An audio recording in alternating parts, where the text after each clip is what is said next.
Hi, welcome to the channel. I'm Jay, and this is our 2 cents, where we talk everything boxing, and everybody's entitled to their own opinion. I want to welcome everybody to Ladies Night over here on 2 Cents Boxing. We got Abdullah Mason versus Albert Bell, Fight Night Eve. Big fight coming up tomorrow.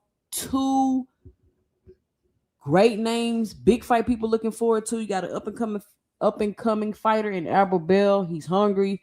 He's been waiting on this shot.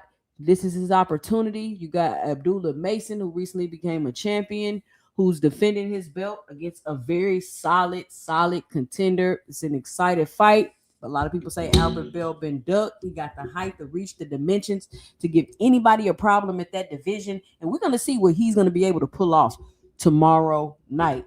I'm having some technical difficulties. I cannot get my headphones to work. That won't be an issue until I open up the panel. Well, actually, I don't even open up the panel today. So as soon as the other ladies pop on, I'm going to have to try to get that fixed. But as of right now, it's all good. And it's just me. Y'all put a 1 in the chat if I sound good. Let me get a sound check.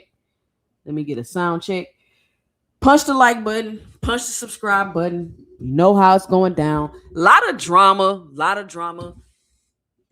I was so thankful that Tank got Bill to shut up. But now Bill is back in the media. And it's a lot of people saying that Devin has ducked Gervonta Tank Davis. I'm going to give my 2 cents about that. Is it a duck? Isn't it a duck? Listen. I always believed Devin really had no expectations on ever really fighting Tank. So I'm not surprised at all, y'all. I'm not surprised. Are y'all surprised? When he dipped off last time to go fight Regis. It was at that moment then that I knew that we were probably maybe never going to see that fight. And if we do ever see that fight, trust me, it's going to be way too late in my opinion. But who knows? The Handies could be playing. Listen, everybody could be playing games. This is love and boxing theatrics. Love and boxing. This is love and boxing. They got a whole storyline going on. You got brotherhoods. You got all kind of stuff. And what's really weird to me is like the whole. It's like Shaggy Foster said he want to fight Shakur Stevenson. But now all of a sudden, all these people is saying O'Shaquie name. They want to fight O'Shaquie. You got Lamont Roach saying O'Shaquie name. You got Gary Russell saying O'Shaquie name. I mean, and these people are saying that these are the new additions to the brotherhood. So I'm like, so all y'all want to fight O'Shaquie all of a sudden? But I mean, that's cool. Fight him. And it's crazy because think about it, right? O'Shaquie Foster wants to fight Shakur Stevenson. He gotta be this person. He gotta be Roach. He gotta be Russell. And then by the time you fight Shakur, what? What? You didn't fought all the niggas that Shakur was supposed to be fighting. Also, it's like it's weird. It's like it's only one person for certain fighters to fight. So it's like, let's say we got 5 different fighters, and all those 5 different fighters, people want to see them fight one person, right? But they don't want to see those other 5 different fighters mix it up. And when it's time for those other 5 fighters to mix it up, you get what's going on now with the Keyshawn, Shakur, Tank. Like, you get all of this shit all mixed up. So I'm back confused again because Bill is back in the media talking about Shakur with the 144. And I got some tweets and some videos and all that stuff I'm gonna play so we could try to make some sense of this. But who does it make sense to? Put a 1 in the chat if any of this makes sense to you. What's going on with Bill Haney? People are tired of hearing about negotiations. Really, it's because of Turkey. He's the culprit. And then you got Bill coming in right under Turkey with the whole. Think about it. Think about what's going on with Oscar and Conor Benn, even though Oscar's not credible, because Oscar got a problem with every fight Ryan Garcia about to make. Oscar De La Hoya, and let me tell y'all when I was done, when I said, you know what, I'm no longer paying attention to a Oscar De La Hoya Ryan Garcia beef. And of course, as a content creator, I'm always keep y'all updated with the latest news and the most current events that's going on in boxing. I'm gonna give my 2 cents and let y'all give your 2 cents. I'm speaking as a fan. When Ryan Garcia re-signed back with Oscar De La Hoya, especially with what he pulled with the Gervonta Davis fight, I said, I'm done with the Ryan Garcia Oscar De La Hoya drama. I'm done with that drama. Either they're extremely toxic with each other, right? Because listen, either they're faking or they're extremely toxic with each other within their relationship. If you want to be in a toxic relationship with your manager, cool. That's cool. I ain't got nothing to do with that. But once again, Ryan Garcia making another fight, and Oscar De La Hoya has another issue with it. Oscar, why you got a problem every time your fighter's making a fight? It's a common pattern and a common theme with Oscar De La Hoya. It seemed like damn near every time one of his big fighters is making a fight, it's some type of drama, issue, lawsuit, all this extra stuff De La Hoya got going on. So now he coming out, the Turkey, you got to talk to me. You can't make the fight. Now, could Turkey be tripping? Absolutely. But when I'm looking at this situation, and I do understand it's a different situation because we're dealing with Turkey, and we know that they've been getting sued left and right, poaching fighters and doing all this other stuff. But hear me out, because I'm not putting it past Turkey, and I'm not putting it past Oscar. But what I'm saying is, this is the same thing that happened with the Ryan and Tank fight. This is the same thing that he didn't know what was going on. He hadn't got a contract. They announcing the fight. They promoting the fight. They showing commercials and shit. And he talking about he don't know what's going on. He ain't never heard from nothing from the fight. And so I'm questioning, Oscar, what is it about you that Ryan Garcia can't give you the respect of not trying to make fights that you ain't approving of? I'm trying to figure it out. Ryan, why you can't make a fight with Oscar and sit down and do whatever it is that you're supposed to do to make the fight? Like, why you got to keep dipping out and just, you know what I'm saying? It just seemed like theatrics to me. Turkey, why do you keep trying to make fights and announce fights and do all this extra stuff with people, and you ain't talking to their managers and the people that you need to be talking to? Why is everybody making everything so hard? Or am I tripping? Why does it seem as though everybody is making everything so difficult and so hard. Then you got Turkey. He want to sit down and have peace talks. You want to have peace talks with Eddie Hearn, Frank Warren, Nick, all these people. So are those the only people you having an issue with? So you don't have no issue with Oscar De La Hoya. You ain't got no issue with Bob Arum. You ain't got no issue with Adam. You don't got no issue with none of the American promoters. How are you having a peace talk? Are you having a peace talk with the British promoters so that you can continue your war against the American promoters? Like, who was the peace talks for? Turkey? Who was the peace talks for? I'm just asking. These are just things that been on my mind throughout the day, and some questions that I have that I just need to get out real quick before we start the show. And I started pulling up the videos because it just seemed like people just let things slide, and then it's like, oh, okay, yeah, he want to have peace talks. Peace talks with whom and why? You don't have no issues with the American promoters? Are they not in the war? Because my question is, like, who's all in the war? I thought everybody was in the war, right? I thought it was y'all against all the other traditional boxing promoters. I thought that was the war. And you want to sit down and have peace talks, but it was some people from the war that you didn't invite to the peace talks. So what does that mean? Does that mean you really trying to have peace? Or does that mean you just want to have peace with these people so we can continue going to war with these people? Can you please explain what is going on? I'm so confused. Dana White didn't even show up. He had middle finger to all of y'all. He don't got time for that. Dana White don't got time for that. Listen, Dana White say, I got other business to handle. He don't want peace. And how can the same person that started the war be asking for the peace? How can this? Y'all remember Turkey was trying to throw the belt off the stage? Him and Canelo on the stage tussling for the belt. Y'all remember that? Somebody find that clip for me and put the link in the chat if y'all can find that clip for me. How can the same person that started the war now want to sit down and have peace talks? I'm gonna let y'all marinate on that while I give me something to drink.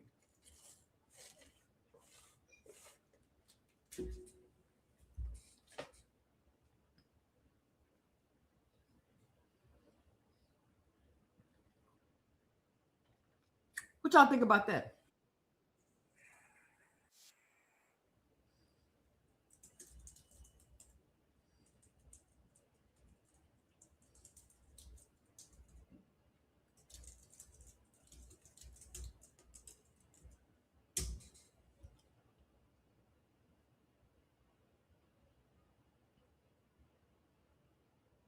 I'm trying to find the video, y'all.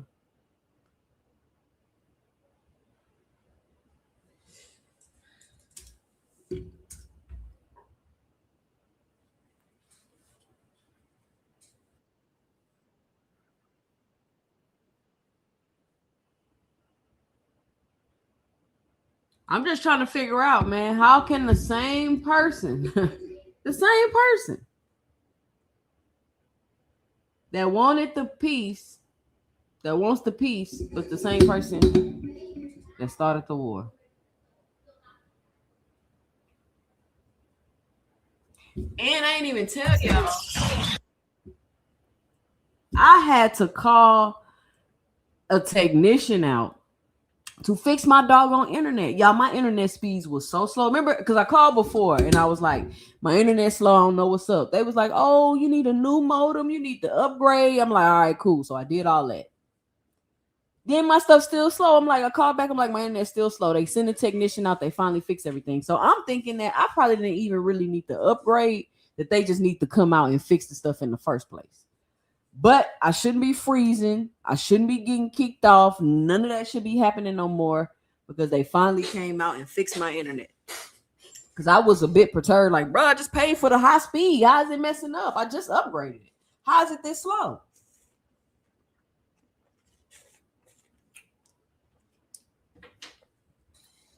And I would love to get some feedback from y'all for the 2 Cents Boxing TV. Who caught 2 Cent Boxing TV on the other night? Put a 1 in the chat if you caught the 2 Cents Boxing TV. That's a new project I've been working on. 2 Cents Boxing TV for eventually maybe 24/7 streaming boxing talk, but just for right now, I might run it once or twice a week overnight. So for the people that's up late, the late night boxing talk people, they can just catch it. It'll be a plethora of different things, replays of the live content, exclusive content that I make just for 2 Cent Boxing TV, and any other people that's, you know, willing or wanting to make some exclusive content for me to run on the network. So I'm coming up, trying to get the Boxing Talk Network started so we can get, you know, shows streaming like a regular TV network, TV shows, different people, different angles, different opinions. That's the end goal to that. But shout out to everybody. If anybody got any feedback about the 2 Cent Boxing TV, just let me know and drop it below your 2 cents. You can send messages on YouTube now, I believe. You can shoot me a message. You can shoot me an email. You got some content you want to drop in there and play on the network, just let me know. Just let me know. So let's take a look at this, right?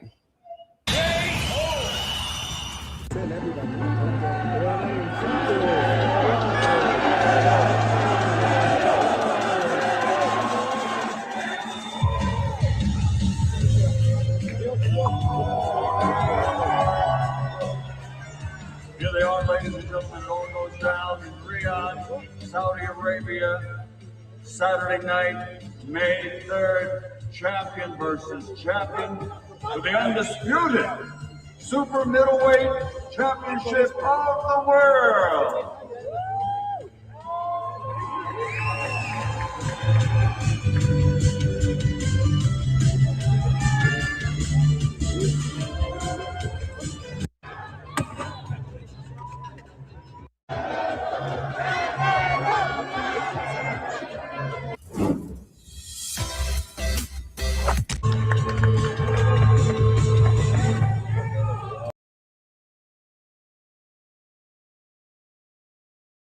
Y'all remember that?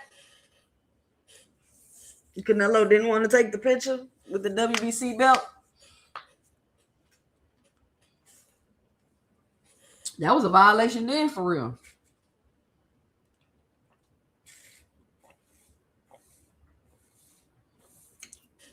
But they probably let Turkey slide because they was like, oh, he don't know what he doing. He don't know no better.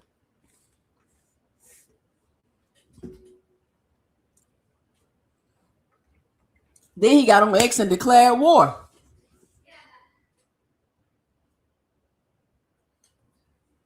But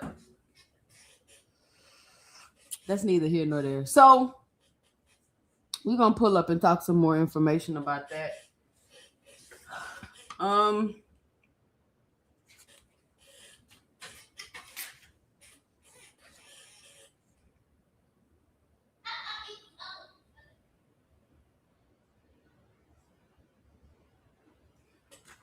Terrence Crawford constantly talking about Jerome Business. We're going to discuss that.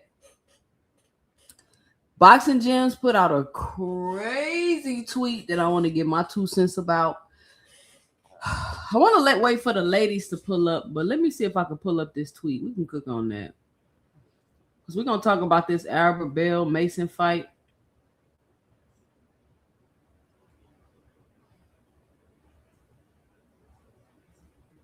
I mean, Albert Bell's a good fighter, but oh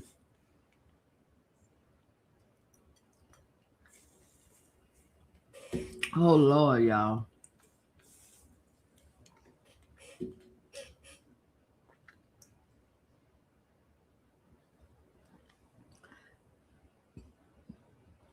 Boy, Devin Haney always a victim, ain't he? It seemed like Devin Haney don't never have a problem negotiating a fight until it's a fight people really want to see. Have y'all noticed that?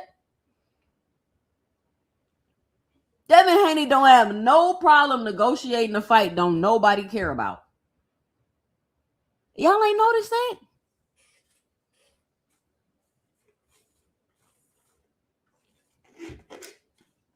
Gap2 Gang say, did you see my comment about possibly doing another channel? I seen your comment, Gap2. It's a lot of stuff you got to do with that. Like, you can't just run your videos over and over and over. Like, if you watch it, you see I got like an overlay, 2 Cent Boxing TV. I got what's coming up next. I got commercials that's going to be running. I got overlay. That was just a test run to see if I can get the stream to work. I'm doing a lot of editing and changing stuff and making it more like a TV network versus just playing my content back to back to back like that. Plus, it's going to be mixed in with original content that's just for 2 Cents Boxing TV. You know what I'm saying? You got to show that you're putting effort into the replay. You can't just throw it up there and just replay it. And it got to be like each replay is not going to be the same replay over and over. It's going to be different shows and clips and stuff that I've mixed in.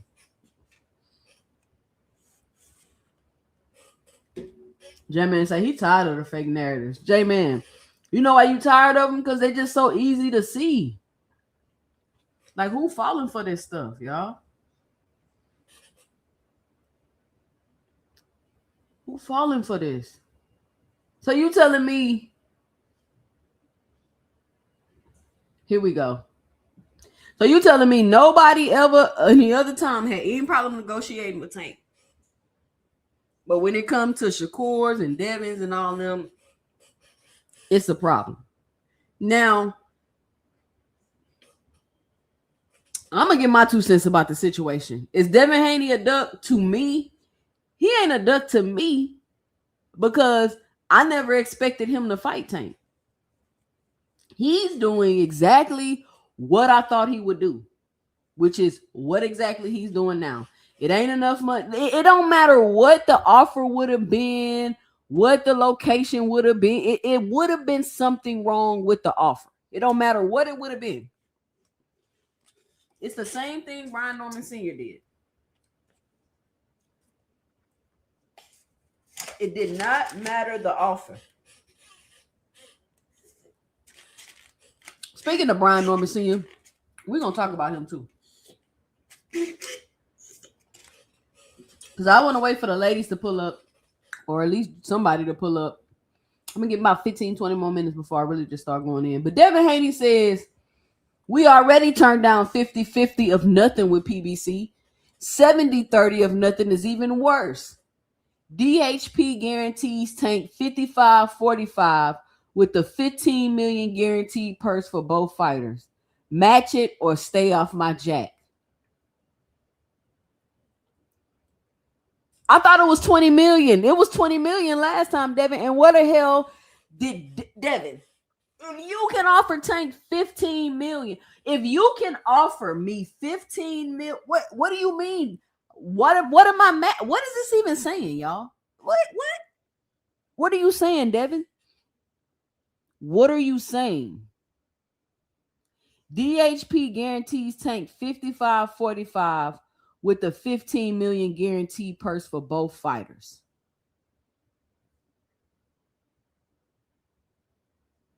Match it or stay off my jack.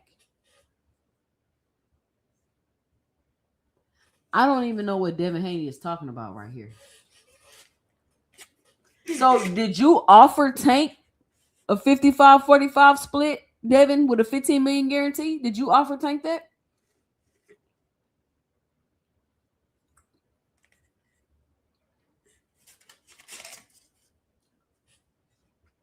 And how you gonna get a $15 million guarantee coming off an undercard?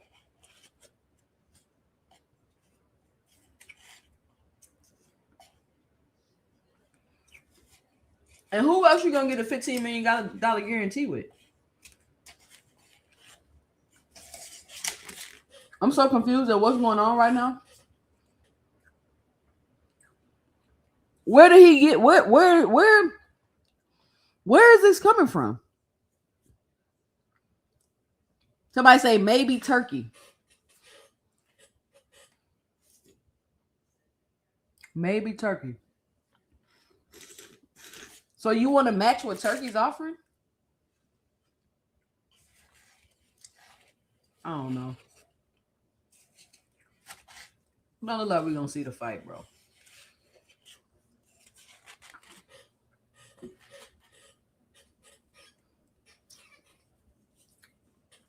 A 15 million guarantee. We're gonna get back to that. Cause I don't know. I ain't been following the story enough to understand what's really going on.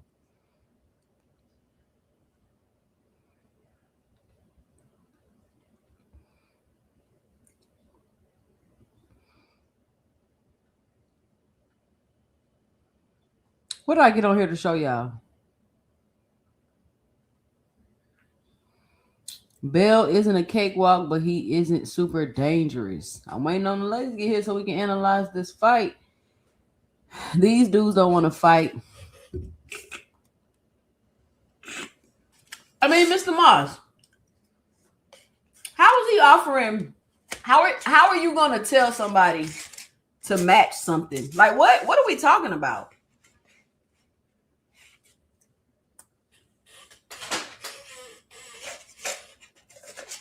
And I'm not gonna sit here and cry and bitch and moan about how he should take the offer. It's his biggest payday.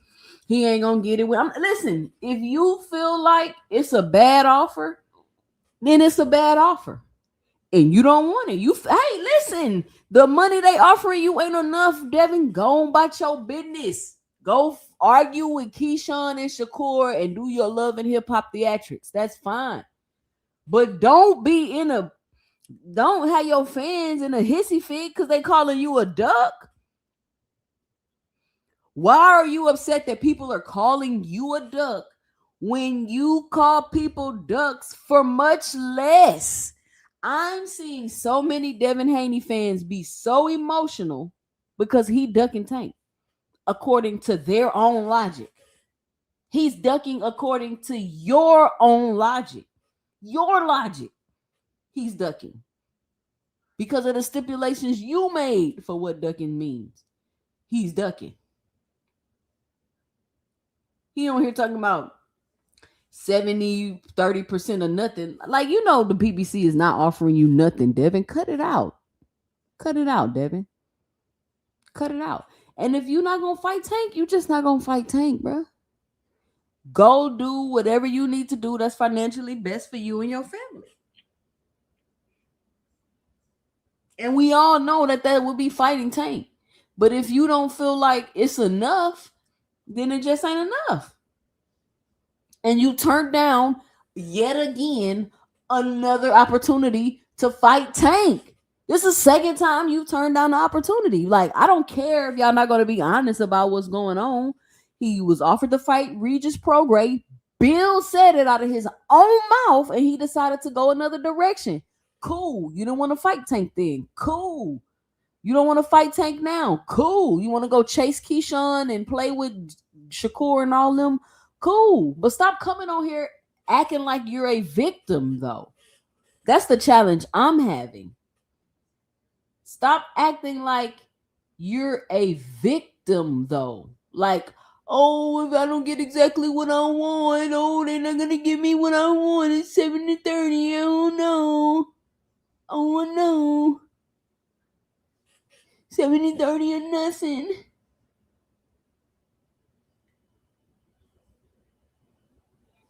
We already turned down 50-50 of nothing with the PBC. 70-30 of nothing is even worse. Oh no, how could they? DHP guarantees Tank 55-45 with the 15 million guaranteed purse for both fighters. Match it or stay off my jack, buddy. So you just making up fake offers to match? Why you ain't make the Rolly fight if you can do all that? Oh, Turkey probably didn't want to do that fight. Turkey probably want to do that fight. Well, I mean, it don't look like Bill Haney really wants to fight Tank. He either wants to really fight Keyshawn or he either really wants to fight Shakur. That seems to be his focus. That seems to be his focus. So just say that. Stop trying to make it seem like the PBC is doing something to you because they're not giving you what you want because you're a spoiled fucking little brat, bro.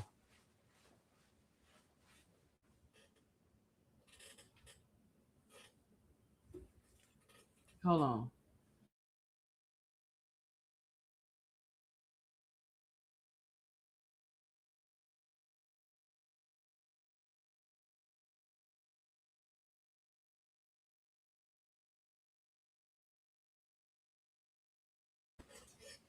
I mean, I just feel like they really never had no intentions on fighting Tank, and that's cool. Like, I don't. I listen. I'm sorry, y'all. I want to be riled up. I want to, you know what I'm saying? I want to get into it. Nigga, you's a duck, nigga. You's a duck. You walked away. You's a duck, nigga. You know you should have. I can't do it, though. Because it's like, I already knew you ain't had no intentions on fighting Tank. I already knew no matter what they did, they was not going to offer you enough money. I already knew they was not going to offer you enough money. Who didn't know that? Because what did I say? Y'all was here when I said it.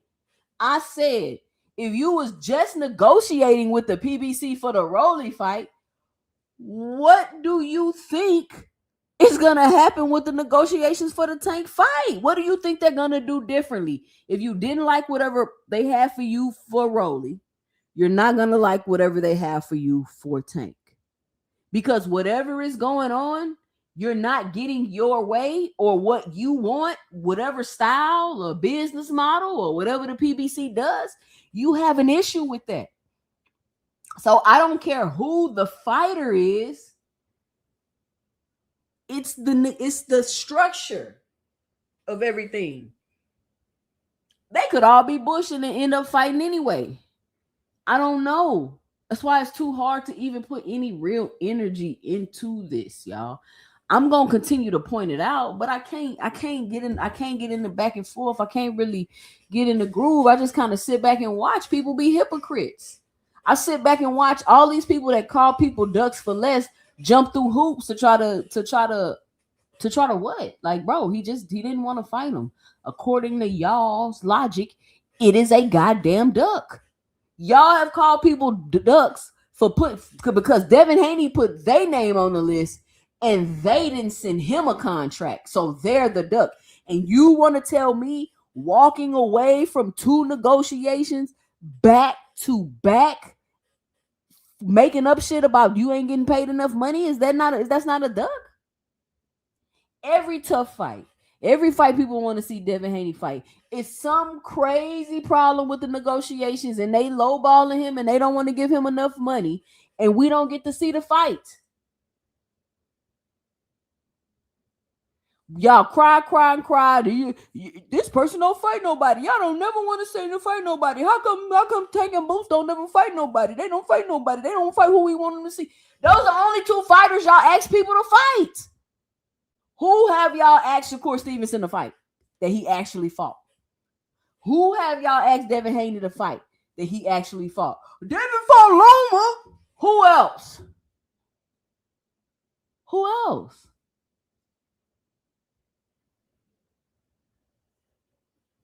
Exactly. Who did Shakur fight that y'all asked him to fight and he went to go fight him that y'all wanted to see him fight? Who?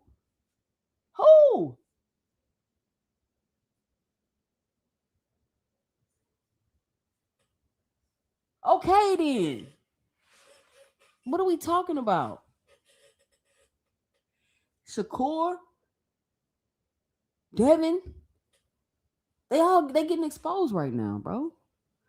They getting exposed right now. And I'm curious, like, if Shakur fights Ryo, is that taking a step back? Because I've been saying I feel like Shakur is on a decline. He's been declining since he's got to. I ain't gonna say decline. I'm gonna use the word peaked. I feel like Shakur Stevenson has peaked. He's peaked. He looked a little better, kinda against T.O., but what did he do? He just used a sharp, crisp jab. He just used a sharp, crisp jab. I don't watch Shakur and be like, yeah, he getting better and better. I don't feel like that.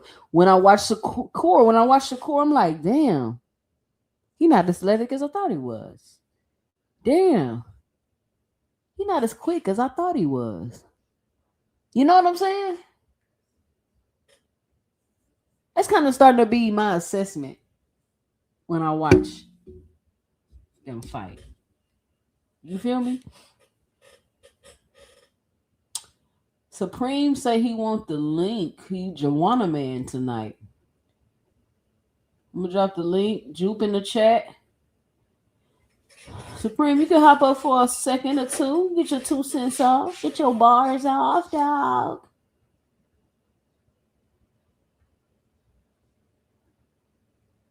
I'm not gonna lie though. I'm really sick of them with this shit though. Really sick of them with this shit.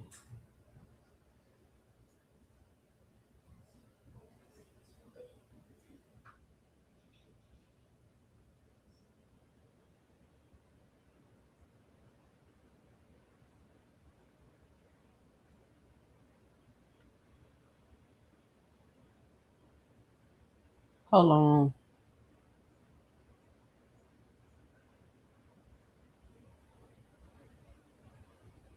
I got so many videos.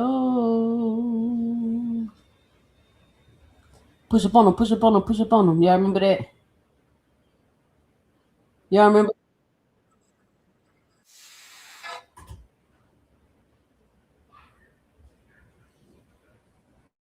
Y'all remember this?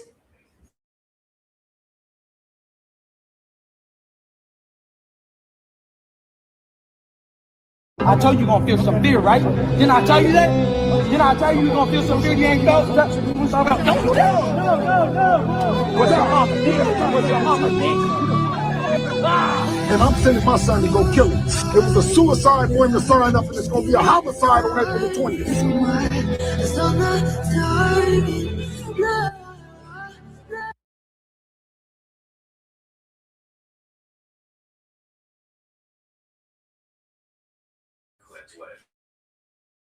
We went from that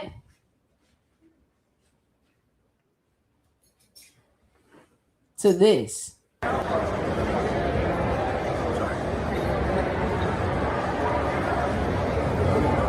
up with that rematch? Kevin, send me that shit. It's his phone. Hey, that's hard.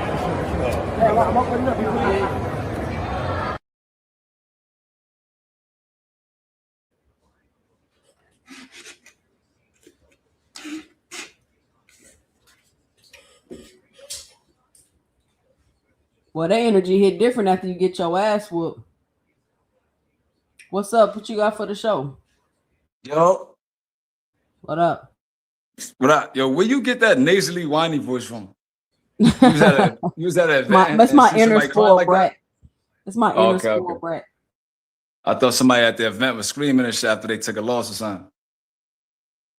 Like at one of the boxing events for your son? You say what? I said at one of the boxing events for your sons. I was thinking you probably heard a little nigga like screaming and crying or something like that. Nah, I imagine that's what Devin Haney and Shakur them be sounding like.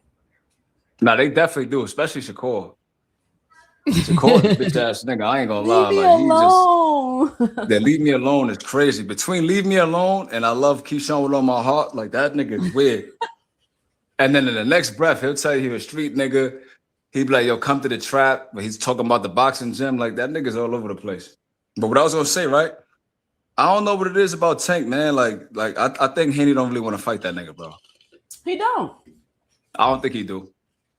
I think he's concerned about getting knocked out. But what I was gonna say, I was gonna say, like, if I say 65-35 is fair, 60-40, maybe 55-45. If he take the rehydration clause, then he should do 55-45. But if it's gonna be like at 144 or 147, then 70-30 is fair because he's moving up to your division. So it's like, why not? And I feel like if he acting like that, then maybe he should try to take the fight from Haney and see if he could get Keyshawn. But the way they moving, like I feel like I feel like boxing insiders or the people that like control things around the scenes, like they probably don't want to give Tank these marquee fights because it doesn't make sense. If you the money man and you the biggest like seller in the sport, really, besides Canelo, like when Canelo sends offer to a nigga, they take it. It don't be no back and forth. They take whatever Canelo say. So I don't know why. It just seems like they trying to box. It's just like what Jupe said. Like, let's box Tank out and try to make big fights. The big fights without him. Yeah. Yeah, but the fucked up part is like they can't make big fights with each other. That's what I'm saying. I had a point I was gonna make. Oh yeah, so I think the Rayo fight is a good fight for Shakur, only because like there's like some history there as far as like, so he beat Teofimo, right? And Rayo, from what I understand, he knocked out Teo twice in sparring. So that's what the streets were saying, that Rayo knocked him out twice. So he beat Teo relatively easy. Rayo, got the knockouts over Teo and sparring. So maybe he probably could knock Rayo out. I think that was a good win for Rayo, but like this nigga been out the ring for like 3 years. The blood clots, like he ballooned up in weight. That's not the De Los Santos I'm used to seeing. But never mind the DQ. I feel like Rayo should have been DQ'd, honestly, but never mind that. I just feel like they kind of did Santos dirty a little bit. I ain't gonna lie. Because for him to get knocked down like that, and then he landed another punch on his chin flush, because Rayo can punch. I'm not gonna say he can't, because he buzzed Gary a couple times in their fight. So I think he does have power. But when someone gets knocked down like that and you land another punch, they're like, come on, bro. Because if you look at the fight with Patty Donovan and the other guy, the one that just lost the power, I keep forgetting his dude's name. Oh, Betty Crocker. Like Patty got DQ'd. And it wasn't even as egregious as the Rayo situation. So I felt like it just be boxing is weird, bro. Boxing pick and choose when they want to police the sport, basically. I mean, it's all subjective. You feel me? Nah, I don't think that's subjective. If you get hit and you land on your knee, right, and you hurt, and then he lands another punch flush on your chin, well, like they always say, right, it's the punches you don't see that hurt you. So if I'm trying to gain my balance and I get hit with a punch that I don't see coming, I can't brace myself for it. Of course he was hurt and he couldn't continue. I felt like either they should have a rematch. I'm not saying there should be a no contest, but they should probably review that. I don't think that was. I think he should have been DQ, honestly. I'm not gonna lie. And then people are gonna say, well, Santos did at the Rayo in their first fight, which is true, but Santos got a point deduction and he almost got DQ. Like he got punished for that. And they continue fighting after that. So it's not the same thing, in my opinion. But I think Rayo's a decent fight. I don't think it's a step back, really, because you gotta think he just fought Gary. He beat Pitbull. He didn't look too good against that journeyman he fought, like his first fight on Zuffa. I forgot the dude's name. But he won a decision over him. So like Rayo been looking all right. But think about this though. Think about the theory we just had, right? Do you think that's why Rayo didn't fight Tank, because he was lining up to fight Shakur? No, I think he pretty much ducked Tank, but nobody really says.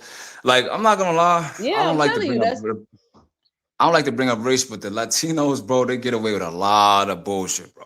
Oh yeah. I'm not gonna lie. They get away with a lot of funny shit. And I feel like for you to fire Benavidez because he just insinuated that you should take the fight with Tank is crazy. That's wild to me. Like, you want me to fight Tank? All right, nigga, I'm firing you. That's wild. Like, what the fuck? So you don't want to fight Tank, but then you fight Gary? That doesn't make sense to me. And get your ass destroyed. He should have been stopped. That's the thing. Why, Shakur? Why are you fighting Rayo? Why wouldn't you fight Gary? You get what I'm saying? Because Gary gave him a way out. Like Gary should have never said, "I'm gonna save Shakur for last." So like, well, Shakur saying he want to fight him now. I don't think Shakur's. I don't listen to nothing Shakur say, bro. Like, I think he's a bigger liar than Haney. I just think he has a more likable personality. Like Haney just comes across as someone that's like not likable. But I do feel like he lies more than Haney for sure. He's been lying. Like, how you gonna say you'll fight Foster if he beats Ray Ford, then he beats Ray Ford, and now you don't want to fight the nigga?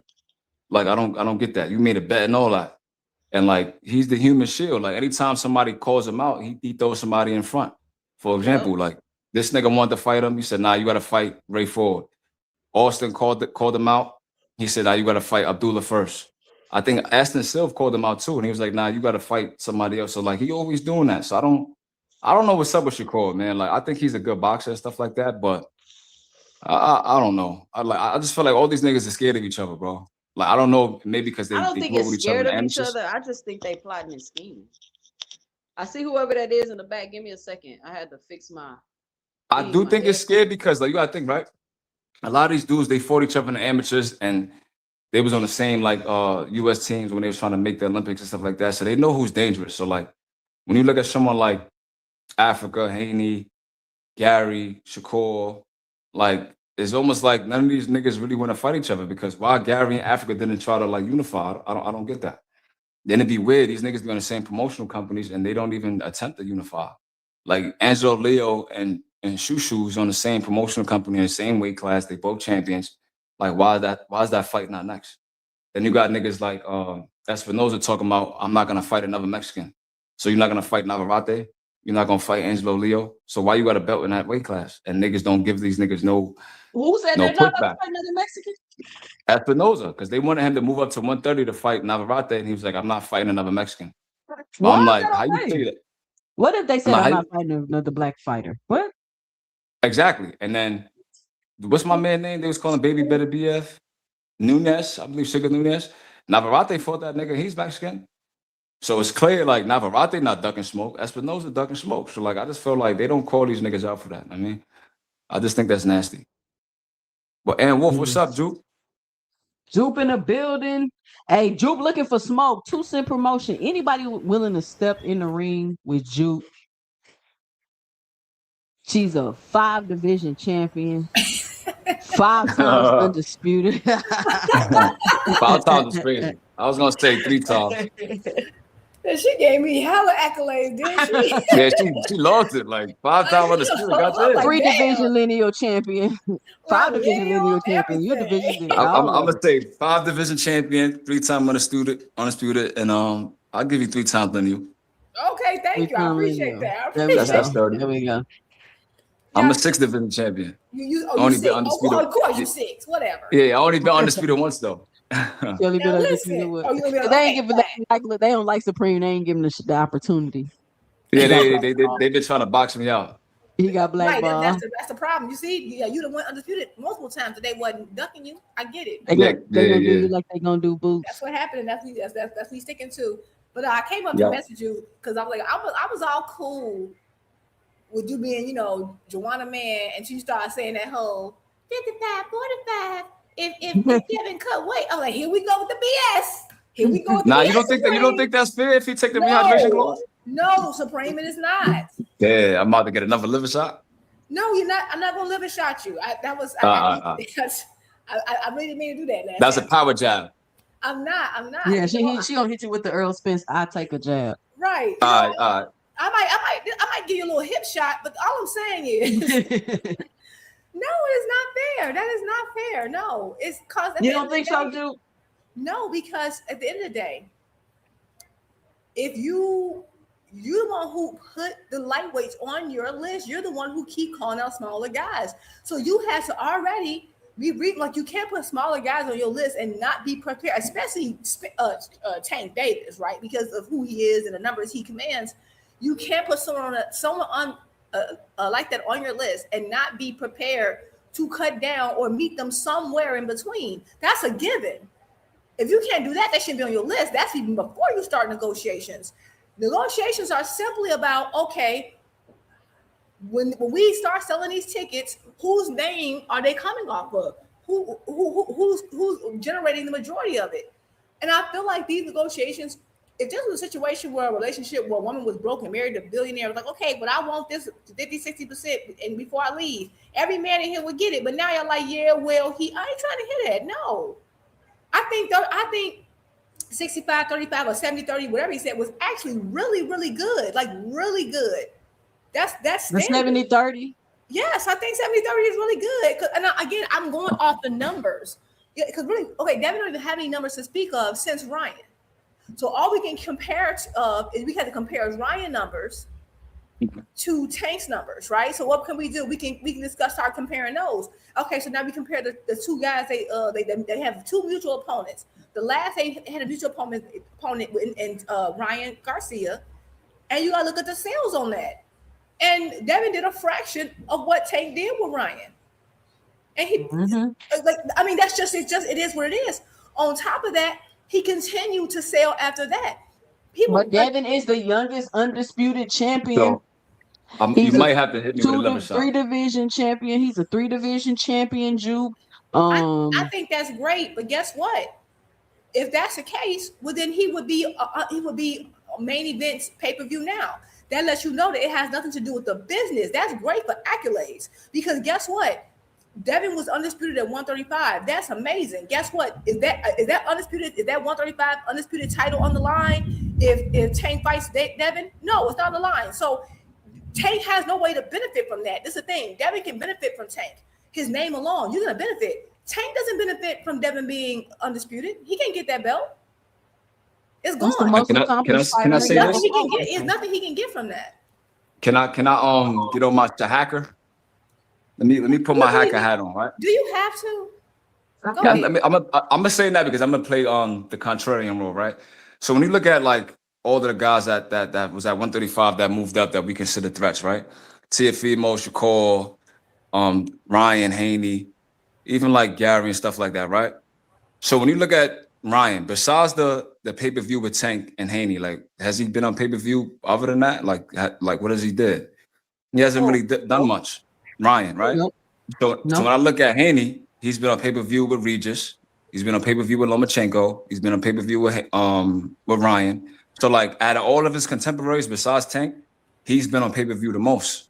So I feel like 65-35 would kind of be fair, because if you're going to give Ryan 50-50 or 55-45 and Tank, then why wouldn't you that's not true though. That's not what he got. People keep saying that. There's no what he got? To my understanding, it was 60-40, but that's just what I'm understanding. But Ryan is also still a bigger star. He's still bigger than Devin, which is why, and that's what I said. Now that they got to take that up with Turkey Al-Rashid. That's why Ryan was the headliner. And I understand he did another pay-per-view, but he did another pay-per-view. And how? Okay, so what was the gate for Devin versus Regis? Again, it's all about numbers. This is a number. Saying he did was on pay-per-view. Okay, so one, you got to get on pay-per-view. So okay, fine. He has another pay-per-view. You're right. What were the numbers for that pay-per-view? What was the gate? What was the revenue? How much revenue did it bring in? Has he been able to maintain that? See, I agree with you on that, but then when I look at, but that's the only thing that matters in business discussions. You agree with me on everything that no, I agree with you with that, but I still have a little pushback because, in my opinion, I feel like Ryan is the bigger star. Not, I gotta say pause.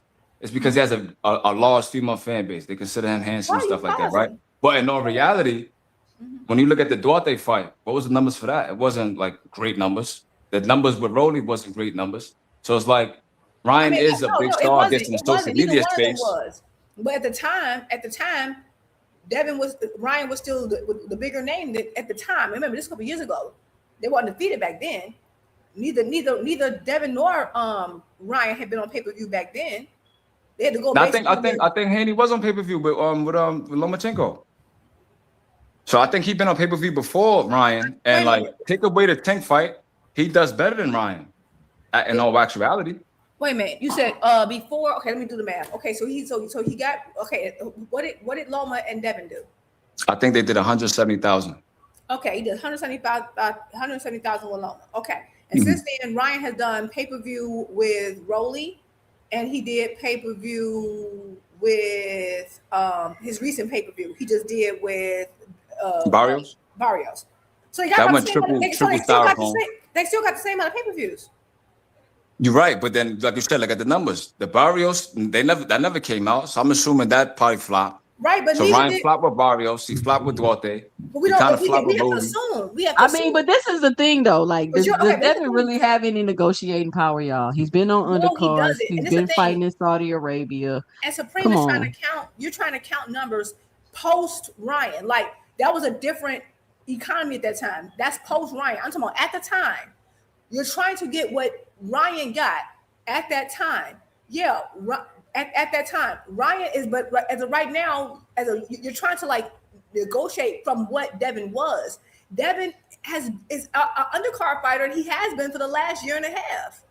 That's what he's at now. And I gotta act like Hacker. No, it I is. feel, Yeah, that is the what reason he why is I'm saying now. that, the reason why I'm saying I'm putting my Hacker hat on because for some reason, like I feel Haney. This is my thing, right? We can't sit here and say that the business of boxing is biased towards black fighters and not point out that Haney was on undercard twice. Like Ryan versus Rolly, I get it. It was main event, but then all reality is like, why put Haney on undercard with Ryan? And then at the same time, we had Turkey clowning the nigga, talking about 1-800 Haney lawsuit. Like it's clear they have something against Haney. You know what I'm saying? So I feel like But this is the thing with that though, Big Supreme. They put that's not nasty 2 themselves. cents. Listen, and I've been saying it listen, I've been asking this the whole time, Big Supreme. They went to go work with Turkey, bro. Thank you. They put I themselves spoke there, against it. and Everybody he knows begged to work with Turkey, bro. Turkey wasn't trying to begged. scoop up Haney. They begged to work with Turkey. So they went and worked with Haney on Turkey, and then they got what they deserved, basically. No. I don't think they deserve it. I was pointing out the fact that that's not cool. Why would you put Devin Haney on the undercard of the nigga that you said feel like cheating him with him getting a title shot? Supreme, that was insane to me. And I kept asking the Haney fans, how are y'all even okay with this? But guess what I said? I don't think it's cool. As a Haney fan myself, that shit is not cool. It's disrespectful. You playing in my face.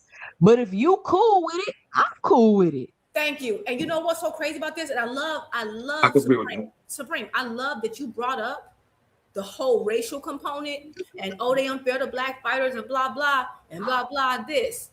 I agree. I was the one, along with 2 Cent, probably the ladies and a few people who said, why would you agree to this, Devin? They playing in your face. But at the time it was Tank's gonna have to bow down to Turkey. That's all they cared about. They didn't care about the racial component because they were more focused on Trash and Tank. That's the same thing that got them in the Ryan situation in the first place. Trash and Tank.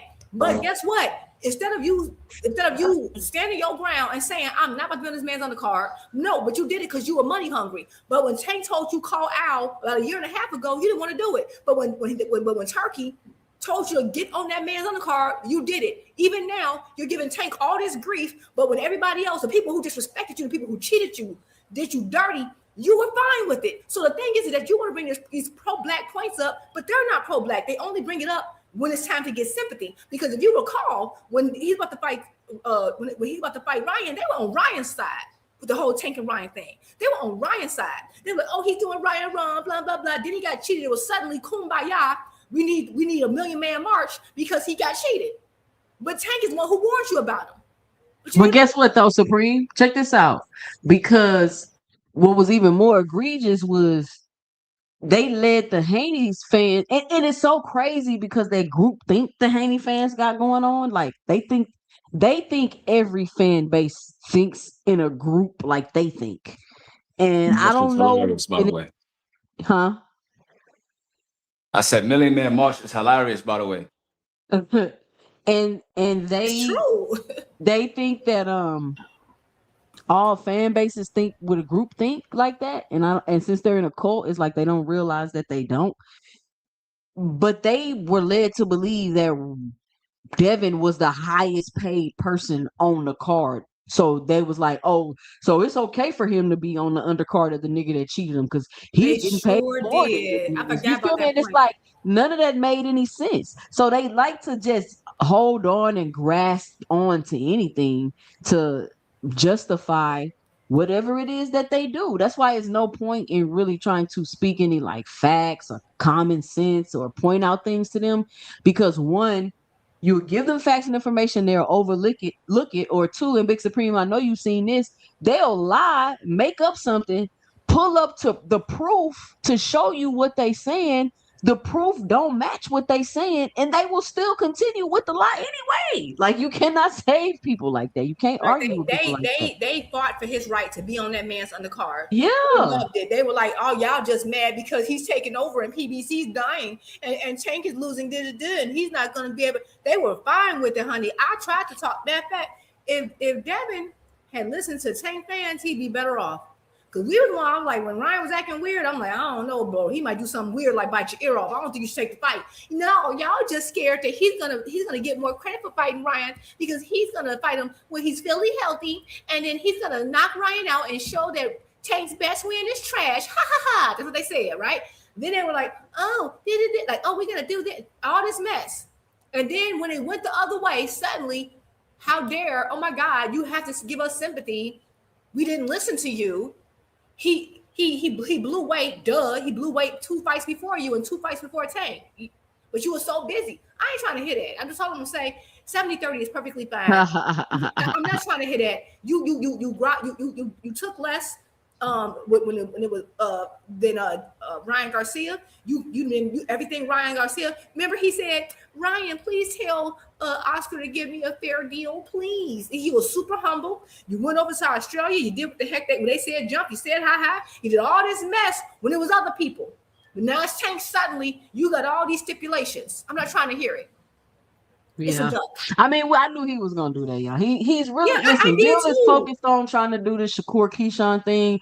He's right back to that. Like whatever they had going on, he hopped in, acting like he did the fake negotiating with Tank them. It's the same thing, guys. Like I'm so over it. Like we're gonna get back to that, but I want to switch gears here, right? Because this is the Ron Boots in his stuff. Like it's really aggravating me. Like. What are these people talking about? But first, I wanted to show y'all this video because even though this is egregious, I could not do nothing but laugh when I seen this video. It's unbelievable how much hate Jerron Boots Ennis gets for no reason. If you want context, this is the 3rd round of the Jerron Boots Ennis Xander Zayas fight. Fight him. He said in that fight. Oh shit! Regular. He's regular. Boots is holding. Regular fucking fighter. Regular fighter. Regular fucking fighter. Hold on. Let's see. Regular fucking fighter. 23-year-old fucking kid. Wow, what a round. Regular fucking What a fighter. round. Regular fighter. What a round. Say something, bitches. Regular fighter. Regular fucking fighter. All them missing. It don't matter what he do. It don't matter what he do. I don't care what he do. A regular fighter. This is a war. This is a great fighting fight. Oh, they about to bang the fight. They about to bang the fight. This is a fight. This is the fight of the year. This is the fight of the year. This is the fight of the year. He never been here before. Boots never been hurt. Y'all never seen. Well, we about to figure it out. You never seen round 3. What? Right round 3. Was Norman right? Was Norman right? That's 1 round, Norman. That's 1 round. He got to keep going. No.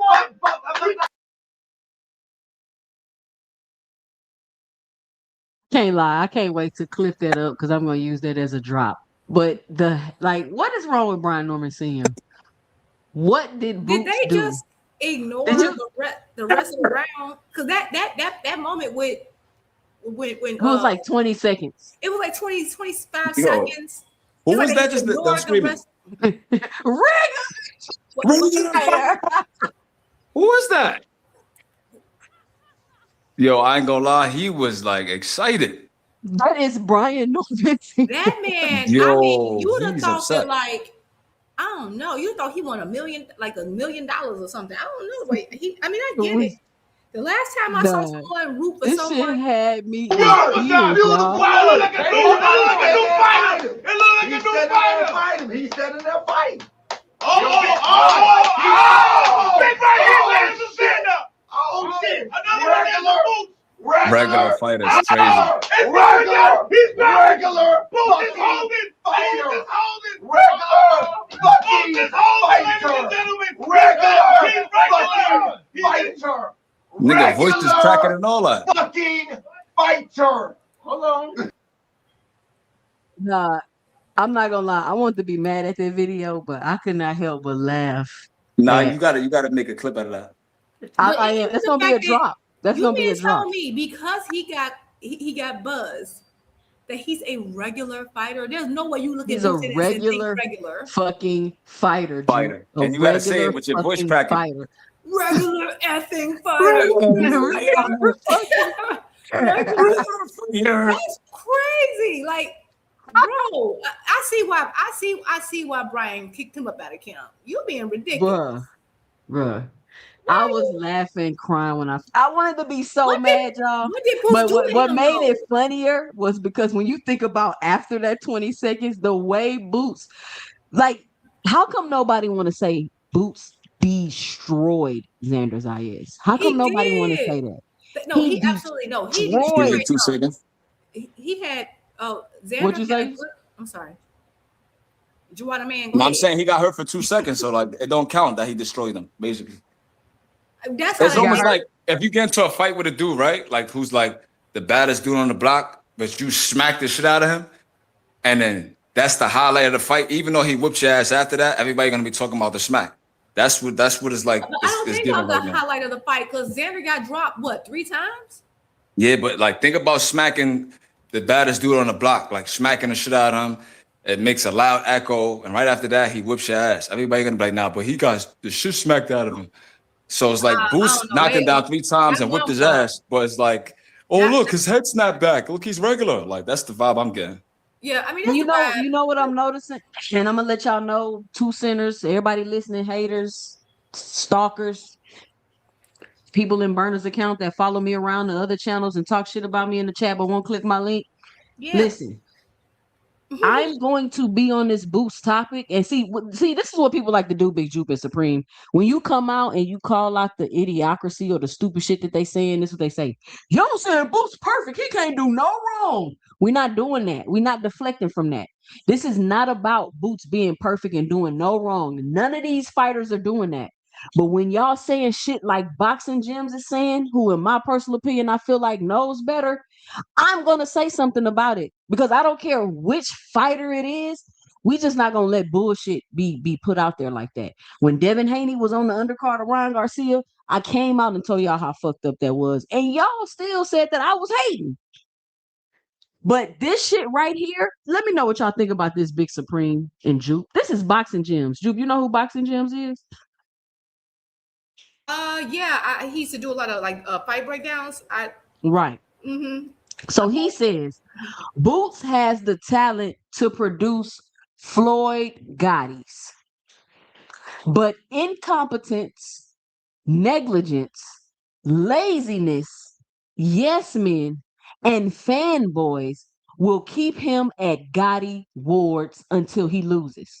They really hate to pick between fight of the years and actual domination. It can't be both. We want American greatness. Now, can somebody tell me if Jerron Boots Ennis versus fucking Xander Zayas was fucking Gotti versus Ward? No, at all. There was 25 seconds where he got buzzed with something, and the rest of the fight was pretty much. It was like the Boots was dominant about 95% of the fight. So I don't understand. That is not Gotti Ward. I don't know what the hell they're talking about. We will keep him at Gotti Wards until he loses. This is Boxing Gyms, y'all. Nah, but I ain't gonna lie. The fight was Gotti Ward, bro. All right, so I used to follow Boxing Gyms, right? But I realized that he was a dick rider. I'm gonna tell you why. So when he's an OD dick rider, so like they have a couple people that do analysis on the channel. It ain't just like I think it's a black dude, but they also got a Hispanic dude that be doing analysis too. The Spanish dude hates Tank. That's one. Like he always talking about Tank ain't shit. He's a prospect, 30-year-old prospect. But what I do know is they really cool with Tim Bradley, and you know Tim Bradley's is bug guy. So like they kind of like inherited the Boots hate through Tim Bradley.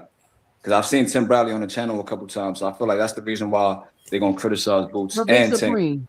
Big Supreme. People say I hate Terrence Crawford, right? Even though y'all know I don't. At one time have I ever lied about Terrence Crawford and his boxing skill or what he does in the ring? Like you don't have to lie to hate. allegedly. You could just state the facts and you hating.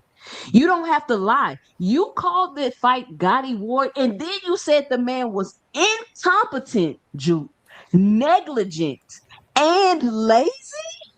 All for one buzz, and it's crazy because it's like, okay, this is what I thought about it.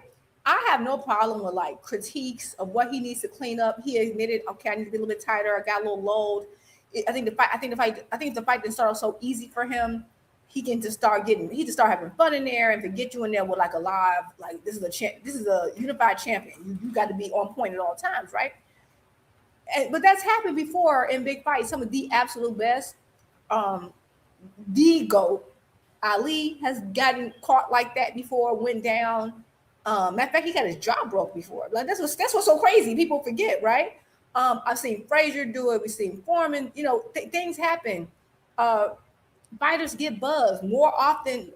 If you're a fighter, I don't think there's ever a fighter in the world who has not got buzzed. That's just my opinion. Whether we saw it or noticed it or not, I think they all have. But to me, the way he laid it on kind of thick with the due to hit, like that sounded personal, like but his incompetence, negligence, laziness, and yes men and fanboys. Now that's what stuck out. Yes men and fanboys. Because what yes men? How do you know? What yes man, What is he doing? And that was very, y'all act like he Adrian Broner out here and everybody just around him, letting him drink and party. You don't know him enough. Yes man.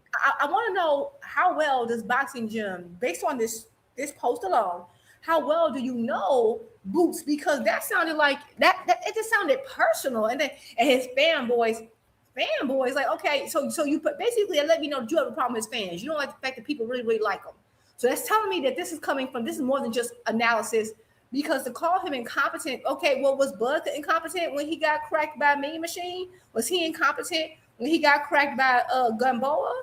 What? I mean, what was he incompetent when he was getting kind of like, I mean, because for a minute in that Sean Porter fight, he was getting some hands put on. That's what's crazy. Porter. Was he incompetent because it took him 9 rounds to stop Earl Spence when he didn't fucking have a count?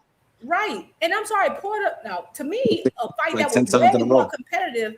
Porter versus Bud was way more competitive than anything I've ever seen Boots in. I'm not saying he's fought a Porter level. I know Porter didn't want to fight him. So, and I wouldn't say that, oh, Bud is incompetent, negligent. No, I'm like, man, Bud, that dude. Even when I don't agree with some of the decisions he made, I always maintain Bud, that dude. Devin been he been on my last nerve forever. And I still think he's a good fighter. I don't think, oh, he's just incompetent, negligent.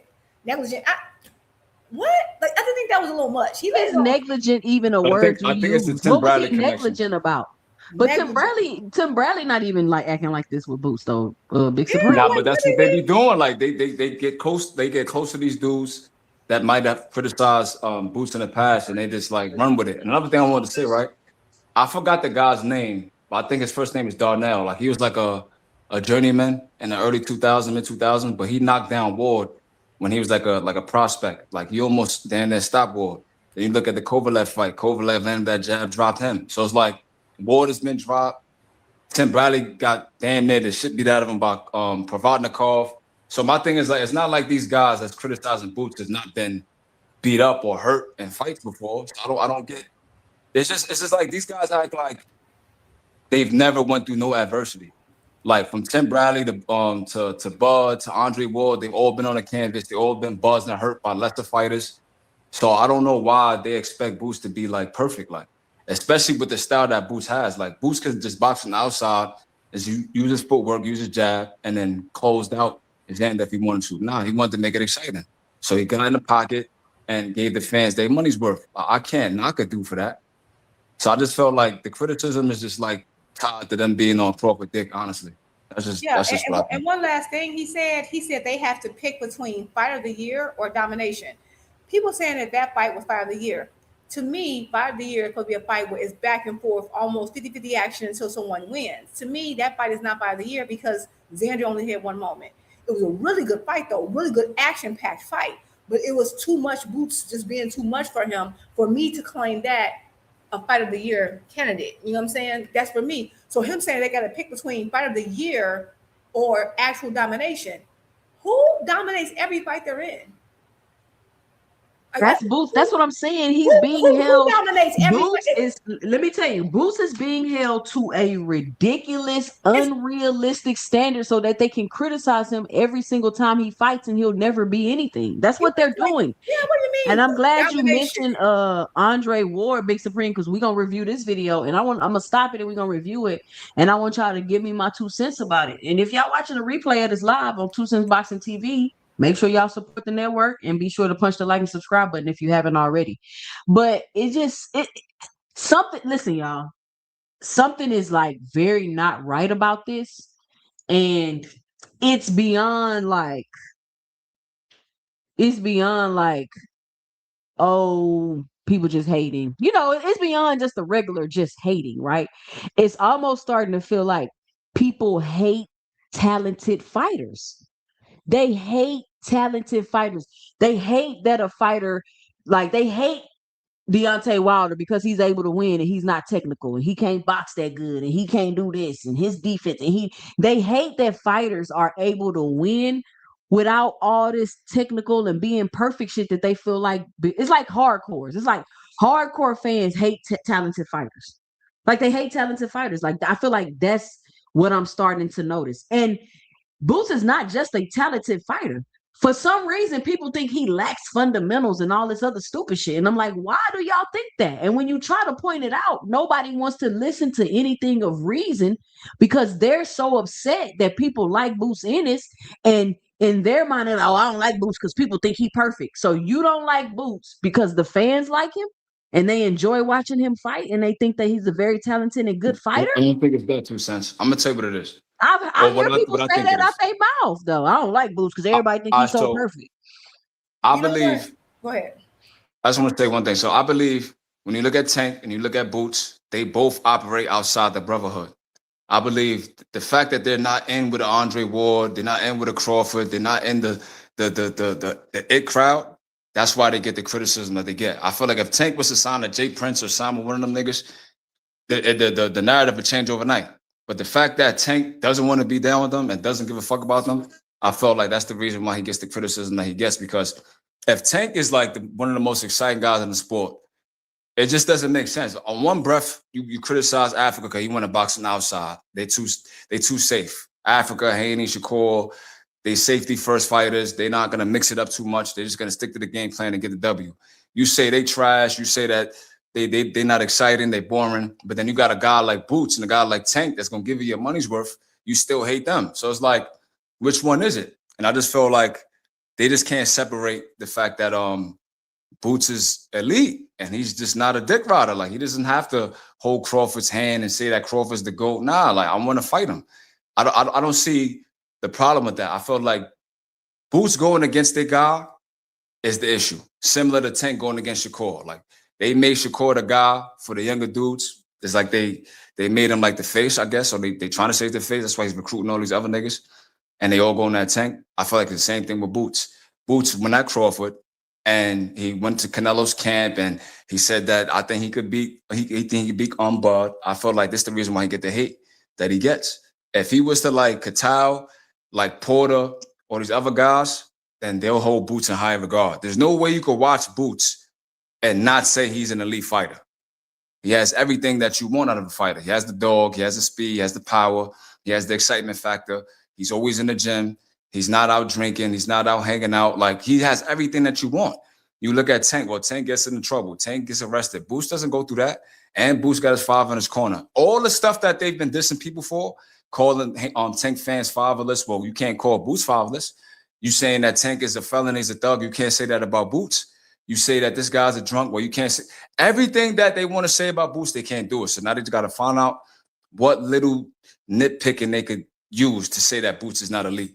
And I think that's what it is. Because you can't, if you Andre Ward, like I said, Darnell Boone earlier. Darnell Boone fought Andre Ward when he was 6-0, knocked him down in the fourth round, almost stopped him.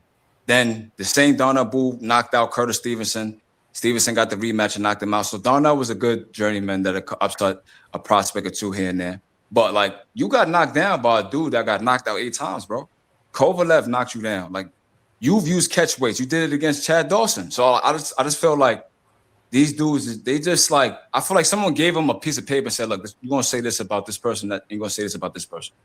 I don't feel like it's personal. I just feel like it's the boxing industry. Like, they're not a part of the machine. Personal, though. I think it is kind of because personal. they're not a part of the machine. I do too. And you know what? But they in the group, though. Boots should be the one taking it being personal, not them. You hear what I'm saying? Y'all are in the club. Why is the whole club hating against one person? Because they can't benefit from Boots. Right. Because, but this in the club. Okay, so boxing always been political, right? But it's so funny that Big Supreme said that, because I promise you this goes back even further. I've always said, okay, people, and this goes back to even PBC. So hey, hold on. Let me say this real quick, Juke, not to cut you off. But listen, y'all be sure to support the channel. This is Ladies Night. I got Jupe on here. Y'all know Jupe got the boxing YouTube streets on fire. She is the hottest thing in boxing YouTube streets right now. I don't know if she know that, but y'all know that. And then we got Big Supreme up here. Big Supreme, he coming through. He's the heavyweight in this thing. He gonna come through. They both historians. They both know boxing very, very well. Y'all got a special treat tonight, so y'all be sure to hit the Cash App at $2 Boxing. Or let me know and drop it below your 2 cents in the super chat. We always trying to hit the goal of 20 super chats. Listen, it's not free to run a YouTube channel, contrary to popular belief, and it's not very easy, and it take a lot of time. And I put a lot of effort into bringing y'all these great visuals, great boxing talk, great content. So be sure to support the channel. It's Friday night, it's Ladies Night, and we got special guest Big Supreme on the panel. We got Jupe and Big Supreme up here, y'all. Come on. That's right. Big Supreme, aka One Man. Just for the night, though. It's a classic. Just for the night. The food drinks on again. I think come join me. No, but I'm gonna say, okay, and maybe I'm in the building. Y'all push that like button. And we talking about these hot current topics that's going on right now. Again, let me break it down to y'all. For those that don't know, and I'm gonna pass it back to Juke. I'm not a breaking news channel. I don't got no sources. I mean, I do got sources, but I don't come on here with all of that. This is the place where we come to talk about the current hottest topics in boxing and give our 2 cents about it. And everybody's entitled to their own opinion over here, no matter how dumb it is. You definitely gonna be able to get your opinion. They be emailing me. They want me to kick people off, ban people, bounties on people. We're not doing that over here. This is the one place you can come and have your opinion and get your 2 cents off. Go ahead, Juke. I was just gonna say, so the whole thing about the whole clique thing, right? And right, they shouldn't care because like they're in the clique, but it's like they have, and like the way Shakur been moving, right? And I hate to say this because y'all know I love me some Shakur. It's like, I don't want to say it's a cult because like boxing has always been political, but I feel like this goes back further. And I feel like the split all comes down to the HBO Showtime situation. And that's why certain people are kind of clicked up and they like certain people and they rock with those people. I promise you, if you think about everybody who's hated or not liked, right? And like everybody hates them, right? And then you have the people who everyone loves, the industry loves, and like think about it. All the people who are loved and the industry loves, like the status quo of boxing loves, they all come from the HBO boxing era. Every last one. Everybody who's hated and they just, try to get around them, hate them, treat them, they all come from the Showtime boxing side. It's really, You know what's so interesting about that, Juke? What? The two people that get the most hate right now, Tank and Boots, all are from like the Showtime lineage. Exactly. Yeah. And guess who was the first person to come from the Showtime lineage that did damage that everybody hated? Floyd Mayweather. No, it was Floyd. I said Mayweather. Yeah, Mayweather. Canelo, I think, was HBO. So think about that. That's why they have never forgiven them, because HBO boxing had a stronghold, and then you had Top Rank ran everything, and then Golden Boy kind of splintered off. And they remember because they had people forget. A lot of PBC fighters were Golden Boy. People forget about that. And then once that split happened, and that's what I loved about that interview that Espinoza did. We're gonna get back to that eventually one day. But he was talking about how ultimately he won that war because HBO boxing had a bigger budget, more money, all that, and Showtime still ended up taking over and beating HBO. It wasn't supposed to happen. And so people, pundits and stuff, the good old boys network had to then acknowledge Showtime and start dealing with them. And a lot of that was due to who? Al Heyman. So if you come through Al Heyman and or Showtime, you're not a part of that clique. But guess who used to fight on HBO? Andre Ward. Bud Crawford. They from that lineage of boxing. And if you look at it, every single person that is hated, like it comes from that side. It just is what it is. And even though Boots was not particularly with Al, he still worked with a lot of Al's people. He worked with Showtime. The person who gave him his first break was Espinoza. And so even though now he's moved over to Eddie Hearn, he's still kind of bucking the system a little bit. Because remember, he didn't want to go over to Saudi Arabia. He kind of stood his ground. He wanted to stay in the United States. And he's still, so even though he's with what's his face, Eddie Hearn, he's just not doing exactly like they can't really make him do what they want. And then he still has that respect for people who put him on. And then not only that, he's not like bowing down like, oh, I'm Bud Crawford. Like he's like, okay, yeah, you're a good fighter. I'd love to beat you up. I would love to beat you up, right? I don't think that you better than me, blah, blah, blah, blah. And they see that as a slight. And so Jupe, I heard that Crawford tried to big brother mentor Boots. And Boots was like, nigga, I'll fight you, nigga. We competition, nigga. You ain't no big brother mentor to me. Yeah. When Jupe let him play, I'll give him my point. Yeah, absolutely. And so if you think about who is really Key with the T in the building, they're gonna link Key whenever you're ready. Hey, this is a fire show tonight. We got Key pulling up. We got special guests. So that's my cue to go. I just want to say one thing. You're the special guest. You too. Yeah. I got the full dreads on. My fault. I forgot. What I was gonna say is right to back your point, right, Jupe, right? So rest in peace to Cameron Duncan. I think that's really where the beef started with Boots and Crawford, because Cameron Duncan was saying that Cameron Duncan kind of like had a lot of pseudo racist talking points. I remember he said like on an interview that you could go to any urban city in America and a black man's gonna know how to throw a jab and know how to throw a hook. I think that was kind of odd.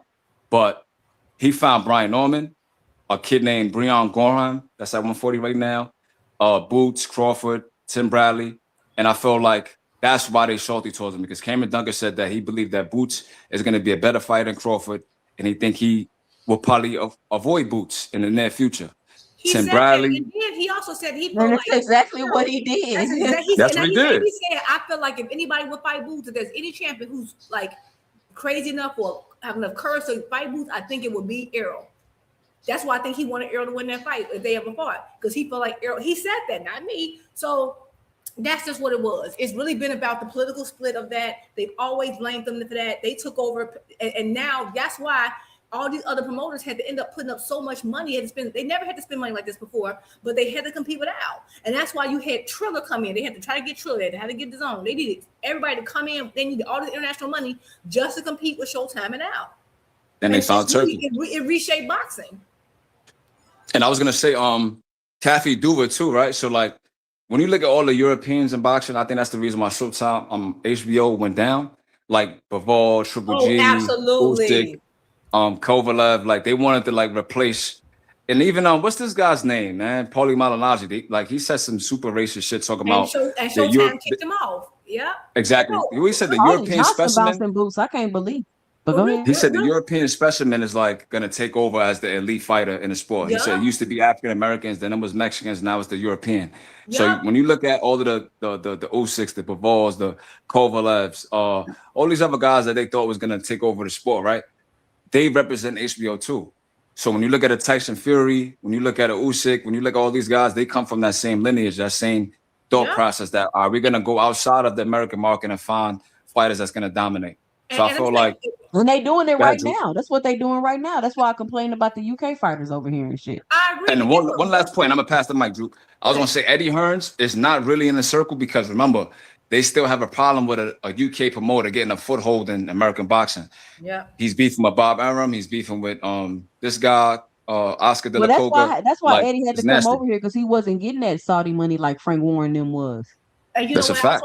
And then once they changed their laws about ticket scalping, that's when he stopped making money over there. But real quick, you're right about that, because the HBO started bucking Black American fighters. They started bucking them. They were praising the Klitschko's, and they're so smart. And they have degrees. And they would, back then, people forget, they used to be so disrespectful to Roy. They used to be super disrespectful to Floyd. They was disrespect. That's what. And them Klitschko's was having parties. What the hell? That's why, but that's how actually they blame Espinosa and Al for the downfall of HBO, but it's their own doing because they started disrespecting the people who brought in the money. They wanted the European. They were trying to get more white American fans into it by having these European fighters, right? And I never get a long time ago. I gotta find it. It was somewhere on YouTube. They had Layman Brewster, one of them heavyweights from back in the day.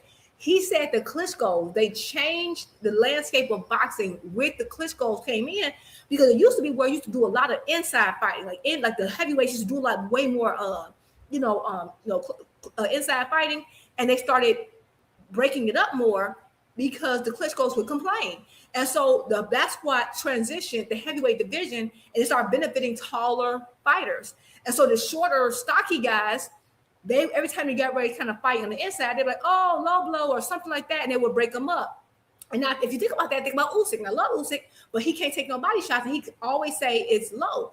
And it was because HBO was trying to cater to them while disrespecting the people who actually brought the money, like Roy and Floyd. And then Floyd left, and the minute Floyd left, the money went with him. HBO slowly shut down. I just thought someone was talking, right? When you look at Beterbiev and Bivol, remember, Beterbiev, when he signed his contract, he was with Showtime first. He was with Al Heyman. So I feel like that's the reason why like he got a lot of hate and he's getting the shaft right now, like as far as like being frozen out at the 175 division. I feel like it's because he came through Al Heyman. Yeah, and Al Heyman fighter for a long, even when he was on Top Rank for a while, I think Al was still his advisor for a long time. That's a fact. And I think that's why they came out and said that they don't want a Russian being undisputed and all that other bullshit. It's really because they thought Beterbiev would beat Bivol. And I just felt like but the Bivol politics Russian too. Bivol's also Russian. But Bivol's also I think his mom is Korean. But so guess what? Beterbiev has been a resident of Canada forever. Yeah, but one of them was dealing with Al and one of them wasn't. I think that's just what it is. Yeah. And I feel like I had another point, but I forgot it. But you could go ahead. When I remember that, I'll jump back. My bad. What's up? Nah, it's all good. It's all good. Key with the T, you there? Hey, Key, get out the mirror, man. You on mute, Key? Key, don't make me have to put you in the back before you turn on your camera. Somebody be twerking. That's crazy. I've never seen that happen. Y'all be like people. They did that on Deep Channel. They did that on came on Deep Channel and started twerking. I'm like, yo, that's crazy. Like a man. Nasty work. A man, like I don't know who raised these niggas, man. That like what? Well, why? Like, why would you? Oh, whatever. Right, it's a troll. Is Auntie Scoles, but yeah, I just felt like the Auntie Scoles, man, is nasty work. But what I was gonna say is like, when you break it down to that, like when you feel like the HBO and the Showtime thing, it makes things more like crystal clear. Like that's the only reason why Boots, Tank, and guys like that are getting the hate that they're getting because they just products of Al Heyman and Showtime. Yeah. And I felt like that's the real issue. And no, Boots, somebody told me, and we're gonna get to this video, but somebody told me, because I gotta watch that Espinosa video. I think you told me to watch it, Juke. Somebody told me, which is what I reported, that they were profitable, and the reason why they got shut down was basically because somebody that was planted within the company got them shut down. Yeah, which is exactly what I told y'all, because they needed to take these promoters' networks away. Somebody in ESPN got Bob's contract taken away. That was planted there by TKO. This is documented. It's articles about it. Y'all can just go read crazy it. About that? I've been telling y'all this whole time. This has been a war, and y'all been acting like I'm joking. Yeah, they literally this is corporate warfare. This is a hostile takeover. They literally place people in positions to make these promotional companies lose their networks. It wasn't because they wasn't putting on fights people want to see and all this other crap y'all made up. That wasn't what happened. Get this, get this 2 cent. This is probably gonna make you even gonna have the tinfoil hat going. There was a part of the interview where he said that yes, they were profitable, but the new person who came in, because remember they were Showtime is owned by Paramount, CBS, whatever. Paramount. Yeah. And they just decided they said that they were profitable, They decided they could use that money elsewhere. He said he did presentations. He showed them the numbers, how they were profitable. They made more. And then he said, not only that, they made more money than other departments because boxing is inexpensive to put on in comparison to scripted television. Because think about it. You have to have TV sets. You have to pay the actors. You have to pay the screenwriters. You have to do all. He said it's way less expensive than all the other Showtime programming that they were producing, right? But they were making even more profit than the other things. But the guy just said that he decided he wanted to do something else with that money. Now, fast forward, he says that Zuffa got a deal with Paramount, and they got a bigger site fee, but they're not making the same profit that they shut down Showtime Boxing for. Coincidence? Yep. I don't know. Yep.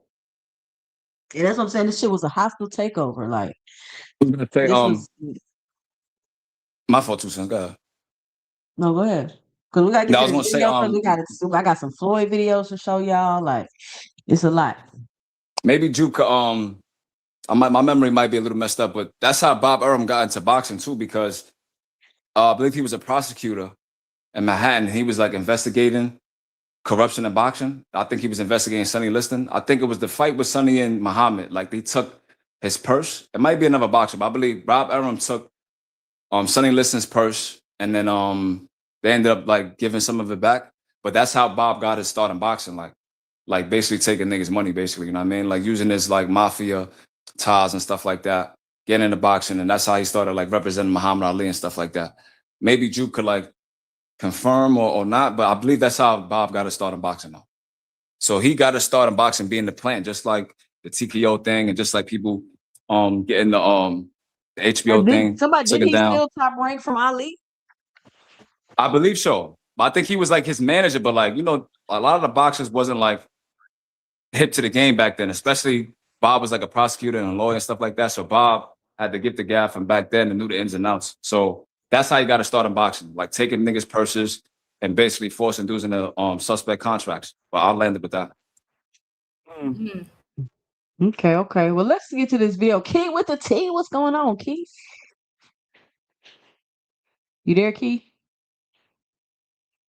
You on mute, Key? All right, Key. Just right in the back whenever you're ready. You got 2 cents scared that you're a twerk demon. You're a twerk demon. He's a twerk demon. All right, here we go. Okay. Let's watch this video, y'all. Okay. I've already watched this one because I'm telling y'all, I see videos and then I'll stop and I'll be like, I'm gonna watch this with y'all because I want to react in real time. But I've watched this video. However, I'm still probably gonna have the same reaction watching it again. But I'm trying to give me y'all 2 cents about this. In chat, 2 centers in the chat. And listen, if you want to join the 2 cents club and become an official 2 center, y'all can join right now. I got the memberships up.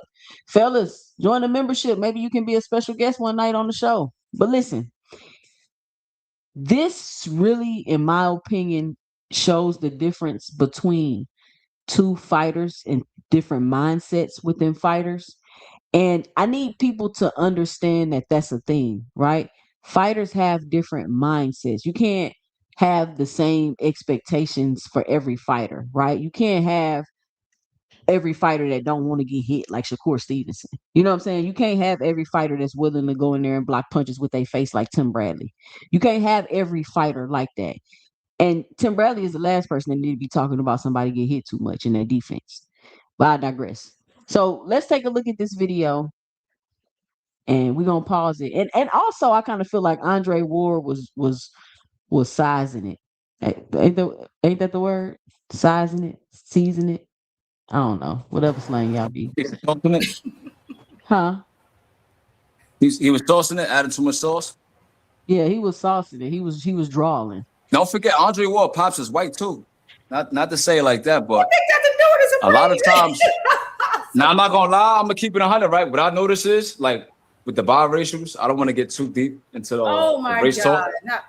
But what I would say is this, right? Whenever a biracial father, like if it's a man and the father's white, it's like they take on the characteristics of the father. I feel like Andre will be saying a lot of suspect, like he puts out a lot of dog whistles, if you want to, if I could say that. Like he says a lot of subliminal funny shit. He do. And that's why it's almost like I almost like Andre Ward, but then he always do something that's like, nah, bruh. Nah, you all He right, got you that shit from his cool. pops. Yeah, like I laugh and joke with you, but it's like one of them type laughs. And Like I one keep last my thing before you own. click the video, 2 cents. Andre Ward is the one that introduced all these niggas to Victor Conte because he was working with Victor because, you know, they both from the Bay Area. And he got Like, mad when Victor exposed that they was working together. that's the fact. And if you Wait a notice, right, minute. Hold on. Virgil Rewind. Hunter. Wait. So he was working. I didn't know that. Ward was working with Victor. Yes, And he ma'am. wanted That's to true. keep it on the low. And On the Victor low. Conti And it's so came crazy out and because exposed it, and he got hella mad. he got highly upset. If you know, Virgil Hunter was this dude's trainer, right? Yeah. Virgil Hunter always got a snack headband on, snack shirt. Like he always been representing snack. I didn't think. Yeah, How so did I not put that together? now put 2 and 2 together. Remember when Shakur first came into boxing, he was managing Shakur first. Right. On Andre Ward. Then you know he got on snack. Shakur got on snack. Porter got on snack. This dude Crawford got on snack. All the dudes that was in Andre Ward's like orbit got on snack. I thought that they were people who were like would get. So you know how like if you as a fighter and you have promotional space on your outfit or your shirt, and Snack can buy an ad and give you money and to advertise. Yeah, it's both, Ju. It's like a Snack is the front, and if you know the right people, you get hooked up with those are the people that work with Victor. Yeah, He but draw like, your blood. like for example, Boots I know has more. He would promote. He wore a promotional piece of Snack before, but when I went online, he's not a Snack fighter. So No. I think there's a difference. So I thought Shakur was just like doing promotion. I didn't think Shakur was on Snack. Nah, he's an actual snack fighter. He And if you worked with notice, right? No, Shakur missed weight at 130. That's one thing I know, right? Like whenever a fighter misses weight and there's like allegations around him, I always say it's because of the steroids. Because Shakur was like a small dude. All of a sudden you miss weight, you can't make 130 no more. You having trouble with 135. Like now he's at 140 all of a sudden. I feel like he's definitely on the juice. But that's just me though. Are you serious? No. Now I gotta do my research. Now my Shakur, I gotta do my research. But I thought that I'm telling you, that whole circle funny style. I thought he just did this. Even you might get upset, 2 cents. Your girl Clarissa, like she just moved him heavyweight all of a sudden. All of a sudden you can't make the smaller weights. Not our Clarissa. Not our Clarissa. I mean, yeah, she did get with she got with Victor. Move up. Victor, I ain't gonna lie, Snack did her right though. You know, she looked good on Snack. But I mean, at the same time, she's still just black and ratchet, so her ass is just getting big for real. Yeah. Snack did her right. And she getting older and shit. I think hormones and shit. Just a curvy woman, and she just started losing weight, and she big. She's always gonna be. That's just her body. She don't look overly muscular.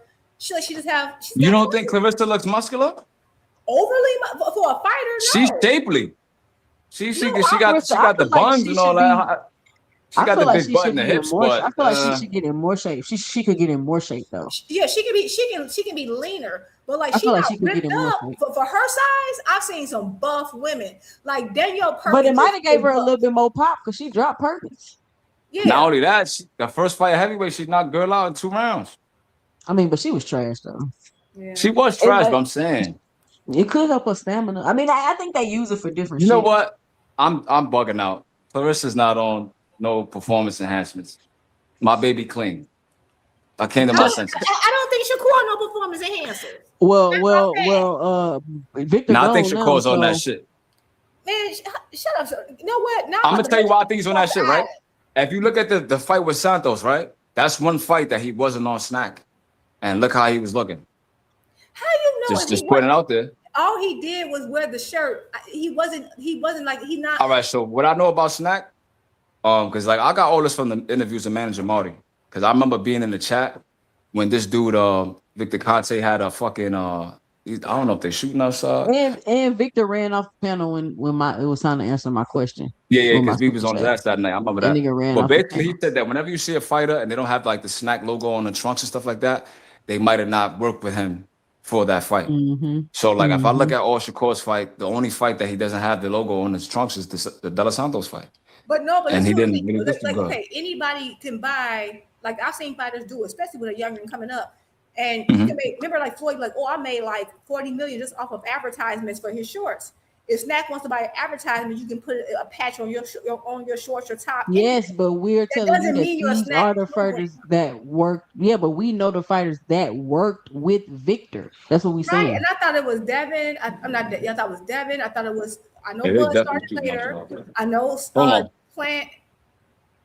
Plant, Porter, a few other guys, Barrios even, but I don't remember. When I went on the website, this was back when Victor, before he passed. I just never saw Shakur name. That's why I thought, oh, maybe he just worked with, he just did the advertising, the promotional part with them. That's what I thought. Because Boots did the same thing one time, but he was, when I went and looked it up, he was never on the Snack program. There's a Snack advertisement, and there's a program. And I could be wrong. Well, I mean, everybody else around him has worked with Victor. So That's true. That's true. Drew? You say? You talking about Shakur, Drew? Yeah. Nah, I ain't gonna lie. He on that shit because, like I said, like Andre Ward is his mentor, Crawford is his mentor. So like, he's not gonna represent Snack as like as an athlete and not be on it. I just never seen Victor. Remember when Victor Bill? I never seen Victor online defending Shakur like he because be doing it's weird, right? With Shakur, a lot of people don't realize that he's on Snack. Like he's found a way to like fly below the radar. I guess, you know what I mean? But like the main guys like Haney and Bam and dudes like that, they get the brunt of the criticism. But in all reality, Shakur, it was on that shit too. Man, okay. all right, here we go, y'all. Key, where you at, Key? This is the She round know how to that make her. everybody's talking about right now. And you know, we spoke about this a week or two before the fight. We talked about some of the defensive lapses that we see in Boots, not just in this fight. We've seen this period. I feel like I can already tell Andre Ward about to be bullshitting the way he holding his mouth and moving his mouth. Periodically throughout the last few years, as Boots became more of a bigger name and everybody, you know, we started watching him and really paying close attention. And there was an exchange where Boots, who is a switch hitter, he'll go right-handed and left-handed, you know, in a blink of an eye. He doesn't really think about it. He'll just switch. He switched to southpaw, and Boots was throwing a right hook, and Xander beat him with a jab, led with the jab, and then caught Boots with the right hand, and Boots got visibly wobbled. He grabbed on, as he should, try to get himself together, but that Philly thing came out of Boots while he was hurt, and the temperament that Boots Ennis has came out of him, which is, when I'm hurt, I'm wounded, I got to fight back. So Boots did some holding, but he did more fighting. First of all, Boots said he was not hurt because if you hurt, why would you be fighting back? You would be trying to shell up and block. That's what Boots said. Than anything else. And Xander did the right thing. I liked how Xander, visibly, he wasn't the bigger man, but he's the man that had been at the weight class longer. So he was acting as if he was the bigger man. He was pushing Boots off, physically pushing back, and then he would try to hit Boots. And I liked what Xander did because he not only was physical, but back to the body attack, Xander wasn't headhunting. He was ripping Boots with body shots. He was making Boots have to deal with that physically, but also mentally. When you get hit with a body shot, especially when you hurt, your head is swimming, but then you got to defend against a body shot, and then here comes a head shot. And I thought Xander did an excellent job in that round. He was this close to landing another shot that really could have hurt Boots, maybe put him down, maybe put him out. But Boots did enough to fight him off, and he did enough to survive in that third round. How you know it was going to put him down and put him out? I don't think that moment that he got hurt was a mental lapse. I think it was an exchange, and Boots got caught in the exchange. And you see this a lot with Terrence Crawford. Certain guys who are really about knockouts, that's their primary focus. They can box, they do have defense, but I really want to hurt you. They will put themselves in range to be hit so I can get mine off. 90% of the time, I'm going to get mine before you get yours. In that instance, Xander Zayas got his before Boots got his. What do you make of Boots being hurt like that? And all the chatter now about Boots' vulnerability And even those coming to his aid and his defense saying, well, hold on. All great fighters have been hurt. All great fighters have been wobbled. All great fighters have had moments. Is this a thing that needs to be made a big deal of? Or are we making too much of the third round moment with Xander and Boots? He said all of that to ask about one punch in the third round. Anyway. But I was gonna say, Andre Ward. This is like another one of those boxing trivia things. So I believe Andre Ward, Oscar De La Hoya, Cotto. What's the guy that fought? He fought Nassim Hamed. Like he's like the only guy to beat Hamed. Was it Morales or was Barrera? It's Barrera, right, Drew? I thought it was Barrera. All right, so Barrera too, and now Xander. Like they're all like inverse, like southpaws. Like they all naturally left-handed, but they box from the orthodox stance. So remember, I said if Xander's gonna have success, he need to target Boots' liver, and that's the reason why when Boots was fighting him, he kept switching back to orthodox because I felt like he felt those liver shots. I think that's what really led to Xander landing that right hand in the third round. Like he was doing a lot of good body work. But that's it though. You can play the video. Well, no, I agree. I think we're making too much of the third round moment because, as you said, it wasn't like it was a coincidence. Xander kind of set that shot up when Boots turned southpaw. That's why I told you it's not too early for Xander because Xander has a bag too. Xander been fighting a long time. Xander knows how to fight. He just ain't on Boots' level, but he knows how to fight, and he showed that in that third round. So that was pure proof to me that he knew what he was doing. The only thing I didn't like was because you got dropped the first round, you know he's sharper than you. You know he's obviously a better boxer than you. When you did hurt him, you should have been balls to the wall. You should have put everything out that third round and try to get him out of there.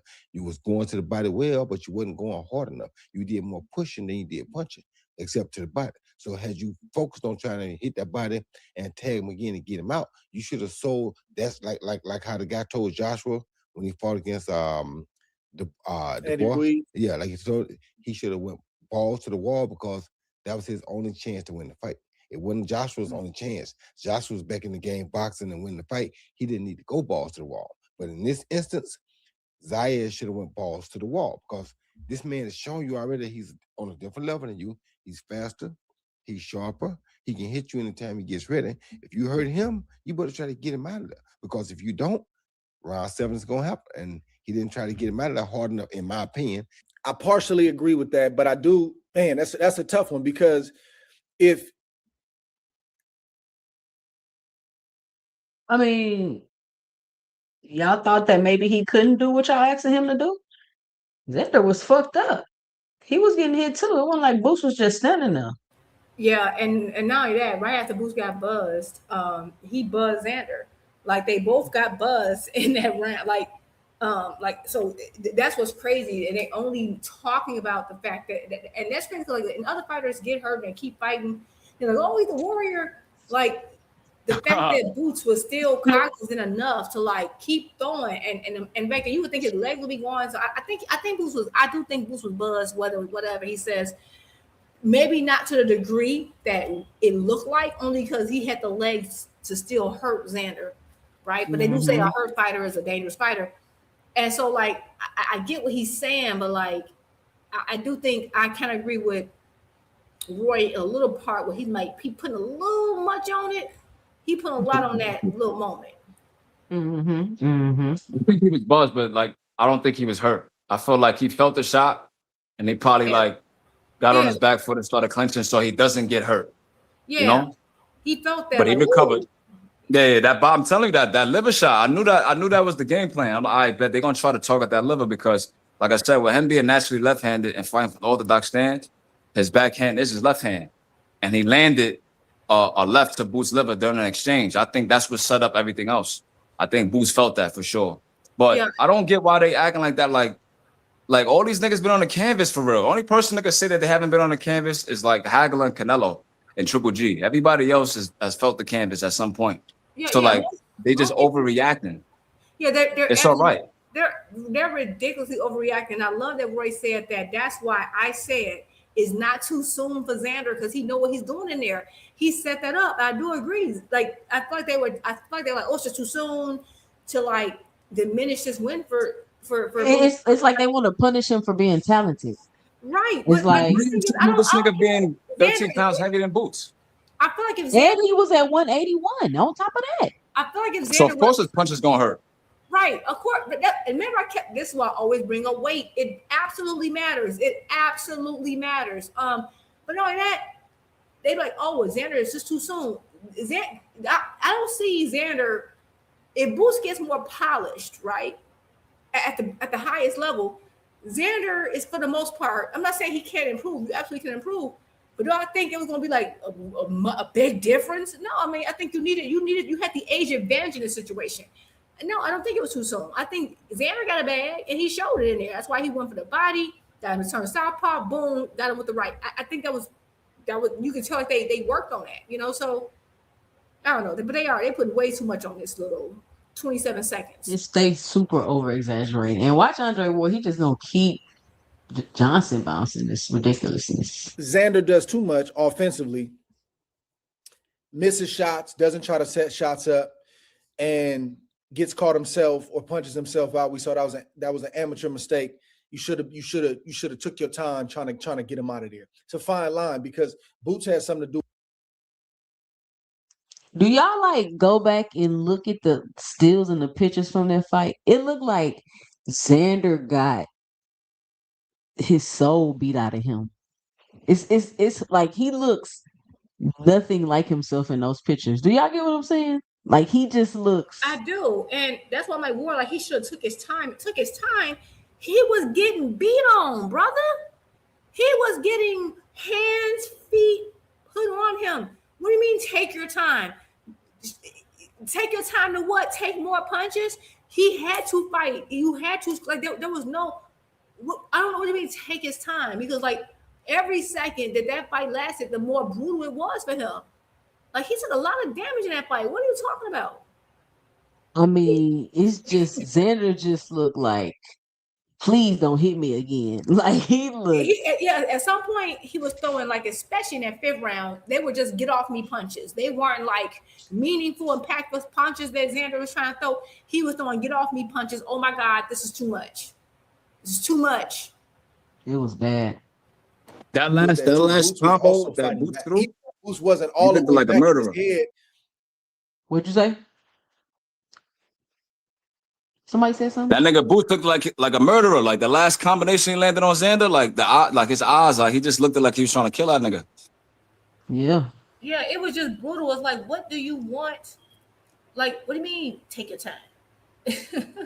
He's still landing hard shots. So Xander has a few things to worry about. He got to be mindful to not punch himself out. He's also trying to get the right shot through. And dude, I got to make sure that you don't clip me while I'm trying to finish you off. Well, in his case, you're going to get clipped anyway. You already got clipped one time. You're going to get clipped anyway. So I love Roy. In this case, even Andre Ward started laughing at that nigga. Y'all think Andre Ward got veneers? That or a really great dentist. I think not. That might. If I can see him like that for a minute, so no, it might not be. Probably just got braces. He wears his retainer. But teeth perfect. there was time to take the gamble because this is your only chance to beat this guy. You hurt him one time, you got to go for the gusto. If you don't get him, guess what? Round seven is just going to happen in round 4. But if you get him, it may change the whole outcome. I'd rather take my gamble and see, can I make round 7 happen, make round 7 not happen and take a shot at beat him in round 4 or get him out of round 3 or round 4 being round 7 instead. He takes this punishment because 3 more rounds, he ain't got to take the punishment. Because if he punches himself out, he gonna definitely get stopped in round 4. But if he go out and get him by mistake or by chance, we may have a different outcome. But guess what? That was his only chance to win the fight. And we all knew that coming in. If he could hurt Boots, that was his only chance to try to win the fight. So you hurt him, you got to sell out to that. You got to stick to the game plan at hand. We all said Boots was the better fighter. Boots had the more intangibles. Boots really, you said, man, you think Boots gonna beat him. You're right. You're right. We did know that. But if you're a Xander and you're the younger guy, you got to know in the first round, if he sits you down and sharp as he was, and showed that he's levels above you. If you do get a shot, you got to set. Now that's the first round where everybody was like, Xander should have boxed. He did the wrong game plan. He stood in front of him. He got knocked down trying to pivot. He came out the round trying to move around, and he discovered very quickly that shit ain't gonna work. I don't understand why people don't understand that. Xander can box, but he's not as fleet of foot as like a Karen, let's say. So I agree. He tried to box. I feel like at some point Xander had to go into like game plan 1 and then okay, let me try 2 to not, to prevent him from knocking me down. But it just, no matter what he did, he just found a way. He's wasting the canvas. Big Supreme. Not to it, because that may be your only shot. And guess what?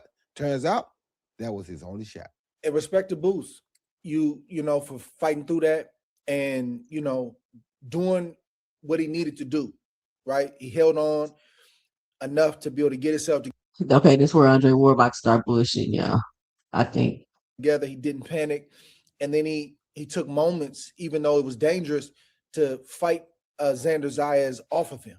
Like, I need to let you know I'm still dangerous. I'm wounded, but I can still shoot. I still got my gun. I still got my thing on me. Mm-hmm. And that was enough to keep Xander honest while Xander was trying to finish the job. He wasn't able to finish the job.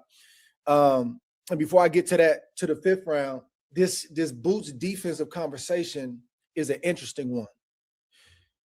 I don't think that the defensive mistake that he made or him getting caught like that should overshadow the performance. Boots put on a tremendous performance. Boots did everything that he said he was. Look at Xander's face, y'all. He is like, please, no. I'm not gonna lie, y'all. I started a little bit because I like Xander. Like this, I know you getting beat up. I start feeling bad for you a little bit. I start feeling bad for him. I kind of was like, still, like I don't know, like. Of course, it wasn't until I watched the replay. But this is what it was. It wasn't until I watched the fight like 3 times I realized it was a lot of shit that Xander got hit with that I ain't even see the first 2 times I watched the fight. No, I agree. The second watch, I feel like when I watched it, because I think we were live, we were talking. I think the second watch was way more brutal. I felt like I'm like, yeah, Boots, I'm cheering. That's my when I see you start looking like you just getting like tagged and you just like round around, I felt a little guilty. I felt a little bad. Like, I don't know. Like, oh my God. He's like, I'm like, leave him alone, Boots. Like, I felt like the auntie spirit came out of me. The auntie spirit, like, leave that boy alone. Hell no. I was like, beat it, get him, bro. All this stuff. Listen, when I'm watching it, I'm on my savage mode. But after watching the second, third time, I was like, no, okay, you made your point. Like, I mean, he was hitting them like he was doing a little, you know how they be doing a little speed work on the pads and they be like throwing them little fast ass combos. Like that's how he was hitting Xander. I was like, oh my goodness. Yeah, it was just like bow, bow, bow. And it all looked and sounded like it hurt a lot. Like it hurt. And I think in myself, like, oh my God, what would I do if I would get hit like that? You know what I'm saying? Like, do I, you got to think about like is other people like, oh, he quit. That was a lot. That was a lot to be hit with. Like, I don't have an issue with a nigga quitting. Like, bro, just he needs to live to fight another day. You can't move. Your legs gone. You can't move. What do? Just let him break every bone in your face? I don't know. I don't know what the answer is to that. I don't know. I think Andre quit, but I don't think he quit because it was a knockdown in his corner through the court, like through the tower. Like, I just think he disagreed with the corner. Like, I don't think like he quit. I think the corner stopped the fight for him. And he didn't disagree. He should not have disagreed. He the one taking the punishment. Hell, I've been like, thank God, shit. Look at this nigga. He like, please. It looked like when he got knocked down that second time and he stayed down till 9. To me, I felt like he wanted to stop the fight. Because usually, if you still down on 9, they wave the fight off. They don't be like none and then let you stand up.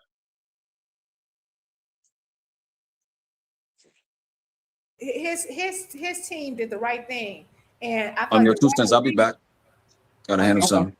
I feel like the referee should have kind of like stepped in that 5th, because he's so young. He got so much, you know what I'm saying, time to develop. but don't let him take too much damage. So I get it. Like, you're like, oh, he quit. He should kill. And some people like Adrian Broner, like, yeah, kill me in there.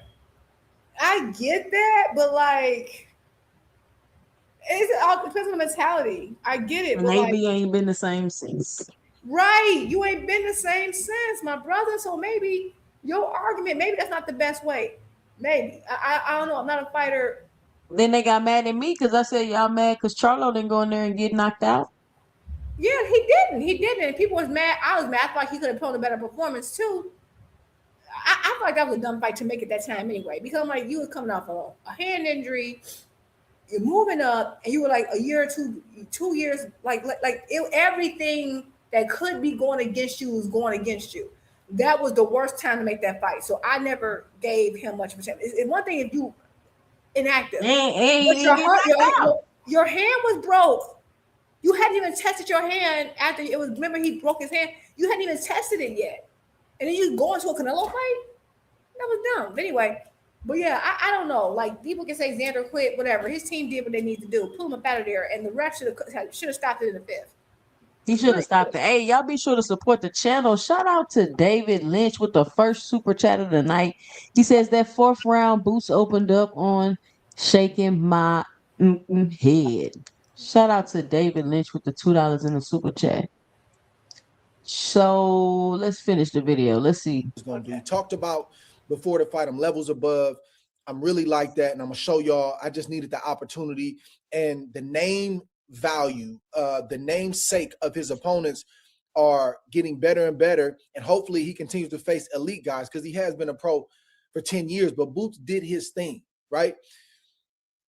The defensive conversation, some of the people that are coming to Boots' aid, why is you saying all these words, Andre Ward? What do you mean? Why he saying all these words? You just saying a bunch of it. Just what are you trying to say? Like, this type of shit, I hate when niggas talk like this. It annoys me. Like, you just trying to sound so. Just say what you're trying to say. They're saying the right things. Me and you, we've been hurt in fights. Things have happened. It's not if you're going to step on a landmine. It's when and how often in the sport of boxing. This is the sport of boxing. You are going to get hit. Things are going to happen. That was an exchange that Boots Ennis got hit in. It wasn't him just sitting there being lackadaisical, even though that's the way Boots described it in the post-fight press conference. But there are mental lapses from Boots throughout his fights. It's not because Boots is not an elite defensive guy. We've seen that. We've seen him do some Matrix-like things where his hands are down and his instincts and punches are barely missing his face. We've seen that. That's from boxing since you've been a baby. That's from you learning the sport of boxing from the crib. So he's got that in him. But what happens with Boots? We've seen him slipping and boxing and missing, and we've seen him with his defense and do crazy matrix shit with his defense. But that's just because he was born with that. He just had that from the crib. You just gonna overlook that, Andre? You gonna overlook the talent that he has defensively? I'm like, where is he going with this? Like, I'm confused. Didn't I just say he was saying too many words too? It's like, you know what it feels like? It feels like he has something to say, but he don't want to feel like he's being overly critical because he's being overly critical. I'm not saying you can't say things, but again, it's a boxing show, so I guess that's what you got to do, critique it. It feels like he wants to be super hypercritical, and even though they want to get to the other parts of the fight, he wants to keep bringing it back to that one moment and make it a bigger conversation no matter what. So he's used all these words to hide the fact that he just wants to be overly critical. That's all it is. So he trying to hide the fact he hating? I mean, maybe. Yeah. That's what I feel like. That's what you saying, Ju. That's what you saying. Yeah, that's what I'm saying. Yeah. It sounds like he he has no reason to hate. This is Andre. This is Andre SOG Ward. Listen, Jules was a huge Ward fan. So I always say he's one of the most underrated fighters of the last few generations. I stand by that. But like, you milking this 27 seconds, my brother. Let's keep it going. Let's keep it going. I just think his offense he believes in it so much. Joe, look at Xander face. That looks so painful. don't even look like him. He You looks see what I'm saying? right That there. don't even look like him. It looked like he just got this. He just whatever just beat out of him. He just looked like he's not there. He probably outside of his body watching himself get beat up. Like in a movie.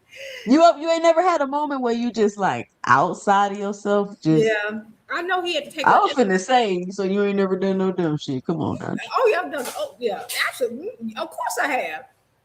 Of course I've done a lot of dumb stuff, but yeah, I know he has to everybody like, what the hell? Look, I got smoke moments where I'm like, what the hell did I do that? What was I thinking? Of course I do. I know he had to take an absence off bad though. I know he probably still sore. Look at his face, Jude. And he blocking. Man, fighter. I commend boxers because I do not want to do that. I do not want to do that. That sounds like a very unfun profession. It's just, I mean, I love watching it as a fan. I love it, but like, Damn, somebody talking about you think he got beat up worse than Earl? No, not quite. No, only because Earl wasn't even like. Earl was in the handicap than him. Yeah, Earl looked sluggish to me, and like Xander looked good in there. He just got beat up. You know, I don't know what the heck. Again, it looked like Earl had been in a fight but when he was backstage before the fight. So I don't know. That's just my opinion. But no, Earl beating was worse. And it's always bailed him out because it's elite. His offense is elite in terms of his power. I think he has elite power. I think his punch selection, his IQ, all those things are elite. But because he hasn't got a marquee name and he hasn't fought a guy as a professional that brings that kind of danger where my senses got to be turned on. I got to be on point tonight or else I could be looking up at the lights. He hasn't had that as a pro. So you can start to get a false sense of yourself, Roy. What age did Terrence Crawford get that as a pro, Andre? Was it 29, Andre? What's up, Key? Key, you there? Key is Key, you outside. on mute. Key outside. I was Key. outside earlier. I had to take a nap before I came on here. You had to take a I nap. had brunch earlier. I had to take a nap. I was like, man, I ain't gonna make it tonight. It's raining now, though. That's why I said I'm gonna get my butt in the house. Key outside. She in them. You in them streets, Key?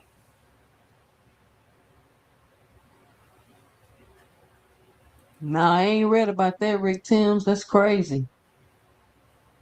Key, we can't hear you if you're there. All right, let's listen to Andre Ward. Okay, so me and you agree, Juke. You're saying it sounds like he trying to politically correctly hate.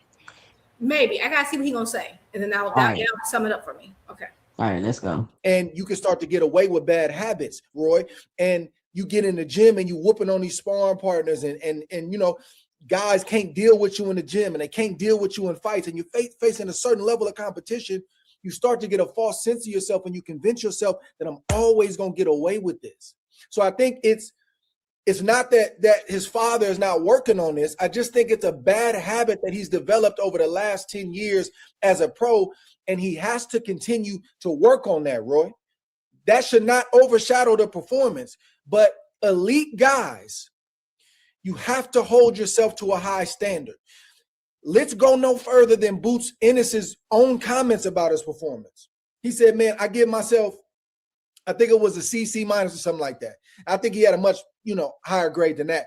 But if you're going to be the king, I'm not saying a titleist, I'm not saying a unified champion, I'm not even saying an undisputed champion. I'm saying if you want to be the king, where I'm running the game and I'm sending fear throughout my division and the surrounding divisions, you got to be hard on yourself. Appreciate the win. Appreciate. Okay. I just gotta pause it every so often because we reviewing it. So, Key, we can't hear you, Key. Go ahead. So this was interesting. He said that. So what it sounded like to me before is that Ward's argument is that it was not. He said he was exchanging and got caught. So he's saying I know Boots said that he got lazy or whatever, no, he said that wasn't it. He was in exchange. He got caught. Basically, like it's not because of something you did. You just got caught and you got hurt, right? Now he's saying it's like he contradicting himself a little bit because now you're saying he has a bad habit where he's doing all sorts of sparring partners and he get in a fight and he think he gonna always dominate and have this issue. Basically, he falling asleep at the wheel because he just so used to dominating, which is what Boots said about himself. So you originally said that no, it wasn't because he fell asleep at the wheel because he was dominating, and now you're saying that it is a habit he's a fix. So like you're contradicting yourself just a little bit, Ward. Because you get what I'm saying? Two cents. He's saying you first said you disagree with Boots. That wasn't the thing. You got caught. He's trying to walk it back around in the circles so he can start hating. Right, and now you're saying, yeah, that's a habit, a nasty habit he has to work with. Boots said, I have this habit I got to work on. He acknowledged it. You said, no, that wasn't it. You just got caught in exchange. You couldn't take the punch. Now you're saying, oh, yeah, you got to work on it. So to me, so my suspicion is true, at least from my assessment. You want to just drag out this criticism of that 27 seconds in this fight. You want to drag this out. Because first you're like, oh, no, that wasn't it. Now you're saying, yeah, it is it. It's just, bro, we get it. He got caught. God dang it. He probably won't get caught again in fighting. It's 154. 154 has been the most dangerous division of like the last 7 to 8 years in boxing. That's when the titles changed hands so well. That's why I got so much respect for Jamel.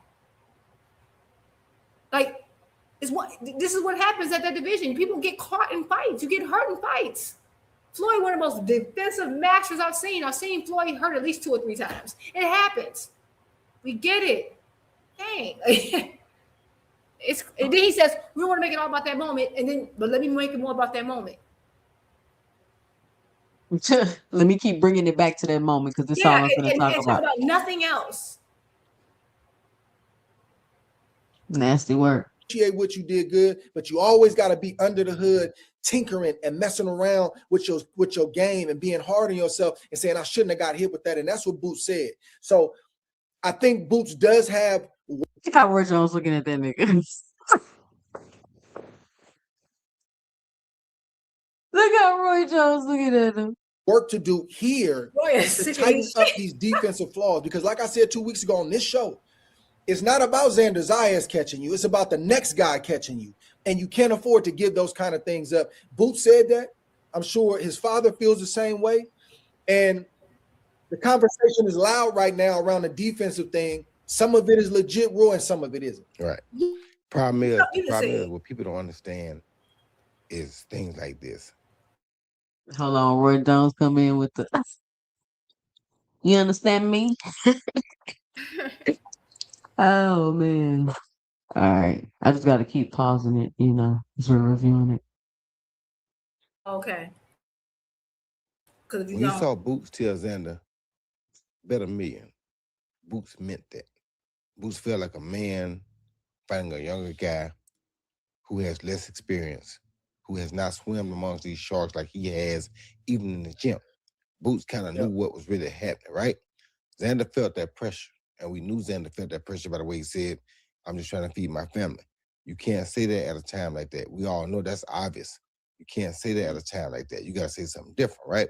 So he basically took that over right there, in my humble opinion. But what I'm also going to say here is something different that people probably want to hear. When you're on Boots' level, it's hard sometimes because there's so much going on. And Ooh, boy, Xander is like covered up. And he got his head, his body, everything covered. Key, you there, Key? Key. I don't know what Key got going on. She must not have a signal where she is. So I will say, I don't know what part of Chicago she's in, but it's been like raining off and on. And we've been getting some storms, maybe. I don't know. I'm assuming. But one thing I want to say, just for folks getting the chat, getting all, everybody getting bent out of shape, we're not saying he can't criticize them. We agree. They always do that just because you can't point out shit. Just don't even pay attention. Yeah, we're not saying he can't criticize him. Ward has already criticized him. And then when it was time to move on from the 27 seconds that he wants to criticize him about, and it's time to move on, he went back to that.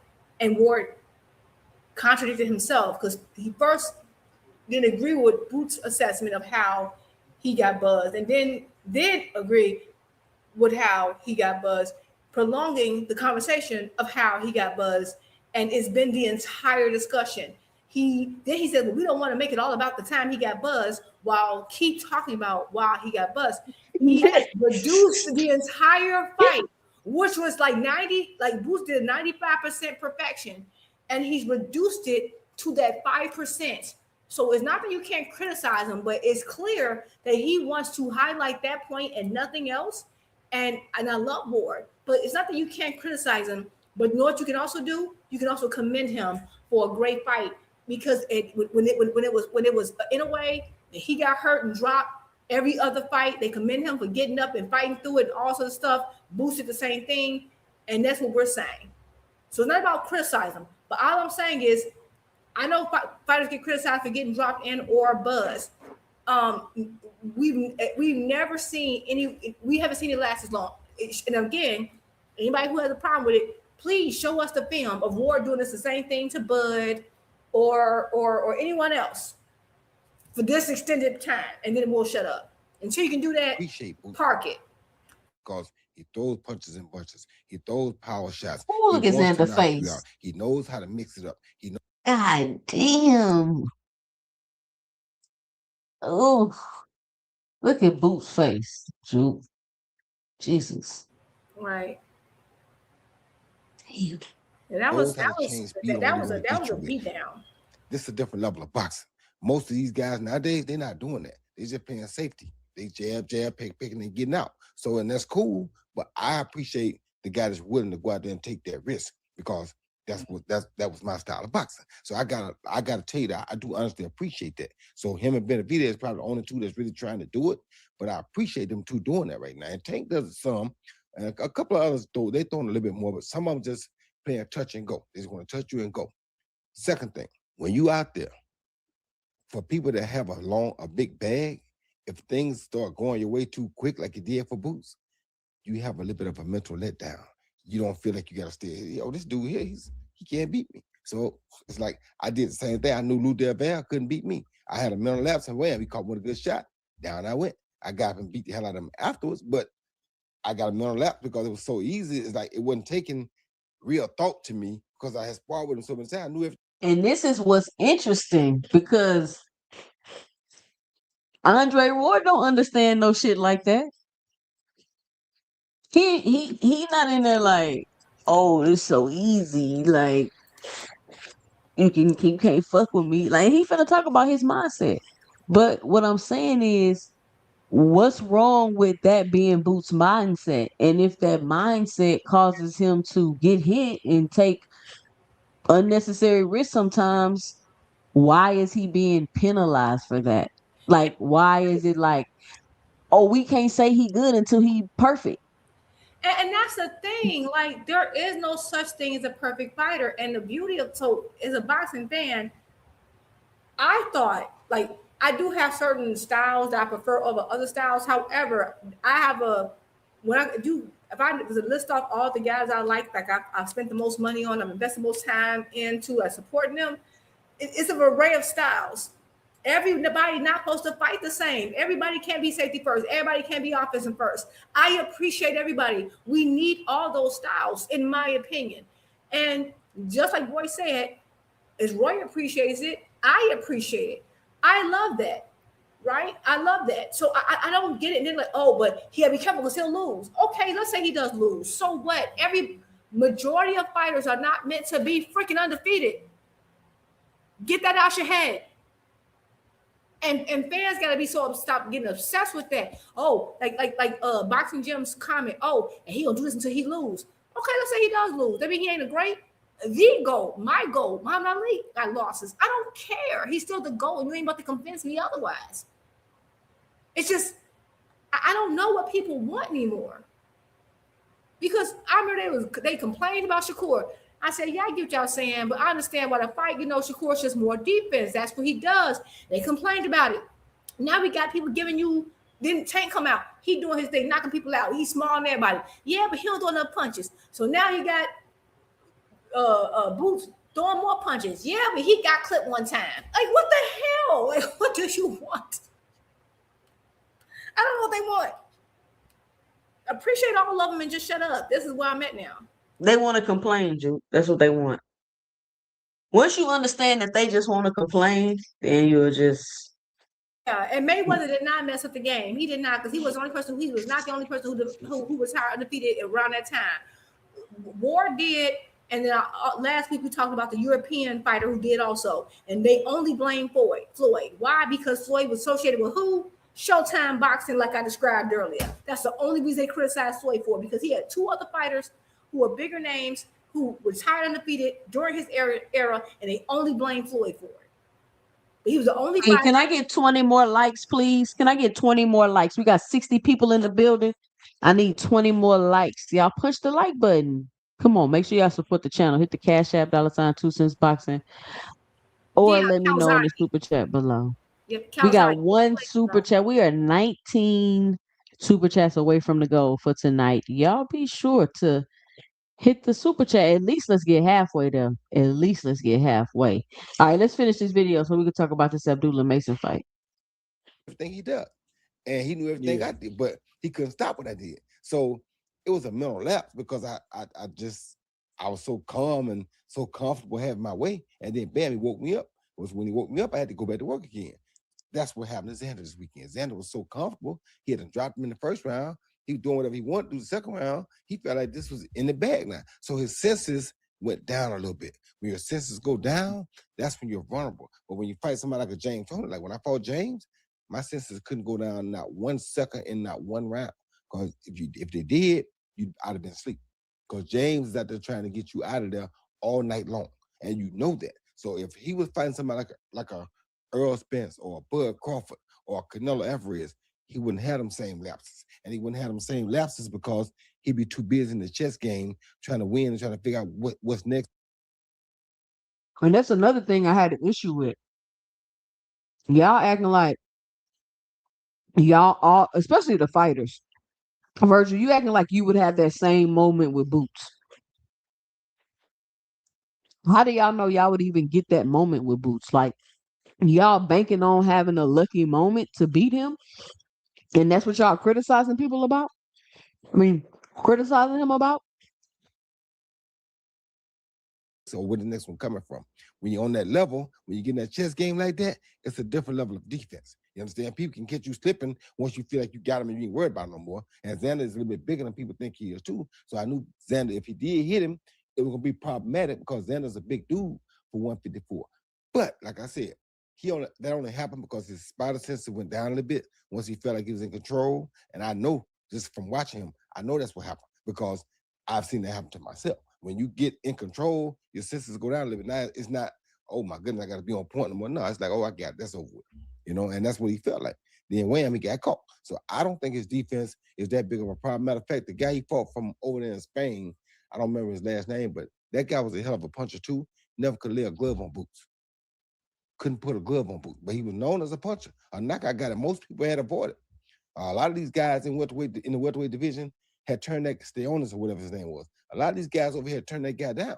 They didn't really want to fight him because he was too big of a risk, but not enough of a name. Boots took him to school.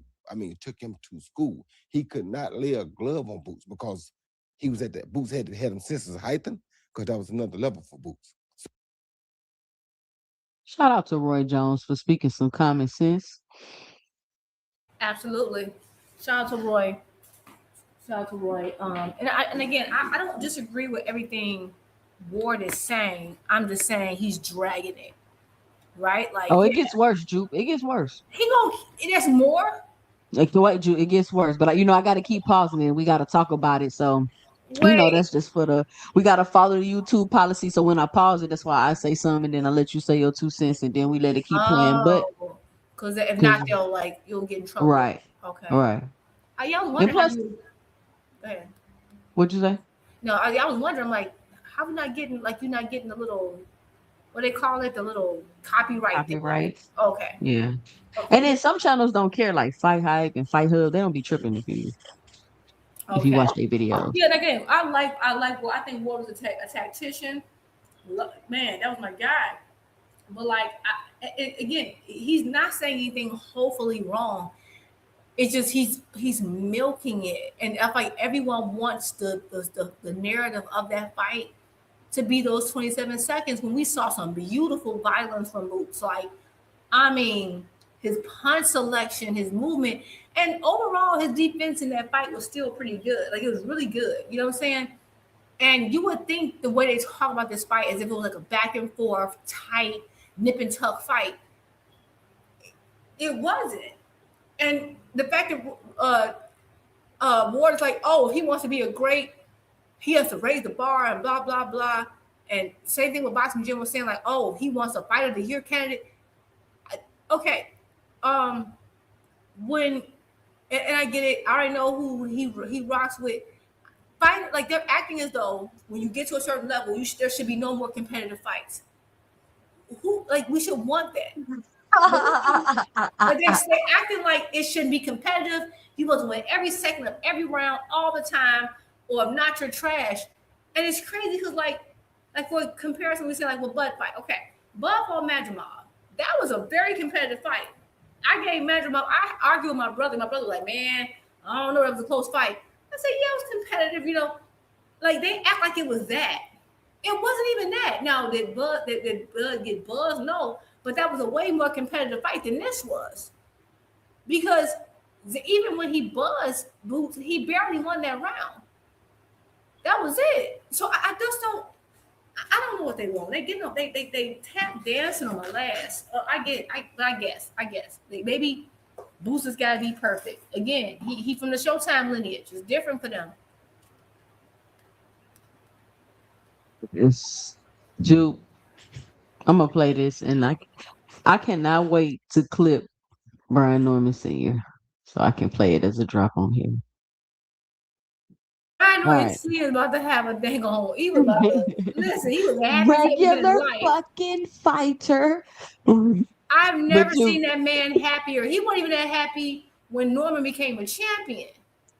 Listen, I wanted to be mad, but I just was laughing so hard. Like, this man was funny.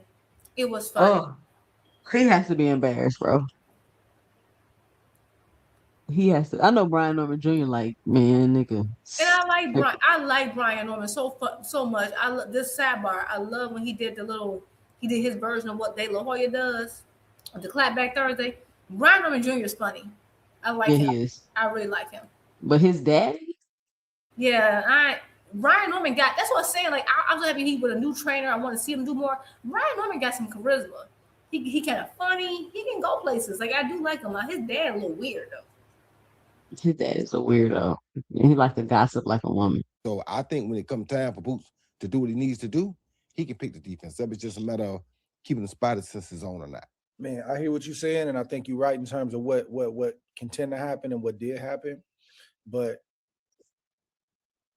you gotta tighten that up. When you fight elite fighters, though, it's almost impossible to tighten up much more than that, because when he was tight, when he was doing his thing, he wasn't getting touched. He didn't start getting touched till he relaxed. So it's like it's hard to tighten it up any more than that. Nah, my thing is, and I always had this mentality: if you ain't on my level, I'm gonna show you not on my level. That's what he was doing. You see what I'm talking about, Drew? Absolutely, because me and Supreme was saying earlier, I get it. If you're not on my level, I'm gonna show you not on my level. But Xander was the one who was a unified champion. Did he not show Xander he wasn't on his level? He did show he went on his level, and it's so crazy. It's so crazy for Ward to say that, because you got dropped by a journeyman, my guy, in your career. It happens. You got dropped by a journeyman before. I'm talking about before. Y'all might remember, like Supreme mentioned, that was before Kovalev. So if I do a video and show a clip of Andre Ward getting dropped, I'll be wrong. I'll be wrong, Juke. Would I be wrong? No, I'm just saying. Honestly, you wouldn't be wrong, and that's what I'm like. I'm with the Ward. If you ain't my level, I'm gonna show you my level. Yeah, but like you can get clipped again. Like that's what I was talking about, even with Floyd. The people who hurt Floyd and gave Floyd the hardest were the people who people thought were on their level. That tends to be your hardest fight. The people who everybody thought, that's lets you know the fans don't know nothing. The people who everybody thought was on Floyd's level was going to be Manny, Canelo, the bigger name, Marquez, all them. He passed. It was nothing. His hardest fights was what's that they call him, the drunken master dude. Augustus. Yeah, like the fights that people didn't see coming were the harder fights. The people didn't think, oh, they ain't got power, blah blah blah. And what's crazy is I've seen Floyd clipped by a guy who can't punch, versus when he fought punchers didn't get clipped. It's just I'm not saying it's gonna be going on with Boots, but that's what happens sometimes in fights. Like that's what it is. That's because fans become so obsessed with a name who's promoted well and don't look at the style matchup or just the potential that every grown man, these are grown men. Every grown man is dangerous to another grown man. I don't care if he's a non-puncher. I don't care. I've seen more fighters hurt by non-punchers sometimes than punchers. You know, they might get knocked out more by the puncher, but like look at Floyd's career, who he got buzzed by. And then he got in there with Chico Diego Corrales, who was knocking everybody out and didn't get clipped at all. And it went toe to toe with him. It just depends. So I get what Ward is saying, but like your own experience should tell you better than that. And again, he's steady harping on it, like you said. But I sped up the video a little bit. Let me know if it's too fast for y'all. That's why it was so easy. That's why it was so easy. Once I did that. Hold on, Roy talking too fast. Let me. Oh, yeah, that's Minnie Mouse. Roy talking too fast. Hold on. It was so easy. You catch me and you earn it, I'm gonna give you that. I got to tip my hat. That's my fault. That shouldn't have happened. Even when I got dropped by Kovalev, I'm like, yeah, that shouldn't have happened. I'm not supposed to be on that canvas. But if I do it because I had a mental lapse, that's on me. That's true. That's true. That's true. That's on me. That's true. But when you like I say, it's hard to explain. But when you got a bag, and Boots has a bag, I know Boots has a bag. When you got a bag full of stuff, you trying to put all your stuff on the table. Sometimes it's gonna happen because you got so much stuff you throw on the table. Sometimes it's gonna happen, and that's what Boots was doing. He got so much stuff to throw on the table. Sometimes it's gonna happen. So when we got so much stuff to go through, that's gonna happen sometimes. And he's one of those guys. He got so much to throw on the table that sometimes stuff gonna happen because he got. If he didn't have that, if he was just a I'm gonna do it this way type guy, he could play that safe game and not get it because he got that in him too. He can go in the field of shell and do what he want to do. He slips, he bobs, he does it all. He has great defense when he wants to use it. So it's like, I don't think it's a problem that got to be fixed. I think he just got to make sure he stays mentally intact because I think it's fixed already. When he fought, like I said, Steone's the guy that nobody else didn't want to fight. When he fought him, he couldn't touch him. But this is my point though. So because Boots is not. The nigga is, you see him? Yeah, I see him. And this was crazy. I get it. Why he looking side to side like this? Watch how he do, Ju. Mentally intact because I think it's fixed already. When he fought, like I said, Steone's the guy that nobody else didn't want to fight. When he fought him, he couldn't touch him. This is my point though. So because Boots has not been able to get. This is my point though. Looking from side to side. Right. Why is you playing, Andre? He is laying it on thick. He's been talking about that 27 seconds for about an hour. We get what he's saying, T-Bug, whatever you got in the chat. But guess what? He's like, oh, it's about him hitting with a multi-piece. Did you see, if you clearly haven't seen Andre Ward versus Darnell Boone. You clearly haven't seen that fight. Clearly. Because it was more than him, because not only that he just get hit with a couple, like a 3-piece, 4-piece, he got put down in that fight against a journeyman. Darnell Boone has more losses than he has wins. And 6 draws. So I know exactly what he's talking about. Shout out to Best Video 7494. He says, do you guys give Boots credit for beating Xander? Yeah, why wouldn't he get credit for beating Xander? He absolutely gets credit. Why would he not get credit? He fought. Xander was more youthful, bigger, and he was a unified champion. How could Boots not get credit for it? Well, he almost stopped him according to y'all. That's what's crazy. Like y'all don't get what Ward's saying. We get what Ward's saying. You don't get what we talking about because Ward talking from a place, well, the way I came, if he was below your level, Darnell Boone was below Ward's level and did worse to him than Xander did to. I'm like, what are you talking about, Ward? What are you talking about here? You milking this. There's more, Drew. Elite competition in the ring with him for whatever reason. He's fought a certain level of guy. Mhm. Everybody he's fought in the last 10 years, he went in there knowing I'm way better than you. Mhm. Over that time period, you start to develop bad habits. I don't care if that bad habit is for 30 seconds of each round in every fight that you have. That 30 seconds could be your kryptonite when you face that elite guy. That mental game. So now he can't have a problem. He can't do nothing. He can't even mess up for 30 seconds in the fight. He got to be perfect, according to Andre Ward. He say, I don't care if your bad habit happens for 30 seconds of every fight. So I can't have a bad 30 seconds of every fight? Is that what he's saying, Drew? I guess. Is that the expectation? Basically, he has to be absolutely perfect. And I'm not surprised because they did the same thing like with other people. It's just, it is what it is. I get what Ward's saying. Yes, he got to be better. You milking this. I don't want to make it all about that. He's taking this interview, and instead of talking about the amazing combinations, the jab, the footwork, all the great things this man did, he decided he gonna make this whole interview about those 30 seconds. He ain't never did that to Bud. Did he do that with Bud versus Mean Machine? Did he do that with Bud versus Madrimov? No. I already know what it's about. And I like Ward, but like this is some beat. I get it. Xander was 182 in there. 182 in there. This is a fight at 154. And he did that to that man still. And the fact that you're harping on this, and I'm sorry, I don't think it's a coincidence. It's the same fan bases of people keep doing this mess. Not all of them, because I'm part of that same fan base. But it's not everybody. But I am noticing who it is. And it's irritating me. I don't even want to hear nothing else Ward got to say. I ain't even gonna front. He pissing me off. Come on, Drew. Come on, we gotta analyze. Drew, we gotta stay in our analytical mindset. We gotta analyze. It's like, God dang, you said the same thing 18 times. Yeah, but that like 20, I love boxing. You want to keep we've been talking about the same 27 minutes, we've been talking about the same 25 seconds for like an hour. Like, come on, my G. Key, you there, Key? We finally got you. Yes, I'm so sorry. Salute, Queen. Key with the key. Oh my God, I'm so sorry. Yo, it sound, I don't know, Jupe, I don't know where you is, but it sound like Baghdad over here. Okay, Baghdad, baby, these fireworks was going off, and I was like, I cannot be.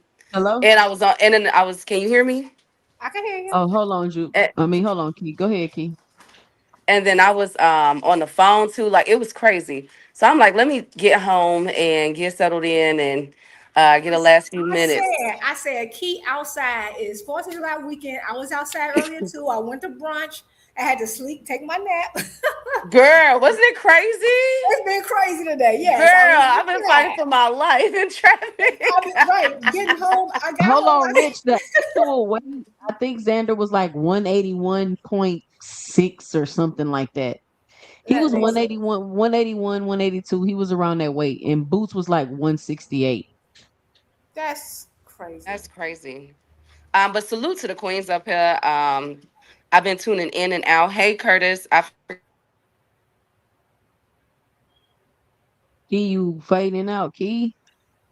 Come on, Key, with the signal. Key, you got to go stand in the corner. You can't move. Yeah, right. It's because. Can you hear me? I can hear you now. Okay. Okay. Hey, Oddly. Gifted Biddles with the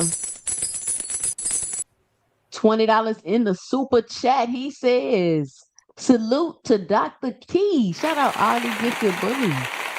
Hey, you should have hopped up here earlier, Oddly, but they dropping that curve. You so silly. All right. Now, what is this video about? Hey, Stefan, what's this video about?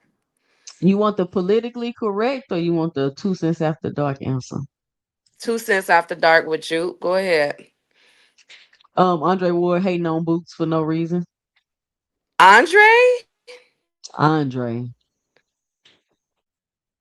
You catching Juke? Andre ain't no Boots. We gotta run through it because Juke getting mad. I'm sorry. I'm not getting mad. I get the critique. But like an hour-long critique over the 25 seconds of the fight, but you not giving no props for the rest of the fight is insane to me. Oh, we just want him to be better. It's it. No, if you want to be better, you say your piece. Y'all could they debated that the first 15, 20 minutes. It's 45 minutes later. You still on this, my G. You mean to tell me you want him to do better than you even did? Oh Lord. Because the way I came from, if he out your league, then explain Darnell Boone. Okay, What are you doing? But let's finish it up. We got okay. about, if this a 30-minute video, we at 17 minutes. It's not a switch you can turn on and off. That thing, that you got to get that locked in. You can already tell he hating you because he got both of his fingers pointing at his face. You not saying nothing that important. You a hater. What? You mean? Oh, he really is, and like he don't like the You fact not that saying nothing that important, Dre Ward. yeah, he being ridiculous. All right, here we go. You know a nigga bullshit when they start talking with their hands. All right, here we go. You don't get no free shots on me. That's the elite mindset. Oh, this dude ain't on your level, and I'm about to show you not on my level. He ain't gonna touch me. Now I might get touched because it's boxing, but he has to work on that. He ain't gonna touch me. Now I might get touched You because it's got boxing. dropped by Darnell Boone. I can't. All right, here we go. That's not just for Boots Ennis. That's for any elite fighter. You can't touch my chin because I go to sleep. Why I'm going to sleep? I'm in a professional boxing ring with thousands of people in this arena and millions of people watching around the world. What I'm sleep for? He wasn't going to sleep, I don't think. And like I said, had he been ain't there with somebody else. And I said that moment when he got caught, that was an exchange. I'm shifting from that one particular moment to the talk around him having mental lapse. I'm on the mental lapse as a whole. That moment was an exchange. That's two different things. You can look at that two ways. It could be a mental lapse, or it could be, like I said, it could be him got so much stuff in his bag. They was trying so much stuff because he was having fun. It was easy to do it. He might went a little bit too far. Who knows? It's like sometimes because we want, and he was at basically almost in his backyard too. His fans drove right there to see him. So he wanted to show him he could beat him left-handed, he could beat him right-handed, he could beat him any kind of way he want to beat him. So to me, he was like just putting stuff on display, doing what he wanted to do. Then he got caught because he probably was doing a little too much. After that, he didn't get caught no more. So, Elite guys, standard is here. It's right here.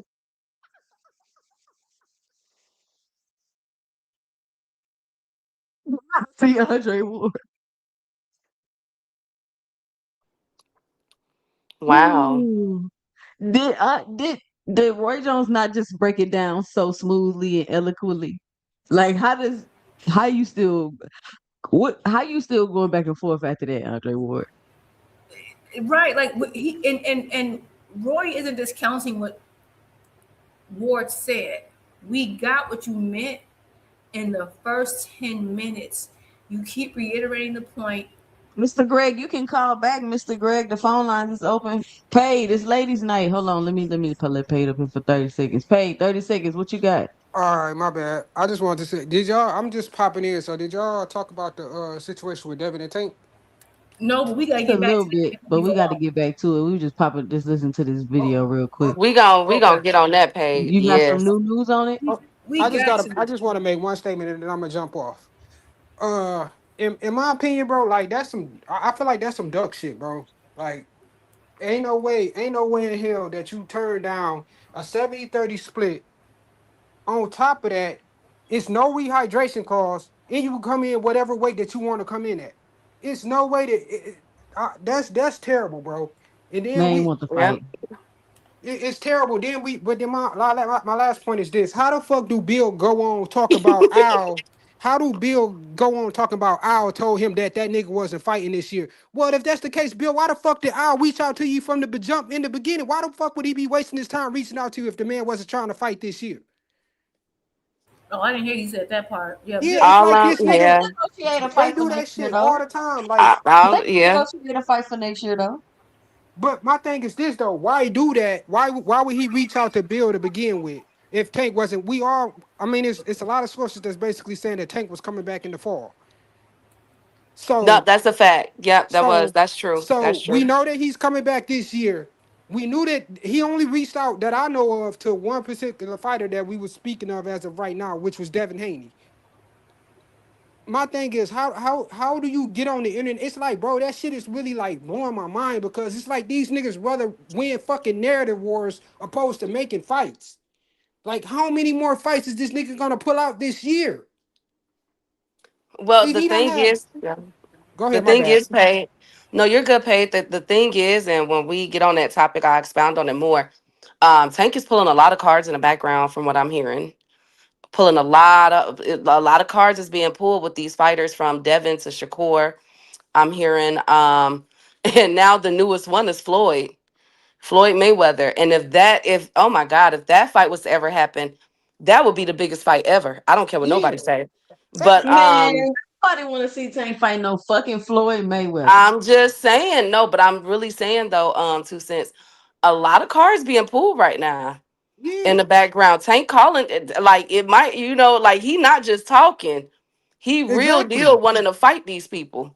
And then another thing though, Key, this is my last point. And I promise y'all I'm gonna drop off. How it's like with that whole Tank situation, even with the damn, you just made me lose my train of I'm thought. sorry, Pate. I'm so sorry. No, you made me lose my train of thought. But I'll probably just call back in if I remember it. But yeah, it's just that's just mind-boggling to me, man. Just how many times this man done pulled out of several major fights and then acting like, oh no, he gonna say that Tank. No, this is what I was gonna say. He said that Tank ain't the same person that he was before. What the fuck do you mean? How is he not the same person that he was before going into negotiations just because of his outside shit? That shit didn't change with Mike Tyson. Since when did your numbers start? He Who hasn't had said a that? fight yet. He hasn't had a fight yet. Devin did. So my thing is, how the Let me fuck can get he the say that receipts Tank is still not uploaded the before same that. nigga that he was before? He gonna be even bigger when he get back. That's crazy to me, bro. Because people gonna be That's anticipating him coming back. Yeah, people like, yeah, why are exactly, people acting like they don't know how this works? My We thing got is, exactly. we hold Like on, we they got make it. Mr. Greg on the call. What's up, Mr. Greg? My bad. I'm I'm out. All right. fine. Good evening, ladies, Key and Jupe. Can I'm y'all hear starting Mr. to think. Greg? Put a one in the Ye- chat if y'all can hear Mr. Greg. Yeah, I can hear him. Salute, Mr. Greg. Can you hear me? Can you hear the panel, Mr. Greg, or no? Well, I have my volume. Let me turn it up and see if I can hear them.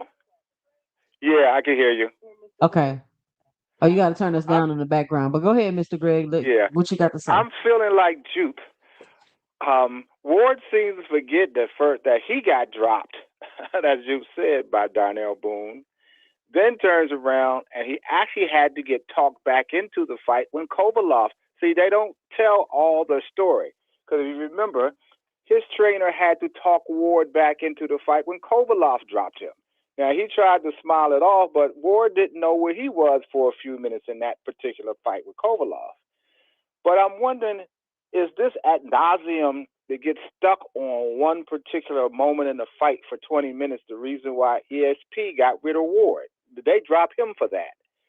So listening to him is annoying, to be quite honest now.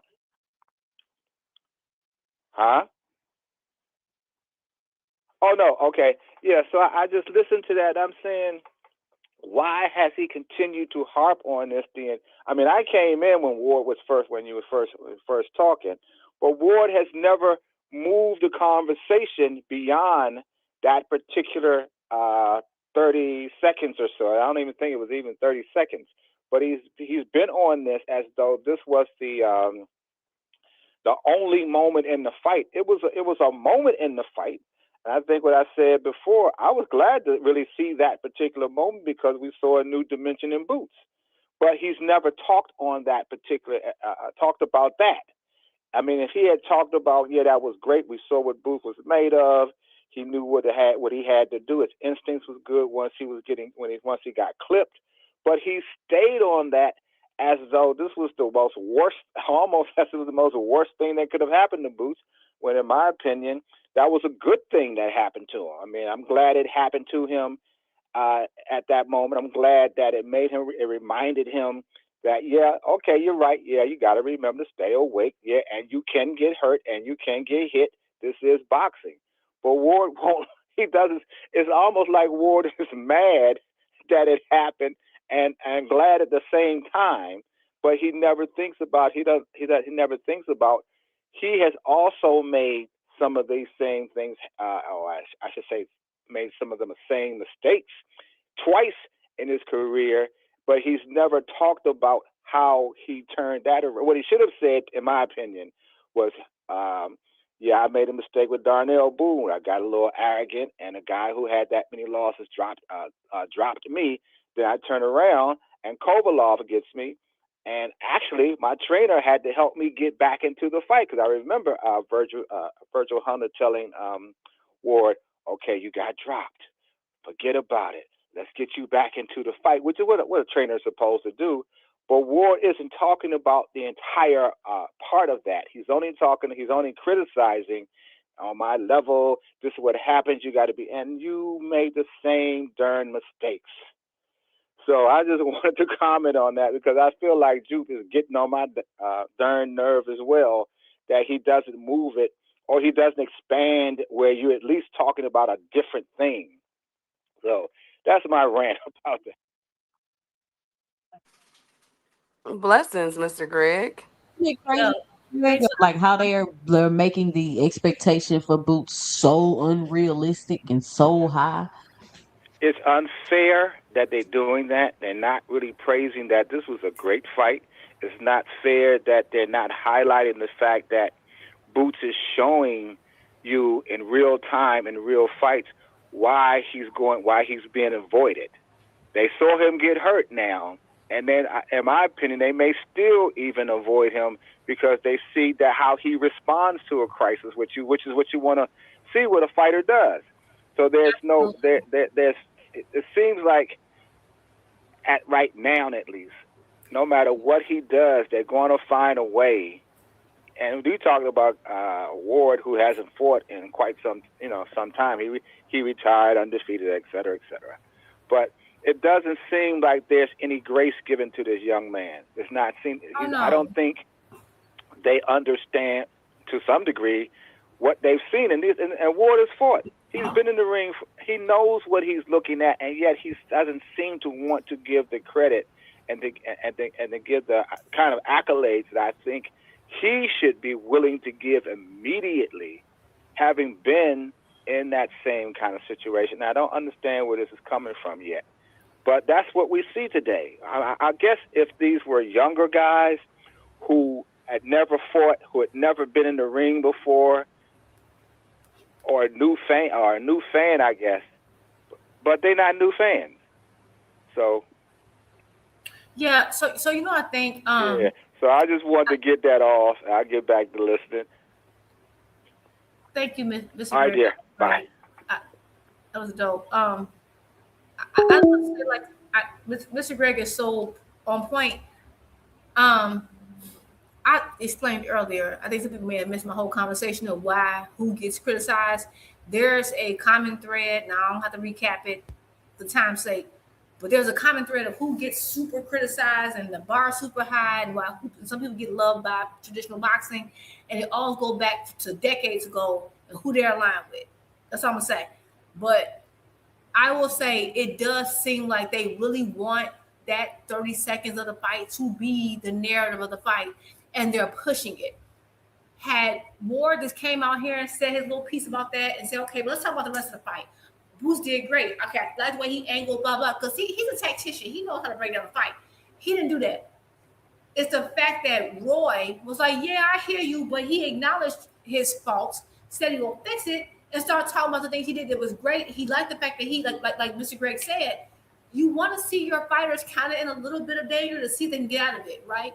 And that's what he did. We needed to see that. Instead of him doing that, no, he will not allow the conversation to progress anything beyond that 30 seconds. That's the problem. It's not the fact that he's criticizing them. It's the fact that he will not allow the conversation to go beyond those 25 seconds because he wants the conversation to be about that. And now, his boy, Will Crawford, who I love, is doing an entire media tour on Boots in his fight doing the same thing. It's not a coincidence. I'm sorry. I've never seen an ex-fighter go on a media tour after, it's not your fight. You didn't fight. Bud Crawford is everywhere now. He's doing more media than Boots, and Boots won. And they're pushing the same. Crazy work. That's not a coincidence to me.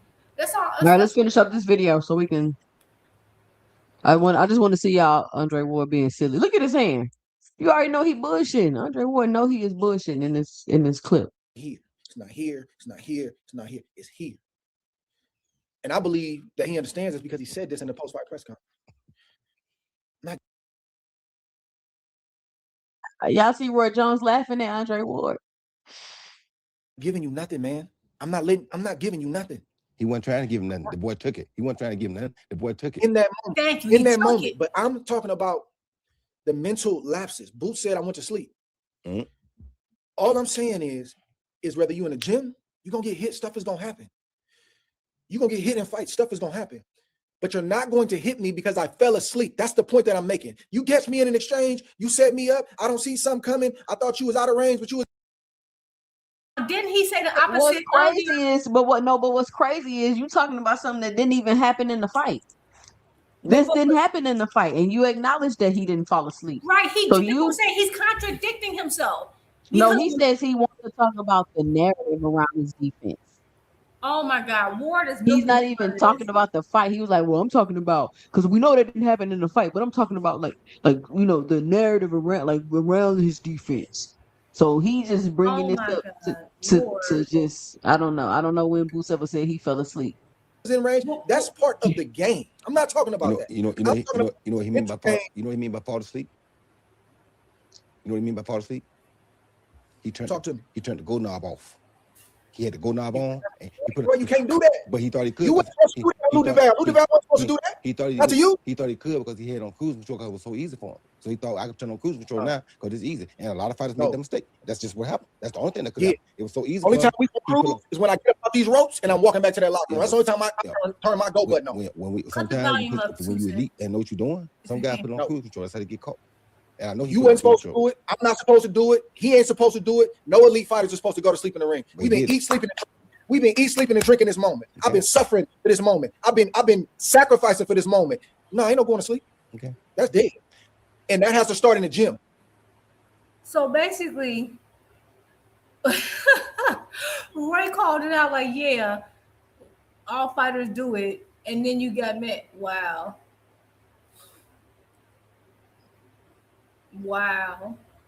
When you get so easy, when it gets so easy for you. When it gets so easy for you, on this level, it's like you have to be careful because you can't fall asleep. Especially guys that you. Andre Ward is Roy Jones is clowning Andre Ward right now. When it get this easy for you, when you get to this level, sometimes you fall asleep. Andre Ward like no. He's like when you get to this level. I love it because he's right. It's happened to Ward too. Like what we talking about? Look at Ward face. You know y'all know he bullshitting. You think are beneath you. Now, guys, you think is your level above you, you ain't going to sleep on him. But when guys are beneath you, that need to change, Roy. It probably do, but that's a hard thing to change. What I'm trying to tell you. I'm stepping anybody. That's a hard thing to change. How though? How's it a hard thing to change when you in the gym repping this kind of stuff? Because the punches you get hit with in the fight is the punches you getting allowed to get hit with in sparring. No, the fight I ain't get hit with nothing in sparring because I'm so sharp in sparring because I ain't gonna let no sparring partner lead up think he can whoop me. So ain't no sparring partner to touch me because I'm gonna stay sharp. And that's supposed to like in the ring. You're not touching me with that. We didn't mean them to touch us. It's just that we probably had a little of a lapse where we thought, well, this is easy. Let me try this. And before we got the mind what we're gonna try next, ain't no lapses, Roy. Ain't no lapses. It happened though. It happened to me, it happened to him, it happens. It happens. You set me up and you outwit me, you outskill me, you outpunch me. That's different. I want to make that clear. I'm not saying you never gonna have rough moments. Some people call it boxing, but it's a bunch of landmines. It's not if you're gonna step on it, it's when and how. Exactly right. So I want to take that off there. I'm not saying that's not gonna happen. I'm talking about giving any elite fighter. He took his foot off the gas. It was too easy. It was. He had easy first round, easy second round. It was too easy. That's obvious. I already know what it is. I'm looking at it. Just not watching the fight. That is a problem. So Andre Ward, you ain't never had no easy fight, bro. Is what you're saying? What is going on with Andre? I don't know, but he tripping, ain't he? Because he was crazy. But why he's so hot?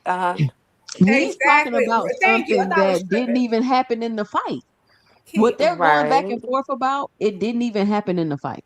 It really didn't. And are we taking that one small few, 15, 20-second moment of adversity, the first time that we've seen Boots face adversity? We're taking that small snippet and saying making up all of these extremes. We're going very, because this is very extreme. Like, Because look at it's people like Johnny Durag in the chat. Ward is also pushing back on Roy, sort of saying you rely too much on athleticism and God gifts, and look how it ended. Y'all not catching that. That's not what That's not what we're saying. that's not what. And so what if he relied and that's how it ended? So what? That's what I'm saying. Yeah, Like what? okay, how Like did it end? It ended at Roy being a freaking legend that everybody loves. You I don't just don't. I think that I look. I think that what Boots, the talent that Boots is, it appears that it's intimidating certain fighters thank because you. Boots has the skills to pay the bills. Now, do he lollygag? Yes, he do. But Boots has the skills to pay the bills, and I'm wondering if Ward is a little intimidated or something. Like, what's really going on? Because I remember the Kovalev fight. I remember when he got dropped by what's his name. I remember all that. So, and not to mention, Ward was never a high offensive fighter like that. I mean, am I tripping? Maybe I got to go back and watch some of Ward fights, but Ward never was the press the gas type of fighter, a pure dominating fighter. At least in his later years, when I was what I could remember. Because to be honest with y'all, Ward low key, and I promise y'all, no disrespect to the Ward fans, but he was low key a little boring. So I never saw he was Ward like a better Devin Haney. Yeah, like he was yeah. just a So he was more tactical. offensive. So I saw Ward as a practical. I feel like he was more of I would say he was a boxer counter puncher. But he can go for it. This is the thing. Ward could do a little bit of everything, but he was at the larger weights, so he wasn't as fleet of foot as a Devin Haney on the back foot. But he had some pop. Like he was kind of like that middle of the road, can do a little bit of everything. I think that Ward was underrated personally, but this is my thing, Key. We've been watching this video like we got what we picked up what he was putting down 25 minutes ago. You told us the critique, we got it. Roy I don't hear nobody agreed. else though. Roy said what he had to say. The thing is that he is belaboring the Hold point. on, y'all. We got Eugene on the line. Eugene, I know you can't hear the panel, but I'm gonna let Juke finish letting her plane, and then I'm gonna let you go. They can hear you though. Yeah, Can y'all hear Okay, all Eugene? right. Say what's I up, hear him. Eugene. I Yeah, hear we him. All can right, hear him. all right. Yeah, Y'all, we got So, Eugene on the line. It's ladies' night. If y'all enjoying the show, be sure to support the channel. Punch that like and subscribe button. Listen, Andre Ward, I gotta point this out. We're gonna continue to keep up with this situation going on with Boots, and we just gonna tell the truth over here. Cause we're not finna let y'all do another fighter like we've watched y'all do fighters in the past. We own to y'all. We own to y'all. We noticed the pattern, and now we got the platform and the voice to call this stupid shit out that y'all doing. And Andre Ward, you cool, but you on some bullshit right now, bro. I yeah, can't like lie to you, Andre. yeah, he's just milking it. And again, like now Ward was a boxer. He can box you. He was really good on the inside. He like Ward wasn't to me was never boring. He just wasn't like a KO knockout puncher. He could hurt you, but he wasn't like a KO artist. But he was good on the inside, slipping shots, digging into the body. He was good at that, right? My thing is that we heard that like he's belaboring this, and it almost was intentional how he's this critique of those 25 seconds. He has literally made this the narrative of the fight. That's what he's doing. And the fact that Roy keeps saying positives about Boots, like, no, no, no, no. Like, if Roy responds with, yeah, I hear that, but he did that and he fought back, and, he has an offensive mentality and he's just giving a different perspective, Roy is like, no. I mean, I'm sorry, Ward's like, no. And it's like, it's making him fight back. It's like, how it almost feel like Roy feels. I'm sorry. It almost feel like Ward feels offended that Roy is finding positives in that 25 seconds, which I also feel positives. But they not even talking about the 25 seconds. Andre Ward is talking about something completely different. He's talking about the My narrative bad. Let me that say Boots this. got mental lapses. Ward is using those 25 seconds to hypothetically talk about mental lapses in future fights. Right. He's using that 25 seconds to talk about the potential of how he can mess up. However, he didn't use his issue with Boone to outline his career. All right. But let me let Eugene go because we got him on the call. What's up, Eugene? What you got for the show? Shit. So, I'll put a one in the chat if you can hear Eugene. Go ahead, Eugene. you was watching the fight, correct? Yeah, I was. So, after round 3, what did his father say to him in the corner? Oh, I had it on mute, so I don't know. You can't ask me. I ain't hear shit. Shit. Well, anybody in the chat know? We Anybody was can like, they say? was all at the fight party. We all had it on mute. We don't watch with the commentators because we don't want to do with the bias. So you tell us what they said. What he say? I was there. I can't hear his father. Oh, I you can acting see like his you head knew what he moving. said. Does anybody know what his father said? No, I'm asking what he was saying. That way somebody could say like, "Yo, he said this. He sounded like he was Oh, worried." well, I we want don't to know. know, did he sound worried or what did he say?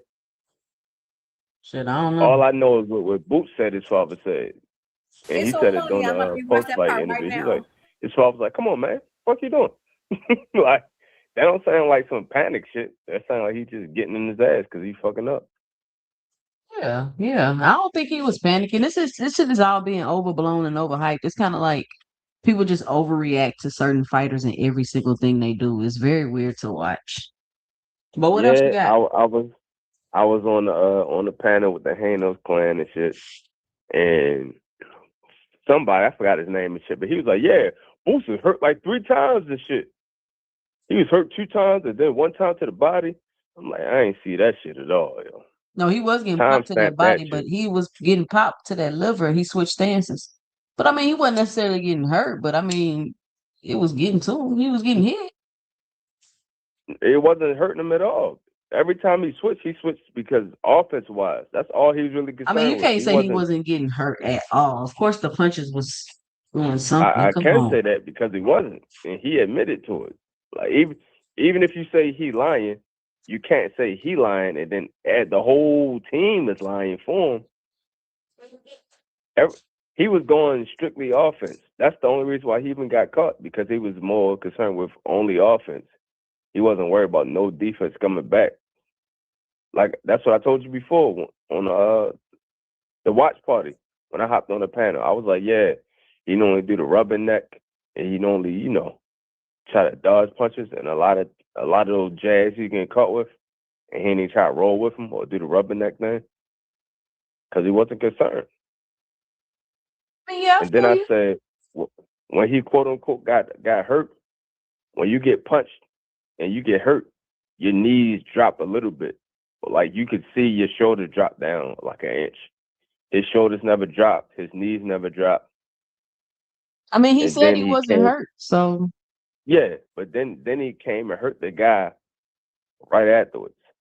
right. And the only reason why the guy had to go to the hospital was because he kept hitting him with the left uppercut and the left hook Ooh, to the body, into the and that's head. why he had like a internal damage. Like I'm sure he was pissing blood. Like I'm sure 1,000% that's what happened. Because he was getting rocked and he was concussed, but having a concussion ain't gonna really send you to the hospital. It'll sit you down, it'll sit you in the back with a towel over your head and cut the lights off. But all of those body punches, that's gonna cause a lot of internal bleeding, and I'm sure he went to the hospital because of that. But I like everybody saying he hurt, and I like everybody saying he ain't fight nobody, because the statement after that is, I want to see him fight so-and-so, so-and-so. If he got clipped by him, then so-and-so, so-and-so can beat him. And then hopefully he get these fights. Because the problem is not him not fighting tough competition. It's really people ducking him. Right. So hopefully it will encourage people to stop ducking him. And we can see some good fights. But I don't see anybody until he gets 75 give him any kind of comp, honestly. Yeah. I still think that was the best guy at 54. Well, that was the second best guy at 54, because the two people above it, like I said, Ortiz and Fundora, both of them ducked Xander. So they can't be ranked higher if they duck that guy.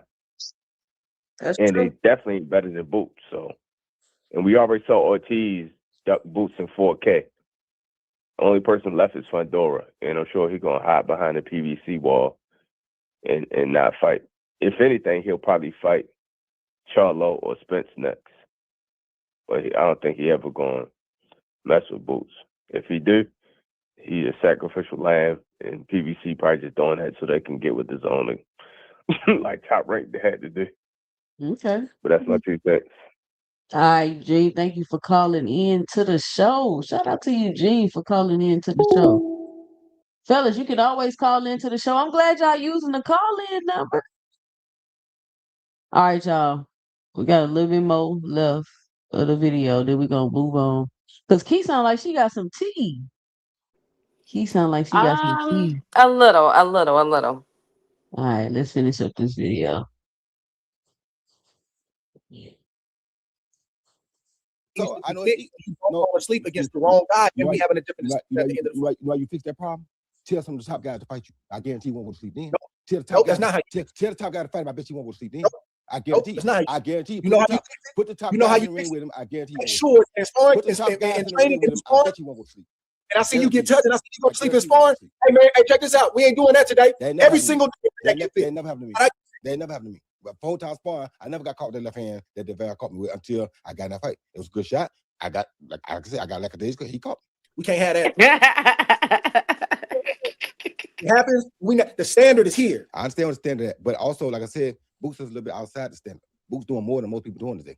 And Boots don't care about who you fight. And Boots ain't ducking nothing to nobody. So Boots is actually going above and beyond. He giving you so much stuff. He throwing 6, 7, 8 punch coming. Boots doing it all. Boots putting it on the line for you. So yeah, it might. Tell him, Roy. And Damn. that's what's making me think that's what's, because I'm noticing that Ward is getting agitated. And I think it's because he's committed. It's almost like the more he commends Boots, the more agitated Ward gets. Mm-hmm. All right, here we go. Let's see. He might get caught being like a days because he got a want to just be satisfied. We want to be satisfied with where he at. You never be satisfied. You never be satisfied. Listen, you never be satisfied. You never be satisfied. All Boots got to do is be focused. The all-time greats, that mental lab stuff gotta clean up. All you gotta do is fight better fighters, and that'll happen. So he just gonna flip the switch and just he fight better fighters. He fight better fighters. That won't happen. If he didn't beat that boy, if he didn't beat him, if Xander gave him a harder time in round 1 and round 2, that would not have happened.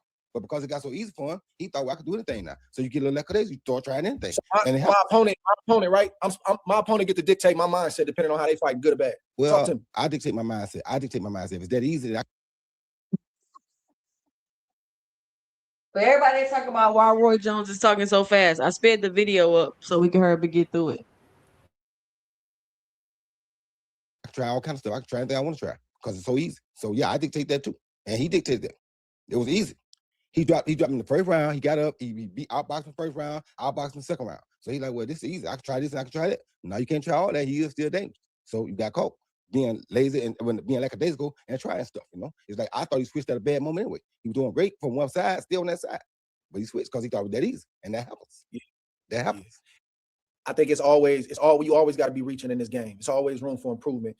And I say this with love with Boots. That moment is getting a lot of attention because he is an elite guy. How elite, we don't know until he fights these certain type of fights and he's in these moments and he's got to keep coming out on top in these moments time and time again. Time will tell, history will tell how great. He really don't look that hurt right there. He's still fighting. Lord have mercy. Lord have mercy. Lord. We get it, Ward. God, dog. Nah, we gotta document this, y'all. I gotta document Every fighter has gotten clipped. Every fighter has gotten clipped, bro, and had to reset. Like, what are we doing? He did not do this with any of his guys he liked. None of them. And they've all gotten clipped and or didn't have the best performance. We get it, Ward. Who remembers? Do y'all remember when Shane Mosley clipped Floyd? Absolutely. Like, is he gonna why Ward never bring that up? Like, you know how many fighters? Hell, he got clipped. Roy Jones just admitted how he got lackadaisical. Like, what are we doing? Lackadaisical. Like, what are we? Come on, y'all. The person that Ward got dropped. We almost done, y'all. The person that Ward got dropped by eye test and all the stuff you see, man, he's elite. And when you have an elite guy like that with that kind of pedigree, from that kind of background, with that kind of trainer, you got to keep you never satisfy. Elite guys don't sit up here and be like, oh, that was just a little, I just had a moment. He wasn't satisfied. He got mad. He got mad because he said he ain't satisfied. I wouldn't either. But so why you not mad about it? Why you not mad about it, right? I was mad about it. I was mad about mine, and he mad about his. So why I'm mad about it? Because he wouldn't see the reason I ain't mad about it, because I know he know what he did wrong. So he know how to. You was right, Juke. Why he asking Roy why Roy not mad about Boots?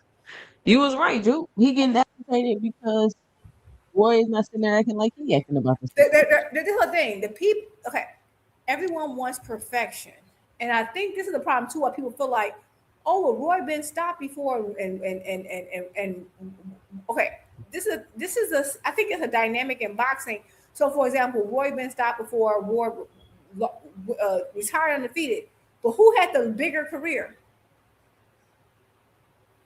Think about it, for example. Who do most people know? Like who is the most storied career people talk about? Roy Jones. Roy. Yeah, Roy. Who? Roy Jones. Roy, people love, like, Roy is beloved because of chances he took in there. So it's all about, if you want perfection, which by my way, and I love Ward. Ward still was not a perfectionist, because the person that put you down and hurt you had more losses than wins. So you up there harping on this 20-second situation for an hour is insane. And I get people like, oh yeah, well, if Roy Williams Award, yeah, it depends on what type of career you want. If you want if undefeated is all you care about, cool. Ward was undefeated. When everybody talk about undefeated fighters, they bring up Ward, no, they bring up Floyd. At the end of the day, Roy is in hip hop songs. He's Roy was the bigger name. Ward never got that way. He never got to that. Not saying because he wasn't skilled, but because when people go to see boxing, they go to see a thing that Roy was ready to give that Ward wasn't. People just want people to be undefeated. Like, people really jock with that, and I'm like, being undefeated in boxing ain't the biggest flex that it in Hall of Fame. But when it comes to being remembered, it depends on what you want, because they actually talk legacy. Legacy is what you leave behind when people remember. All right, let's finish this up so we can move on real quick. He knows exactly what he did wrong. He said it himself, so he can fix that now. That's an easy fix. Don't go to sleep. That's the easy fix. I tell you what, put Virgil Ortiz in front of him and watch he don't go to sleep. Watch he don't go to sleep against Virgil Ortiz. Because if he goes to sleep against Virgil Ortiz, Virgil gonna show enough come at him. I guarantee you, put somebody like that in front of him, and I bet he don't go to sleep.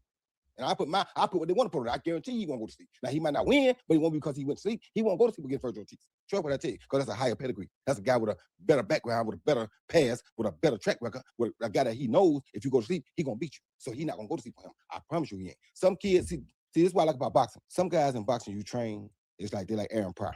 Aaron Pryor never gonna go to sleep. He got so much energy, he just stay wide open all the time. You understand me? You got a guy like Sugar Ray Leonard who know how to stay wide open, but if it get easy, he'll go to sleep too. He is going to sleep a couple times like that, because that's just what they do. We got so much stuff we can do if it get easy, and we don't knock you out right away.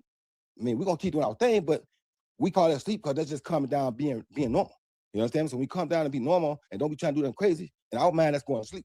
Because for me, also, that's why I loved Ali. Ali stayed on you, stayed mentally on you. He never went to sleep because he gonna joke, talk, but he kept himself awake by all the things he did. All the antics he did kept him awake. Most of the antics I did kept me awake, because if I start doing antics, I know I got to be on my A game.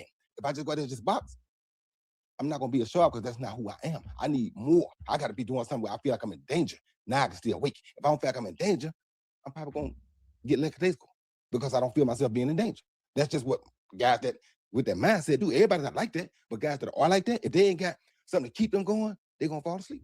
I had to have something why hand behind my back, the shotgun, all that stuff just kept me awake. If I don't do those things, I wouldn't sleep more. Because if I ain't doing that, I'm gonna get bored. I want to just beat you. I need to be doing something. I need to be entertaining these people while I'm beating you. That's what kept me awake. I ain't going to sleep, bro. I understand you different though. You was different.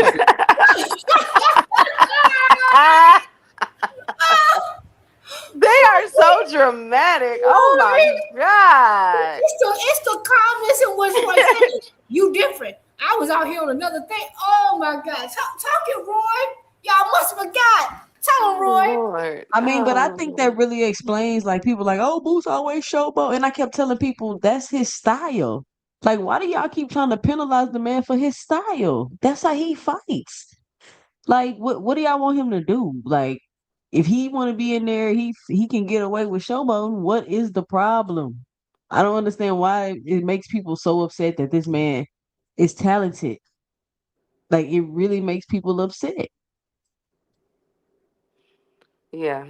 Yeah. You know that danger you talking about. Mm-hmm. I know if I take this loss, it's gonna be a whole lot of things said about me. That's true. Come Sunday, That's true. right? That. If I lose this fight, my next fight, y'all gonna be trying to play with my money. Oh man, you lost, man. You know you didn't come through. That's a danger to me. Having to deal with me going to sleep and letting you get a moment that you shouldn't have got. What is he talking about? What are you talking about, Andre? I Ward, my guy. Do you? I don't believe that he's that concerned about Boots losing. Like, I get what he's saying. And I want him to be the best. Do you? I mean, I'm not saying he don't, but what incentive? Like, I've seen Roy talk about a lot of fighters. I have never seen him go in like this over someone, like imperfections, ever. Like, I don't know. This is weird. Man, that's a danger to me. All them people sitting ringside with them laptops lighting up their face, they waiting to write. Tonight it happened. It finally happened. That's a danger to me. I don't need my opponent to do nothing. I'm coming in here. And I made a mistake against Kovalev. I didn't go to sleep. You just outwit me and you caught me before I caught you. I can give you that, but you paid for it after that. But I'm not going to give you nothing I'm not giving you nothing because I went to sleep and had a mental lapse. Brother, it's danger all around. My money on the line, my legacy on the line. I got to look my family in the face, whether I do good or bad after this fight. The folks sitting there with their laptop waiting to say, is this the night? Is this the night? I got a whole team over there that's been plotting against me for 12 weeks, trying to figure out how to knock me out, trying to hurt me and put me in the hospital. That's a danger to me. That's enough danger right there for me to stay on point at all times. I don't care if you 0-12, 12-0, 20-0, 0-20. It's the same difference. If you 0-20, you come up in here with me, I'm going to treat you like that. If you 20-0, then I'm going to treat you like that too. That's how I get there. I don't do the highs and lows and the flip and switch on and off. I'm like this, and I'm trying to keep growing each and every fight. I'm trying to stay locked in because whether I'm fighting an elite guy, a mid-level guy, or a guy that ain't got no business in here with me, whether you going to get the same Andre Ward every single time. And I think Boots Ennis has that in him. He's talking about it. He just has to rep this stuff. He's been 10 years of being better than everybody else. It's been 10 years. He's not been able, and it's not his fault. He ain't been able to be in a 50-50 fight or maybe a 60-40 fight or a fight with somebody like, bruh, this dude better than you, where he has to come up and elevate mentally the whole time. He hasn't had it in 10 years. Xander Zayed, much as I respect him, as good a job as he did, as long as he did, Boots knew he ain't got nothing for me. So when you're dealing with that, for 10 years, you always had your way, you psychologically continue.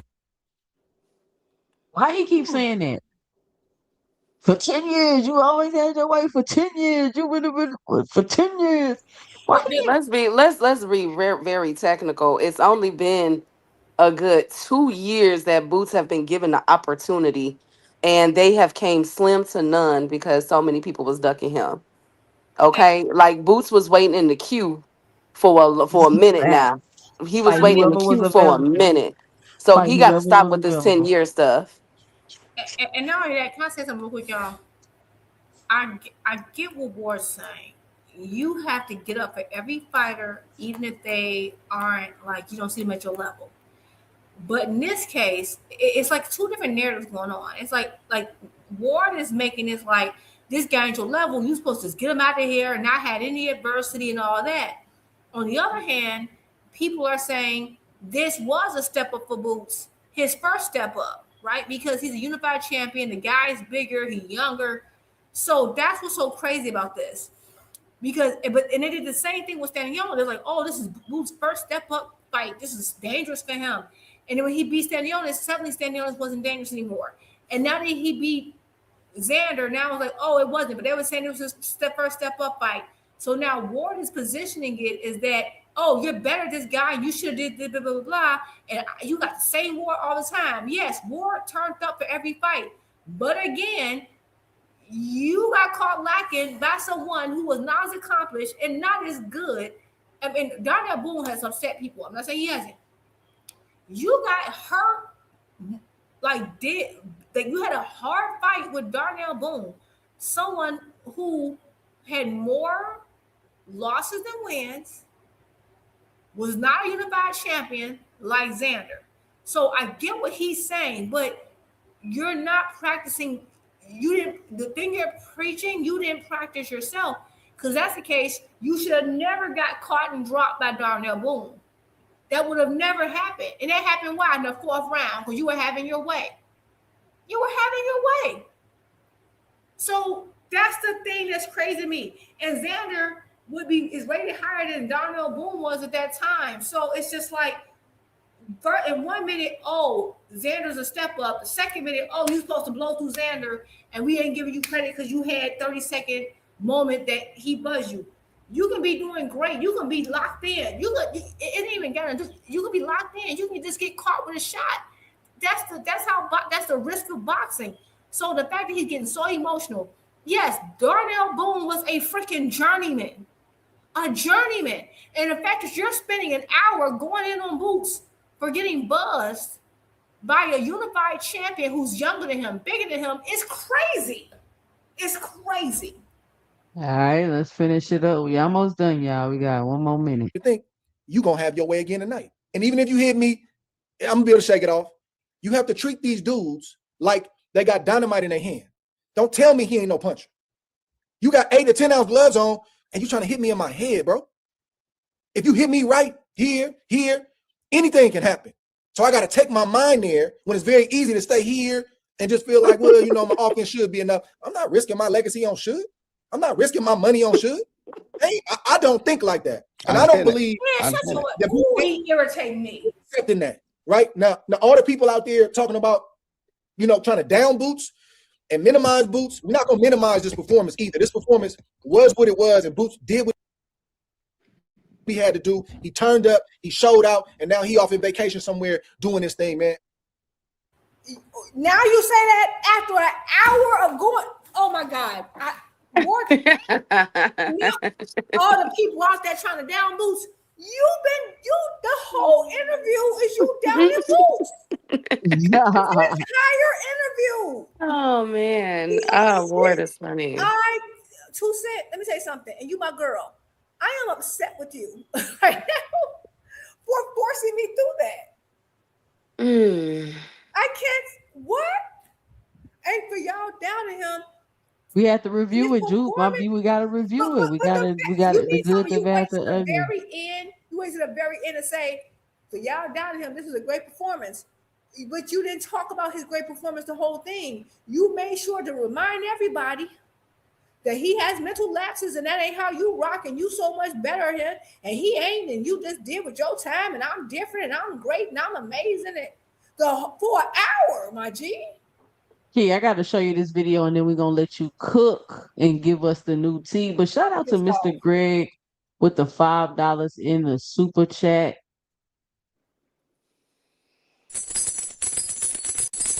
He says, why is Ward starting to remind me of Hacker? Shout out to Mr. Greg. That's crazy work, Andre. Have you seen this video, Key? I've seen it floating around. That's Brian Norman Sr., right? Yes. Oh, so Lord. Yes. Let press play. Let me see what Brian. Because I'm gonna clip this because it's gonna be a new drop, because I wanted to be so mad at this video, Key, but it just made me laugh every time I watch it. Okay. Look at his face. He look like he finna be on BS already. This is round 3 of the fight. He said in that fight. Oh shit!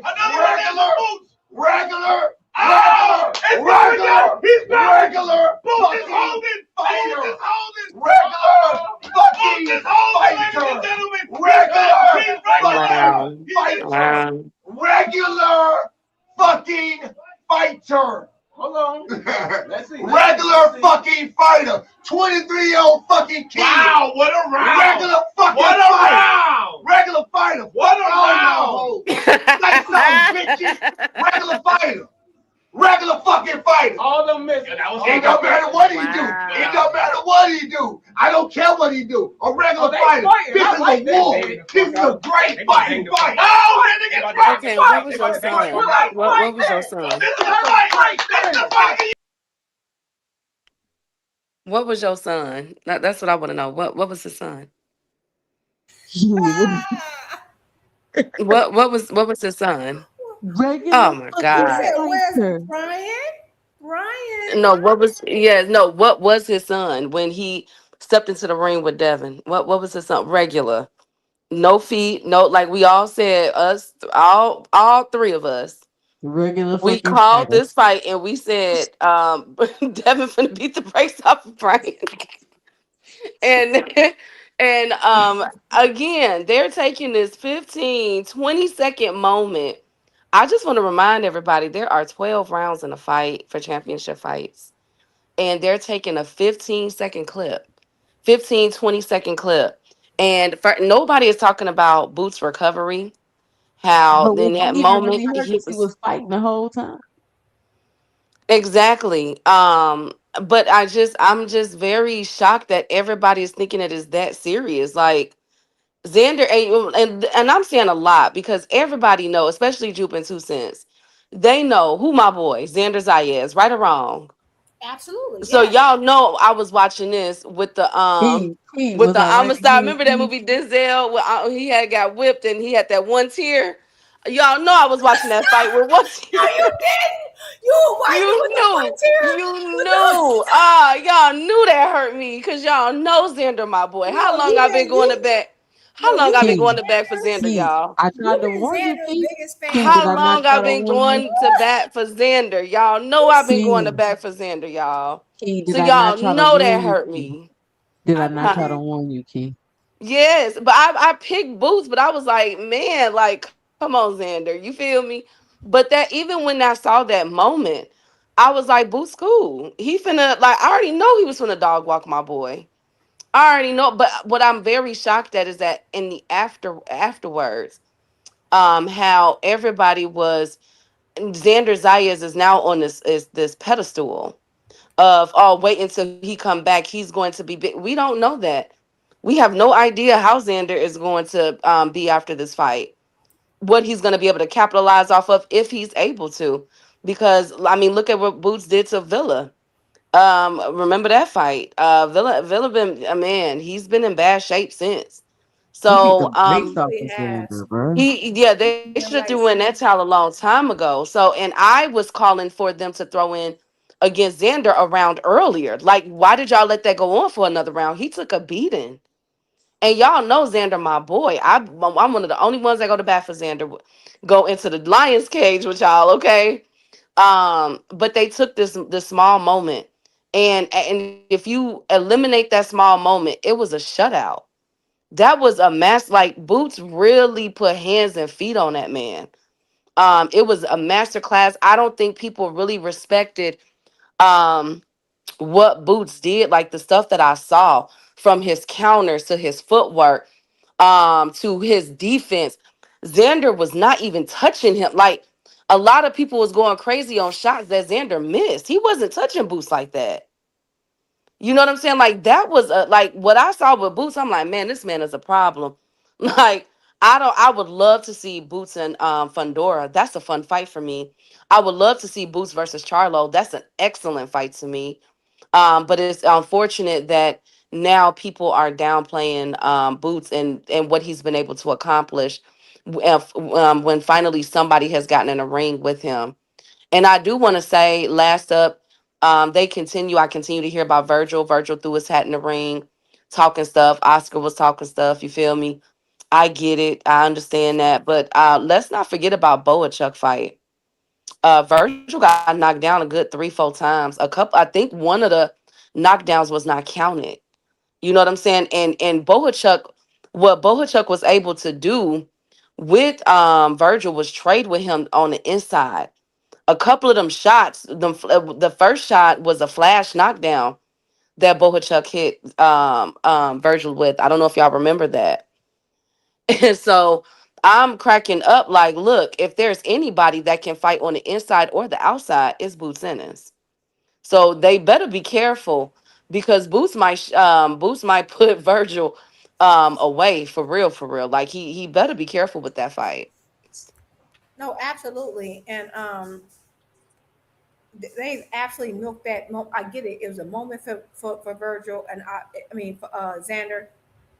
And you're right, Key. You're a pro Xander. I like Xander. I think Xander's a sweet kid. I think he's very fundamental. To me, this is probably like of all the people had Boots as far, probably the person who's probably the most well-rounded fundamentally, right? And he's bigger and he's younger. I mean, he hydrated well, right? He was much heavier than Boots in this fight, which is why I said I would never rule out the fact that he can hurt Boots or stun him. I think he stunned Boots. I think Boots responded extremely well to even that moment. And to me, that actually gave me more confidence in Boots versus like, oh, I don't know if he can beat these other guys. No, it gave me more confidence because of the way he responded, right? And it is crazy because like I got what Ward was saying. Ward made some good points, but the way he milked the point is like, what is it y'all doing here? Like what like, and I feel like they're making this the entire fight. And another thing that's crazy to me, like after the fight, the first thing I noticed in this fight, offensively, we don't talk enough about Boots' jab. Boots' jab set that dang on tone. I'm like, okay, we don't He talk really about did. And it was a snap that jab too, jab Ju. was nasty. It was It was crisp. It nasty. set the tone. It set the distance. It like, because we don't know who got the best jabs in boxing, and I think we need to add Boots to that conversation. And with all these tacticians talking about this fight, no one's talking about Boots' jab. You ain't talking about his jab. You ain't talking about his you know, he did some good body work. You know, he did some he had some good feints. There's a lot of great things he did in there. You're right. There were some moments where like they were giving Xander credit, but the punches were not landing. And another thing, so after the third round, he buzzed Boots. Boots fought back, hurt Xander. Okay, so while he's buzzed, he still hurt Xander. The fourth round comes in. Xander catches Boots with a very flush shot, and Boots didn't even respond to it. And I'm like, oh, you would have thought you got hit clean with another shot. It's like almost like he got used to it or something. And I'm like, oh, okay. Like there were so many good things to discuss that they decided not to do it to hamper in on that. I'm just like, and Xander did some good things. Xander did good going to the body. Did you see when he switched to Southpaw? Yeah. You saw how effortless. Like I'm like Boots is. I think Boots got the best transition from to Southpaw. I swear to God. No, he Like the does. way he did Yeah. it, I was like Boots. Oh my goodness. Yeah, Boots. That's how I know that he's more natural when it comes to like. He reminds me, you know, someone who switches and is almost so effortless that they do it so often you don't notice. He reminds me a little bit more of Hagler when he does that, just a little bit. I'm saying he don't fight like Hagler, but Hagler was a switch hitter where he was so fluid. I don't know if he did it as often, but he was more fluid to the point where you didn't like he just did it. Like, it was almost an innate thing. That's what reminds me of Boots. Versus like Bud Crawford, the other more notable switch hitter. I feel like when he switches, he don't switch mid round a lot.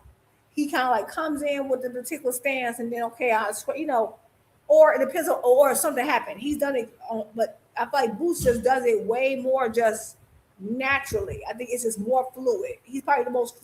Boots may be outside of Hagler the most fluid switch hitter I've seen in a long I time. had a I meant to save it, but somebody had put a video together of Boots hitting the mitts and Devin hitting the mitts, and they had them on top of each other. And I'm like, it ain't no way they gonna get in the ring with each other. It's just levels to shit, and like, Yeah, like they get Boots is definitely, like I said, Boots is the most fluid switch hitter since Hagler. Hagler was very fluid, like it was with no warning.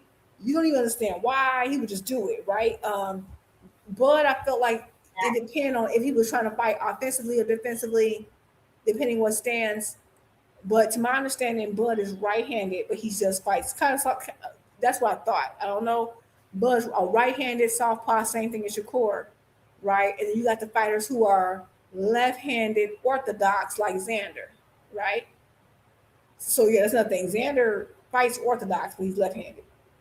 I don't know what Boots is, honestly, but he might be ambidextrous because he's just so fluid with it. So yeah, but I Yeah, thought he that was, yeah, I would not be surprised if he's ambidextrous. It's because it's just so fluid in the way he switches. I was like, it's so many good things because I never noticed. I already knew Boots was like that dude, but this fight, I said, like, I love the way he started off that first round. I'm like, okay, he in the argument. He in the argument for the top 5, 10 best jabs. Yeah, a Foster can switch hit too. Yep, he can. He really can. But I think the way that Boots do it, like I know, Yeah, some people are Andre more the fluid Rip. with it. Yeah. Yeah, like the way that Boots did it, especially it was the second round I see him do it. It was the fourth I seen him do it. The way he's able to just pivot from orthodox to southpaw, and it really seemed like, man, it's just hurt my heart. My boy Xander just didn't have no answer, y'all. I just cannot believe they did this to Yeah. Xander, y'all. I'm writing a letter. I am You writing a said they letter to did their this to management. Xander? I'm writing a letter to his management team, and I want answers, okay? Because how I dare y'all? mean, He had Then to they feed put the himself picture to the of my high-end boy going killer. to the hospital. I'm like, you know what, y'all? Everybody got me messed up. I'm finna crash out because how dare they do that? Then y'all gonna let him dye his hair that color? Why would y'all do that to him? what is his hair? And Boots Y'all, beat can I the tell y'all hair something that was coloring so out of funny? him. You know the funniest comment I saw? So What? I was on KO's channel, and Mrs. KO, his wife, she made a comment because he was talking about how like that one moment when Boots got buzzed, of course, and she's in a comment. I swear, it's so funny. She said when she saw that, she said, "Oh my God, I hope Boots is not about to get stopped by Dora." I said, Mm, mm, "Dora." mm, mm, I mm. said, "Who's Dora?" And I thought about it, and I googled Dora the Explorer. I said, "She ain't. She wrong as hell." He Oh does my look like God, just Dora. jokes, man. No, Man, but listen, Google Dora. They got. I he promise you, did. He he did. does look like Dora He the had the Explorer. middle part and everything. I'm like, who did his hair They for these conferences? he got I'm like, the I'm so same. mad. I'm so mad. She Like said, everything. "Don't get stopped by Dora." And I googled that dang on. I said they got the same hair shape and haircut. Oh my God, she bogus as hell. This is a travesty. This is a conspiracy at the highest level. I want answers because y'all did not have my boy out there. They had my boy in a Man, Matrix outfit, I'm the telling you, glasses and he was looking hurt. everything. He was looking like he looked like he got just the life beat out of him, Key. And He then was they in there posted the looking, picture of him in the ambulance, 2 cents. In the man. ambulance. He had to get I rushed to want the hospital. answers. I want answers, damn it. I You want know what? But answers. respect to Xander because he fought like a warrior. He did what he could do. It just was too much. Somebody say Dora's sidekick name is Boots. You are lying. It is that little monkey. Ooh, Oh, you're right. Oh my God. I'm damn sorry. it. Hey, Rick Timms. Oh, hey, Richard. But no, but they, Oh, if you my look at it, God. okay, okay, not now, when Xander is in between camp and he gets a little chubby, his face gets real round and his hair gets long, and they got the exact same face shape and haircut. And I said, Hmm. she said, "Don't get clipped by Dora," and I'm like, "What she told Dora?" And they connected. I said, "She bogus as hell." She bogus. I'm writing a letter. That's all I know. I'm writing a letter. I don't Key, have time what's for the this. tea? Key, what's the Well, it's not tea? really tea because I think that Tank has been quite vocal a couple weeks ago because I don't think I was on So that's his last burner week. account, Key? Yes, I told you that. Yes.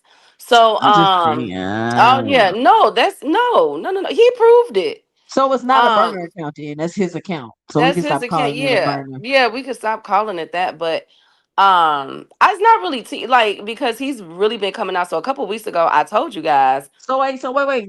We can't gloss over that. So why he being so emotional on the internet?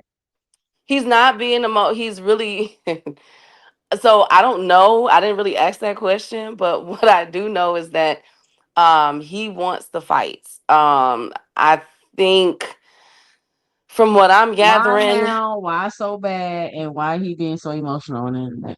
okay, because I think because of everything that's going on and What's going on? the people we know about the legal, right? We know about the legal Hmm. situation. And then we also know about a lot of the fights that have been falling through that he's been trying to get over the years.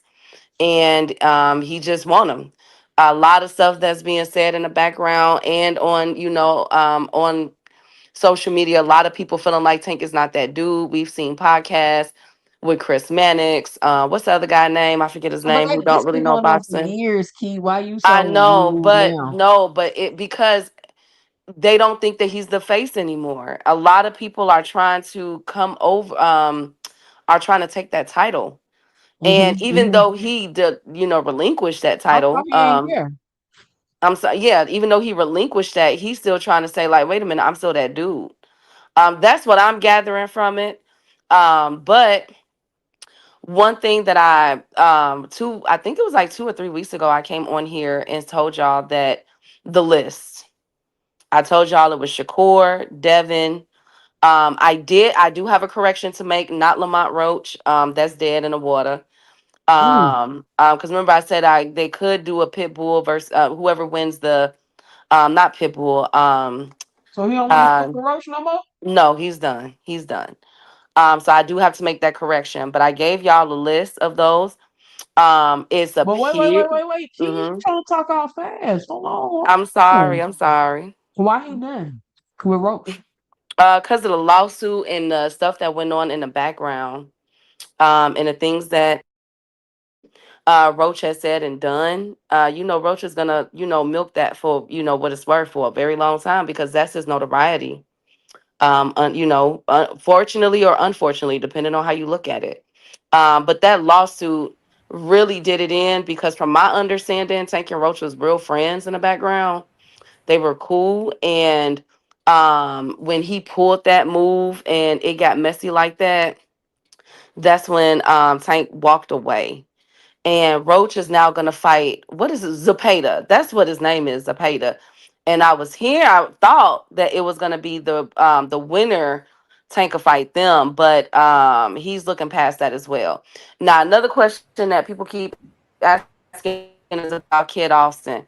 Kid Austin was never on the table. Okay, he was never on the table. I told y'all a couple weeks ago. I said Kid Austin gonna have to wait in line, and that's a long, long time for him to be on the table. So that was not somebody that Tank was going to fight at all. Like, it's never gonna happen.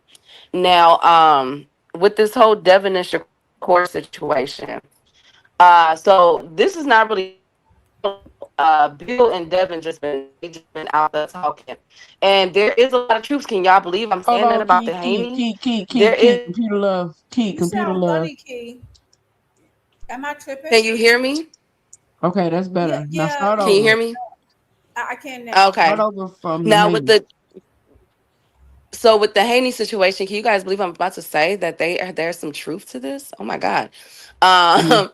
Um, but yes, as we know that they have been in active negotiations. I told y'all that Devin was on the list. Now what the question was when it was going in was about the weight. But now, okay, we're gonna give you the weight and let y'all do what y'all gonna do. Key, we can't hear you, Key. But I don't want you to give us that Oh my Haney, God. Key. Hear me now. Key. Y'all hear me now? No, we still sound like computer love. Key. Now, can you hear me? That's better. Okay, right here. Yeah, that's good. Okay. So with the Haney, so that is true with the 70-30 split. If we're gonna give you the weight, you know what I'm saying, then here's the split. You feel me? It's negotiations for a reason. Now, Bill came out, Bill came out and said, I don't know if y'all seen it, hilariously, that Devin Haney gets 30, no, 15 million. I'm sorry. That he gets, and it could be true, I don't know. But Bill has came out and said that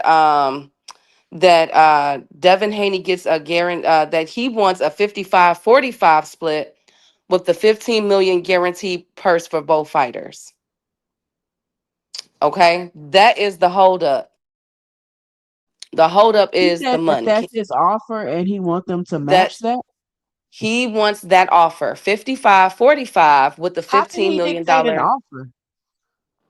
Because Bill think that he's something, girl. He think that he's something. That's what they're wanting, though. They want 55-45 with a $15 million guarantee. This is the thing, though. Now, Bill and them just got out of negotiations with Rolly. Remember? And the offer was 50-50, but they didn't have theirs to put up. You understand? Right. So now you want 55-45. From where, Bill? You couldn't Maybe even get the Turkey gonna Rolly back this fight. fight. Maybe Turkey will back this fight. So this is my thing, and I saw everything you saw, Key. Um, what Bill said was, and maybe we should start from the beginning, but I'll just respond. Bill said DHP. I think I got to go back and see if I can find a screenshot. I thought Bill said DHP. Our offer is 55-45 Tank, and then 15 million guarantee per fighter, which is absurd. Okay, right, per fighter, and you need to match it. He asked PBC to match it. But the crazy thing is, if you have it, why do you need PBC to match it? It would just be your counter offer and ask Tank to take it. So you're saying our offer is, he's saying DHP wants this, match this. A match is when that doesn't make sense. Either you're offering this and you can afford this, or you can't. So he's They saying saying match match it. what we offering. Right. So he's wording it in a way to make it look as though this is what DHP is putting up, and you need to match it. But why would they need to match it if that's what you got to offer? And like you said, when he was in a negotiation with Rolly, and they said, "Hey, TGB, Tom Brown will pay for Rolly's upfront guarantee. DHP needs to pay for Devon's. That would have been 2 to 3 million. They like, oh my God, that's too much. We can't have it. So you went from not having 3 million to having 30 million because you said 15 million a piece. Correct. You said And so you went. So how is it you got 30 million today, but not even a month ago you didn't have 3? correct. And so that is the $1 million question. Is okay, how are you guys $30 gonna million question. the $30 million question is how are they gonna get this to work? Because we know that Alnum, they gonna put it up. And like I said on KO's channel last week, I think. Um and listen, this is a huge fight. Everybody gonna come out for this fight. We're looking at both of these fighters walking away with 20 plus mil a piece, period. There's no way to slice it and dice it. And this will be the biggest bag that Devin has ever got out of his career. Ever. Do you hear me? Like for right now, So ever. you The saying there's only no need to negotiate this hard? no, because no. Because okay, you get the 70-30 that they offering you, right? You get the 70-30, right? You still walking away with the biggest money. Who remembers when Devin and Ryan said that they got 30 million a piece for that fight and it came out in the legal paperwork that they got about 3 to 5 million? Who remembers that? I absolutely remember that. I You do. see what I'm saying? I remember Like that. that those And were this is false what numbers. The only bag that Ryan has ever made was with Tank. Let's keep this a buck. so Let's Key, I don't know if you noticed, but Ryan has been going on streaming and all this talking about like lately. And again, to my understanding, he did not get 50-50 with Tank. He Nope. got 30 million. Yep. Third, like this is when I knew people wasn't want like this is what bothered me about the whole Hanos clan Haney fans. I and this is a lightweight. Like this lets you know I've been watching boxing a long time. Normally the stars of boxing been welterweighting up. We've never in the history of boxing, even when we had Hands of Stone, Duran was never commanding that type of money. Nope. This is the first time in boxing history where we had a lightweight, somebody who spent majority of the time at 130, being able to make you this type of money. Okay. Yep. And the fact An that this anomaly. man got 30 million do. You understand? You might not get as much as him, but hell, if you can get 10, 15, that's still good. Okay.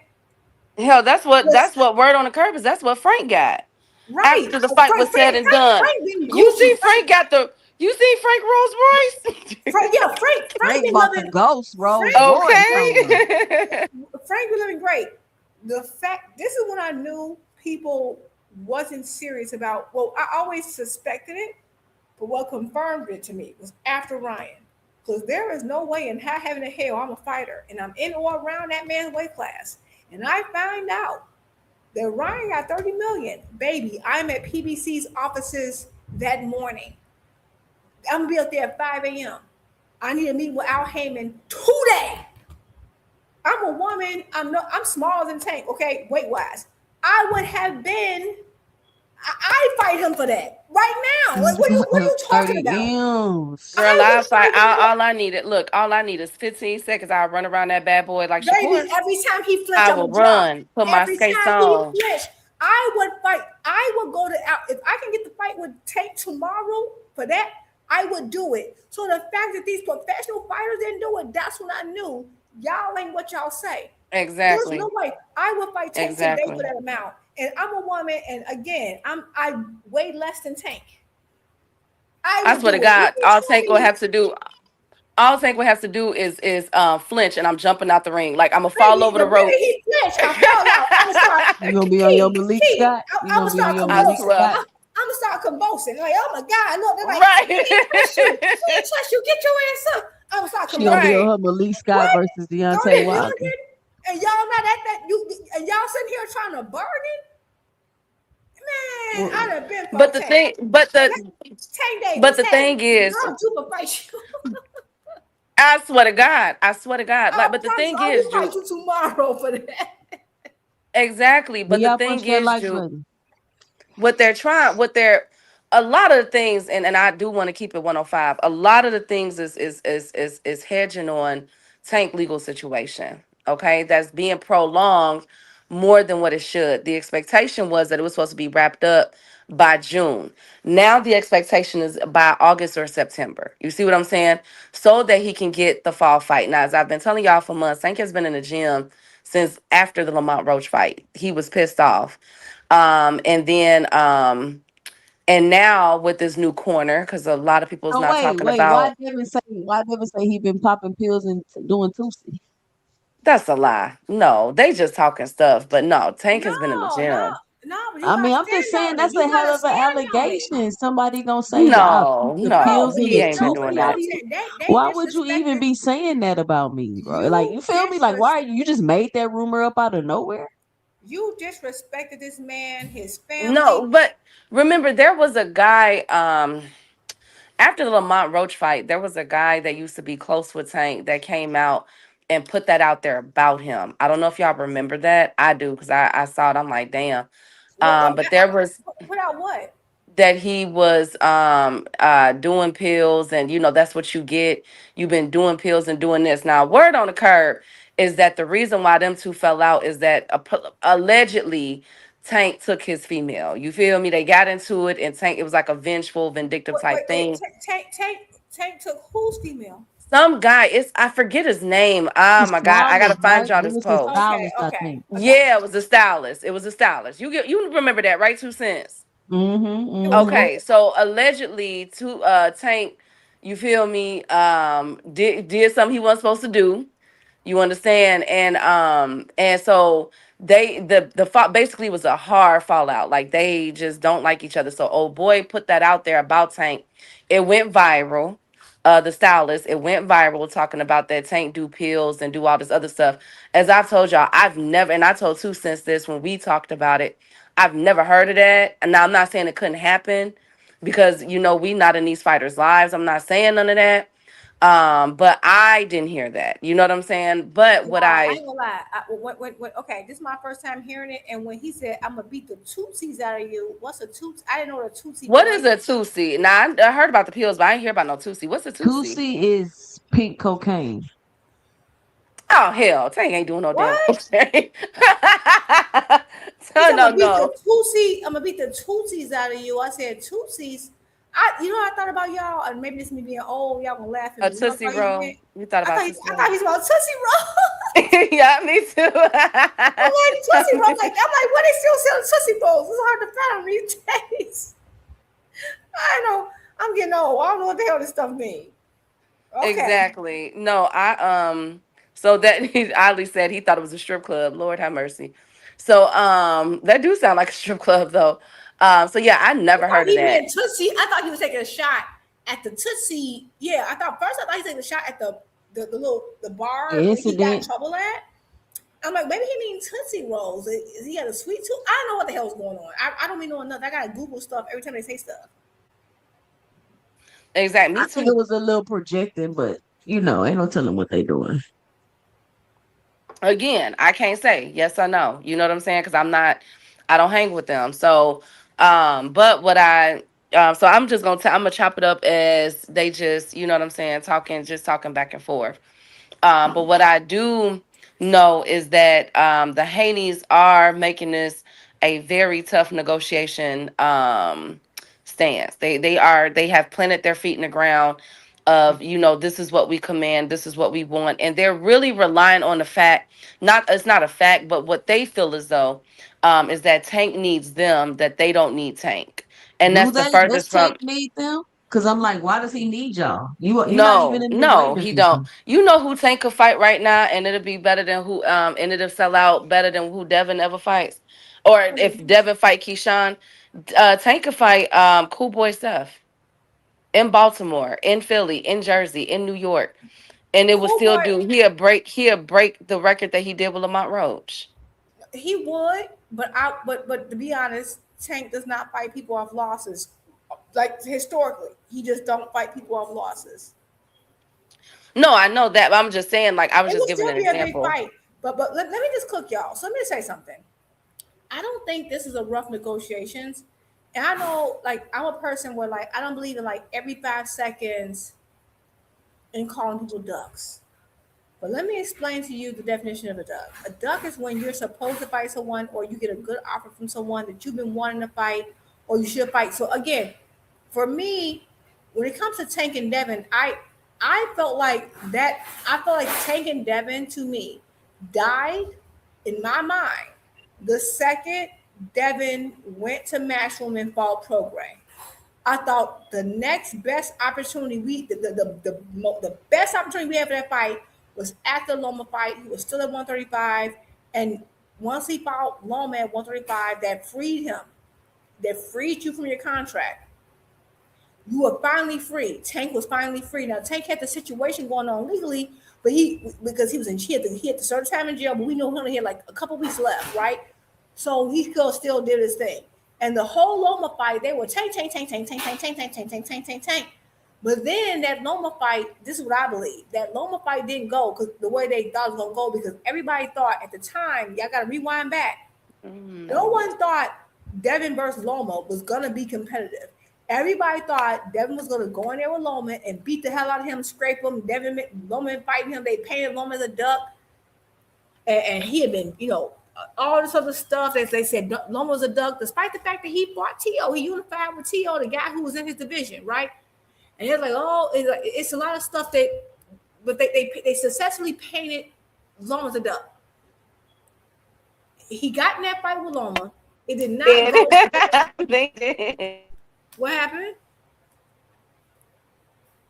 Okay, so Yeah, they did pay Loma the duck. Yeah, but the talk around the fight, Devin was a clear favorite.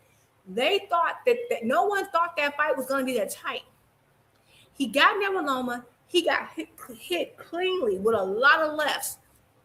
But Loma, we know, got some respectable power. He's not a knockout puncher. But during that buildup, he mentioned Tank a lot.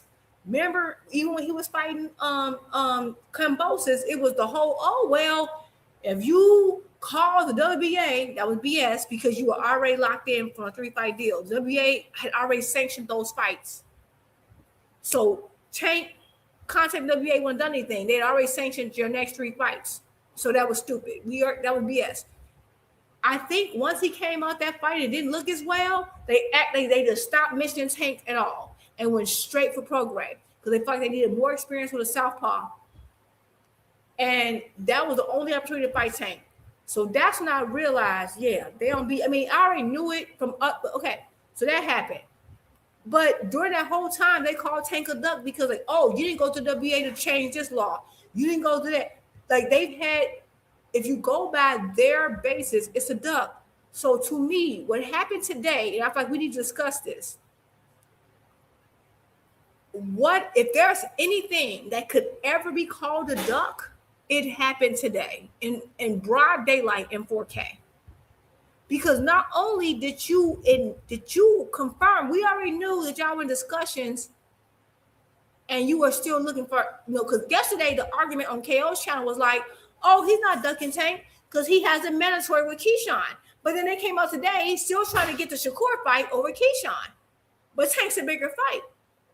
So now Devin comes out and blatantly says, I'm not doing business with you. I make more money than you, which we know is false.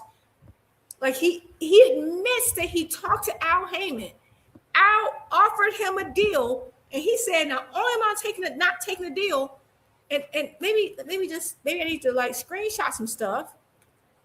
Like this is crazy to me. And the fact Let me see. Like to me, this was like the fact that people are trying to get over this. Like if there was ever a duck in boxing history, it's this. You can't, and then he deleted everything after realizing, wait a minute, this don't look good. You came out and said, yeah, Al Heyman offered me 70-30, and people are like, well, that's too low. How is it too low when you are offering Shakur Stevenson 75-25? You and Shakur Stevenson, when it comes to market value, are closer. Y'all are 50-50, 55-45. And you offer him 75-25. You and Tank are not close. Dude, they not even main fighters right now, bro. Like, what are we talking about? But that's what I'm saying, Key. So what else are they saying? Key was giving us the tea. So what else are they saying, Key? What else are they saying, Key?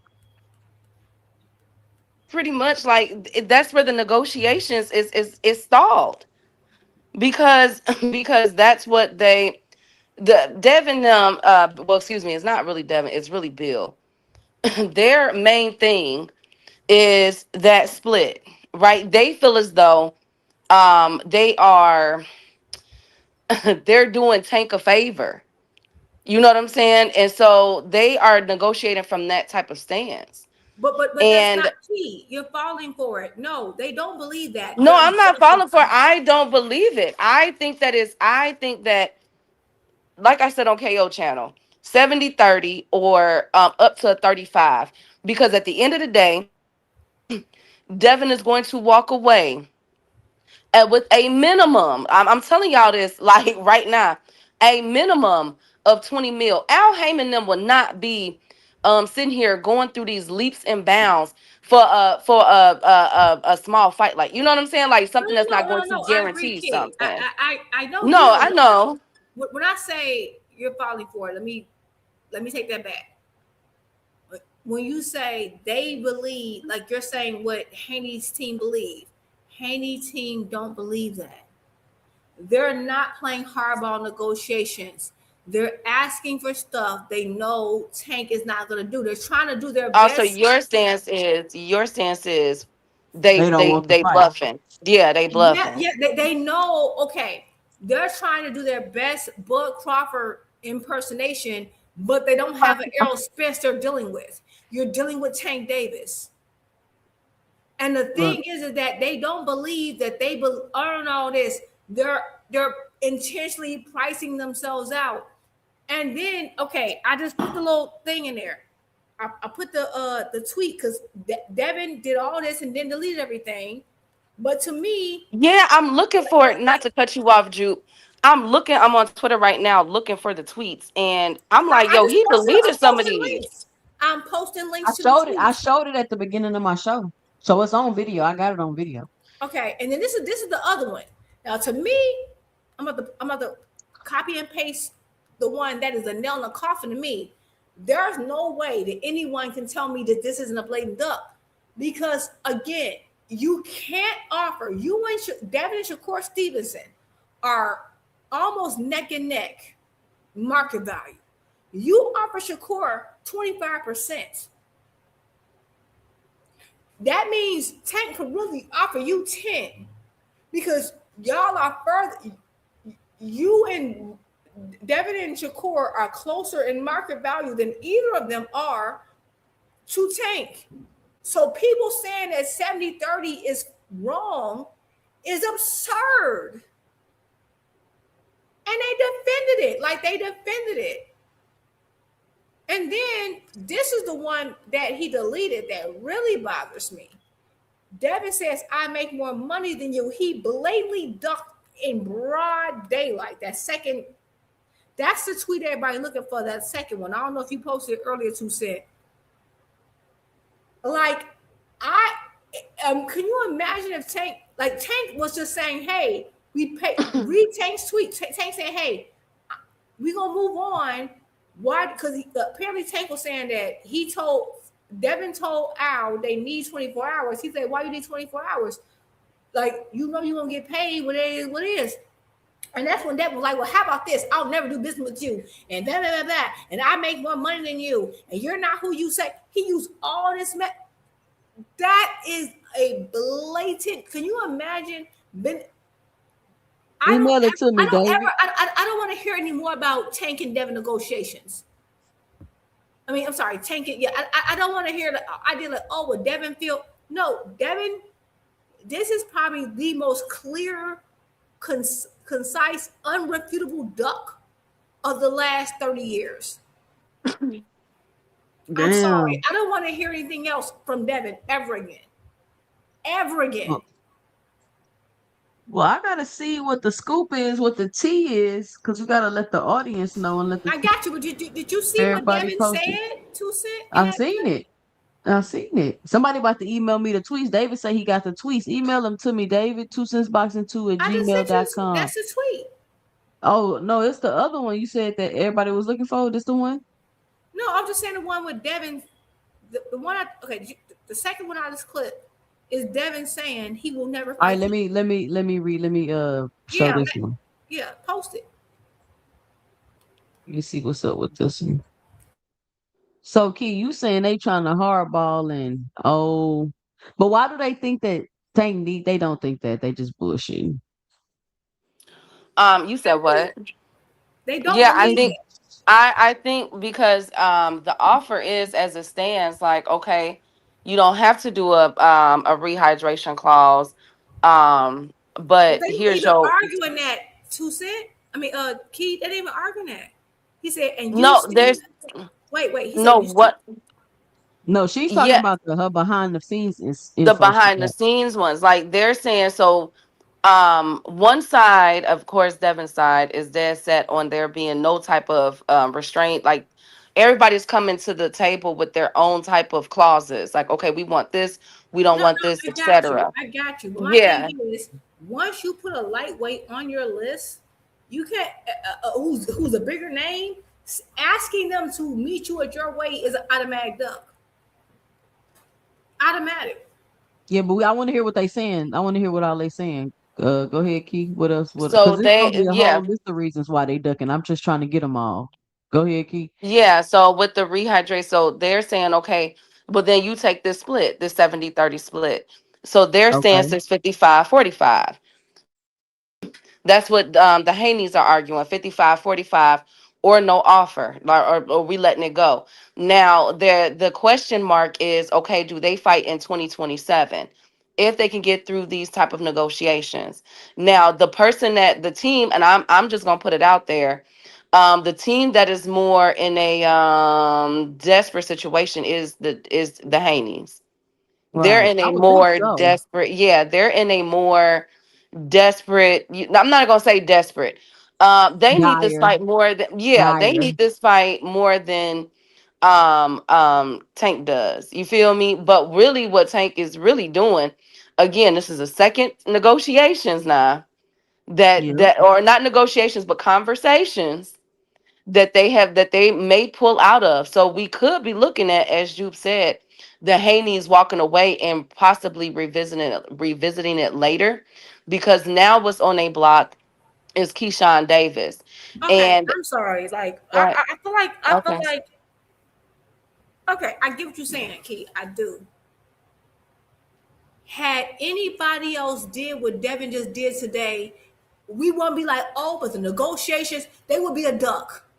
I No, it get what is you're a duck, saying. but we just getting the scoop. I get it, but I get the scoop, but to me, that ain't a scoop. You the biggest fight of your career got offered to you. There's nothing else to discuss. You say yes or you ducked. Nothing else matters. I don't care. You've been saying you want this dude. You on your list, the top of your list. Al Heyman called you and gave you an offer. Nothing else matters. Period. It's a duck. Tank was a duck for less. Boots was a duck for less. I get the scoop and I No, appreciate I it. get I I No, we agree. appreciate got it. it, Juke. I'm just telling the people of what the stuff Yeah, is. Yeah, no, yeah. I get it, but like I just feel This key like with the T, she I giving us the T, Juke. You no, gotta let her I give us the appreciate it. T. I appreciate the tea. I'm just saying is that we're watering down the dang on duck. I'm sorry. No, we not watering it down It at all. is because I No, don't I'm not care. watering that. I know that it's a duck. No, I'm not saying you're watering it down. I'm just saying like Like he I'm getting not away gonna with go it. Well, They back. letting him basically get the away with it. Haney's are watering it down. I don't care about anything else. If the fight that you said you wanted, everybody Tank did what everybody asked. He did. And like, oh, but they want this. I don't care what Devin wants. Devin don't have any freaking room. He's an undercard fighter. What does it matter what he wants? That's irrelevant. That's another part of the That argument. should be, but it's not no argument. That's what I'm saying, 2 cents. There is no argument. Because when everybody else, they just a duck. And this is my thing about like, is getting me. Had Tank did this, no one would be like, well, let's argue the fact that Tank wanted it. That would be a discussion. The fact that we're even honoring a discussion about what Devin wants is crazy to me right now. No, I feel you, but I want to know what he's saying. So that's all. I need to know what he's saying. Like, what is this nigga asking for? Because you asking for things that you know you're not about to And this is get. why For Devin gets to like, do you're what he not wants in to the do. position. This You're is not why in the Devin does what he position. does. So everybody be like, Hold well, on, let's Drew. hear his You're not side. in. You're not in the position to be asking for 45, 55. So it's like, what is even making you think that? Like, you're not in a position to be asking for 40. Hold on, y'all. Yeah, Key, what's going on with the Keyshawn? Oh, they hung up. What's going on with Keyshawn? Well, sorry, no more sleepwalking. And then I think Um, I just heard Bob Arum say that they ain't been doing nothing with Keyshawn. They haven't talked or did nothing. no, so that's stagnant because it just happened, and so there's two different avenues. So it could be the Keyshawn or the Shakur. So Shakur has told Devin, drop the belt, and then you know what I'm saying, we could fight. Well, he told Bill that. Everybody coming for Bill. So that what was told, right? Now from a from a Devin standpoint, right? You going up with Keyshawn, and let's say miraculously Keyshawn beat Devin, okay? Which I won't say miraculously because I do believe that Keyshawn does have the tools. I just got Devin right now. I ain't gonna lie to y'all. But let's say that that does happen. Okay, so you just ruined not only your upcoming fight, but that Tank Davis fight too. You feel me? So what do you do? Do you continue negotiations to pay to pay Keyshawn Davis step aside money, right? So that you can get this Tank Davis fight? Or do you go in there and you fight Keyshawn Davis? Now they're saying Davis and Davis. You know what I'm saying? It all really depends. But these are really in my opinion, Devenham is being cornered. And like I said earlier, cards are being pulled. You know what I'm saying? Like cards Hold are on, really Jupe. big. I'm gonna let you explain what other cards are being pulled. But we got Miss Mona on the phone lines. Miss Mona, thank you for calling in. What's your 2 cents? What you got for the show? Y'all make sure y'all put a one if y'all can hear Miss Mona in the chat. Ooh, I just had to call in because there's just so much stuff going on. But the one thing that I want to clear up, his name is Chris Blakely, the guy that put out all that stuff on Tank. His name is Chris Yes, thank Blakely. you. He's I the knew I same wasn't one tripping. that put all Yes. that stuff out on what's Cardi B's boyfriend. He just got in trouble. The Stefan football Diggs. player. Yes, Stefan Diggs is suing him for defamation of character because he said Mm. Stefan Diggs tried to do something to him or something. But I Right. just wanted to correct that part. But what I wanted to share is, don't you guys know that Devin Haney is signed to Turkey? Oscar De La Hoya said that because Ryan Garcia had a 2-fight deal, he said that he dictated his last fight. So if Turkey don't want Devin to fight Tank, he's not going to fight him. He can pretend like he's going to fight him, but he's not going to fight him because he said, Oscar De La Hoya said, we wanted Ryan and Devin, but Turkey wants, what's that English boy with the Connor blonde Ben. hair? Connor Ben. He wanted Connor Ben. So that's why that fight didn't happen, because Turkey dictates who these guys have to fight. Just like Dana White said, they're under contract. So if they don't want that fight, they're not going to fight that fight. I think they're going through the motions as if they can, but Turkey has to have the last say-so because they're under contract with him. I So think they all had you don't 2-fight think deals. Turkey will want the Devin and Tank fight? He don't. You know, Tank is not going to deal with Turkey. He's not going to deal with him, and I think that's why they keep talking about next year, because they have to get that second fight in order for them to be clear. And it probably got to be Shakur. That's why Bill Haney is so frantic about Shakur, because they're trying to get those last fights.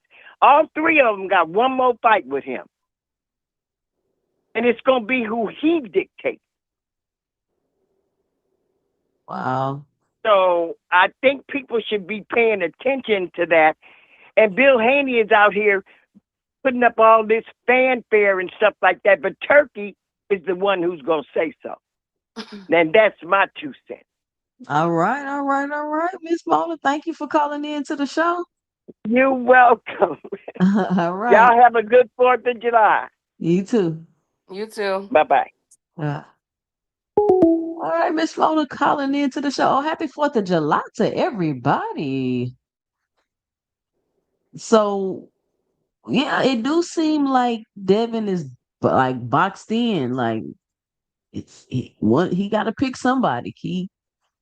He does, and that's what I'm saying. I said, I feel like he's cornered.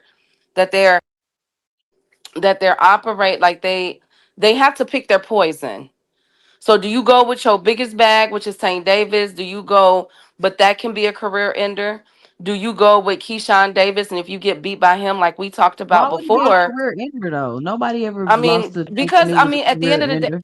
because he's gonna go right back on undercards, and ain't nobody gonna be stunned. Like, I listen, look, I'm old enough to remember 2024 when Devin got beat up by Ryan Garcia, and I sat here, and I hope he's okay because I have not seen him in the boxing spaces. But I sat and listened to Rollo. Who remembers Rollo? I sat and Hmm. listened to Devin's biggest fan outside of frequent boxing hacker and the rest literally crap on Devin. I don't know if y'all remember that, what Rollo said about that man. And it was there was only a few people that still had Devin's back until That fight got overturned, and next thing you know, he's Yep. the greatest thing since sliced bread again. Ain't Yep. nobody gonna be stunting that man. They hardly stunting him now. You know what I'm Yep. saying? Like, if you really truly think about it, he's been on back-to-back undercard for a reason. For a reason. But he His been the most value, paid, Keith. huh? He been the most paid though. But no, he has not. No, he has That's not. what they say. And They say so, he the most paid on the card. oh, okay, well, that let them let you know what they can have that. But when it comes to PBC and Tom Brown and Al Heyman and all of them, you got to come correct. And I think we can all agree on that. And I do believe that it's a bluff. I'm with Jupe on that. I don't believe that they truly want to fight Tank because they've never showed this much interest. And now that Tank is pulling his card, but another card he's pulling is Shakur Stevenson. He's pulling Shakur's card in the background. Like he won't. Okay, so He what's the T with Shakur? What's the T with They Shakur? want to fight Shakur. Yes. If this Devin situation does not get worked out, Shakur Stevenson will be the other option. But After they after all trying to after fight each Shakur's other. after They all trying to Shakur's fight each other other, fight. Keith. But they all trying to fight each other, Keith. But they really Nah. The bag is but they're with the not. bag is with Tank. The bag is with Tank. They really not though. So let me tell you why I'm agitated, y'all. And I apologize, ladies. Everything in boxing is irritating my soul. With the fighters I love and the fighters I don't, right? We got Shakur not reaching out to freaking Oshaki Foster. That's pissing me off. You should because Oh, I had you a clip from that. Oshaki I know. did say that they ain't heard nothing. Yeah, they ain't heard nothing, and you should because you want him to fight for it. So let me tell you why I'm irritated. As a hardcore boxing fan for decades, I gotta explain to y'all why I'm a little agitated and why I certain things to me the details don't matter. The way Devin them have been labeling people ducks for the most minute things. The only thing that matters today is that Devin, like to me, this was the most blatant duck I've seen. Like, and maybe it's why I'm not getting from this conversation. Today was the most blatant duck I've seen by their standards, and like, so I don't want to hear about what Devin wants. I don't care. This is the most blatant duck I've seen. The man said, "Al called me. I got an offer from Al Heyman," and then proceeded to say, "I'll tell you this. This is why I sent it to you, but you didn't go over it 2 cent. I'll tell you this, July 3rd, 2026, I got more money than you." Oh, Devin hold on. Let me blatantly pull it lied. up. Let me I pull sent it it up. to you. He said, it's ain't what you make, it's what you keep. So he said, I make more money than you because I keep more money than I make versus you. The fact that people let him get off on that lie, I sent it to you for a reason because I wanted to This dissect it. right here? Let me see. Hold on. Yes, that pissed me off. I sent it to you because like, how do we not discuss that? He I said, "I'll tell you this." need you, nigga. You ain't the nigga you once was. You fucked up your name in the sport and in the business. What? And I know he projecting. Come on, Devin. You know y'all messed up your Thank name you. in I'm the like, business. how You are we know not what? Since discussing you talking this? like that. You know what? Since you talking like that, I'ma move past you. Go fight it out. Go figure it out. I don't want to do business with When you, has clown. Devin ever said that to any of the fighters that was calling him out? But get this. Never. This is the tweet. If you look at what I sent you in order, the first tweet, mind you, he deleted all this. The first tweet he sent said, Al called me and offered me 730. After Yeah. admitting Al contacted him, he then said, I'm moving past you. I make more money than you, which we know is a lie, and I won't fight you. That, like, what are we talking about here? We just witnessed the biggest duck in history in like broad daylight. I don't understand what the conversation like. How's the conversation not about that? That's what I'm not understanding. Oh well, you already talked about this before you got here. I'm not surprised he ducked it at No, all. I get it. That's all I'm saying. So like, oh, what he wanted, I don't care what he wanted.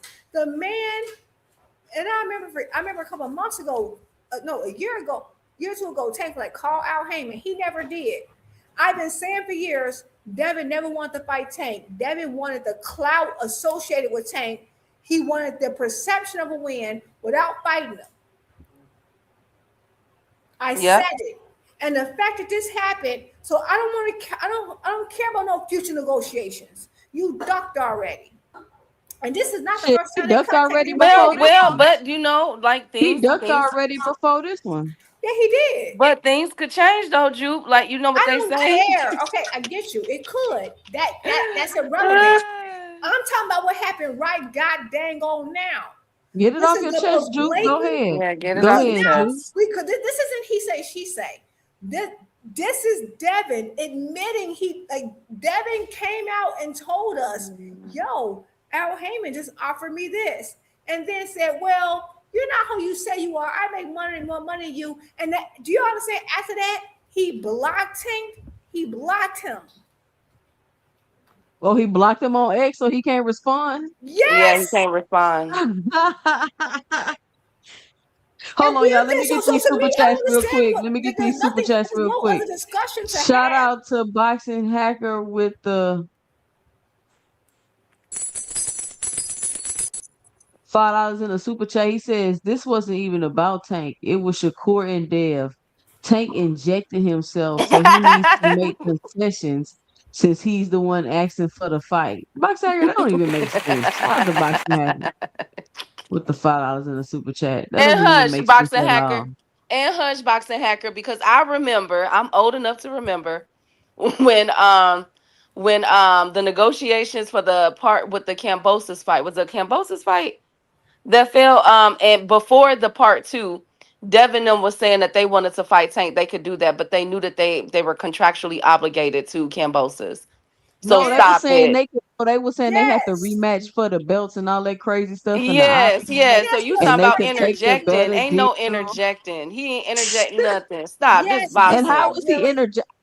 and if Bill was so focused on the other fights, he didn't have to entertain it. He ain't interjecting. He offered, and Bill decided and the Bill decided to fake like he was gonna negotiate, You, like he Bill fake Haney. negotiated with Rolly. Hold on, let me get this other super chat. Shout out to Big Dog Willie with the $5 in the super chat. He says, I was arguing with the Haney code about the split.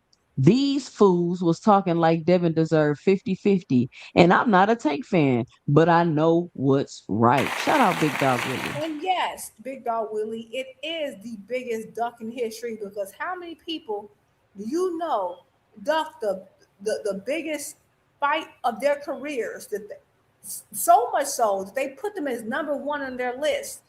I'm sorry. So any other discussion besides that today, I'm not understanding. I don't care. Oh, what Devin feels like. No, he don't. He ducks.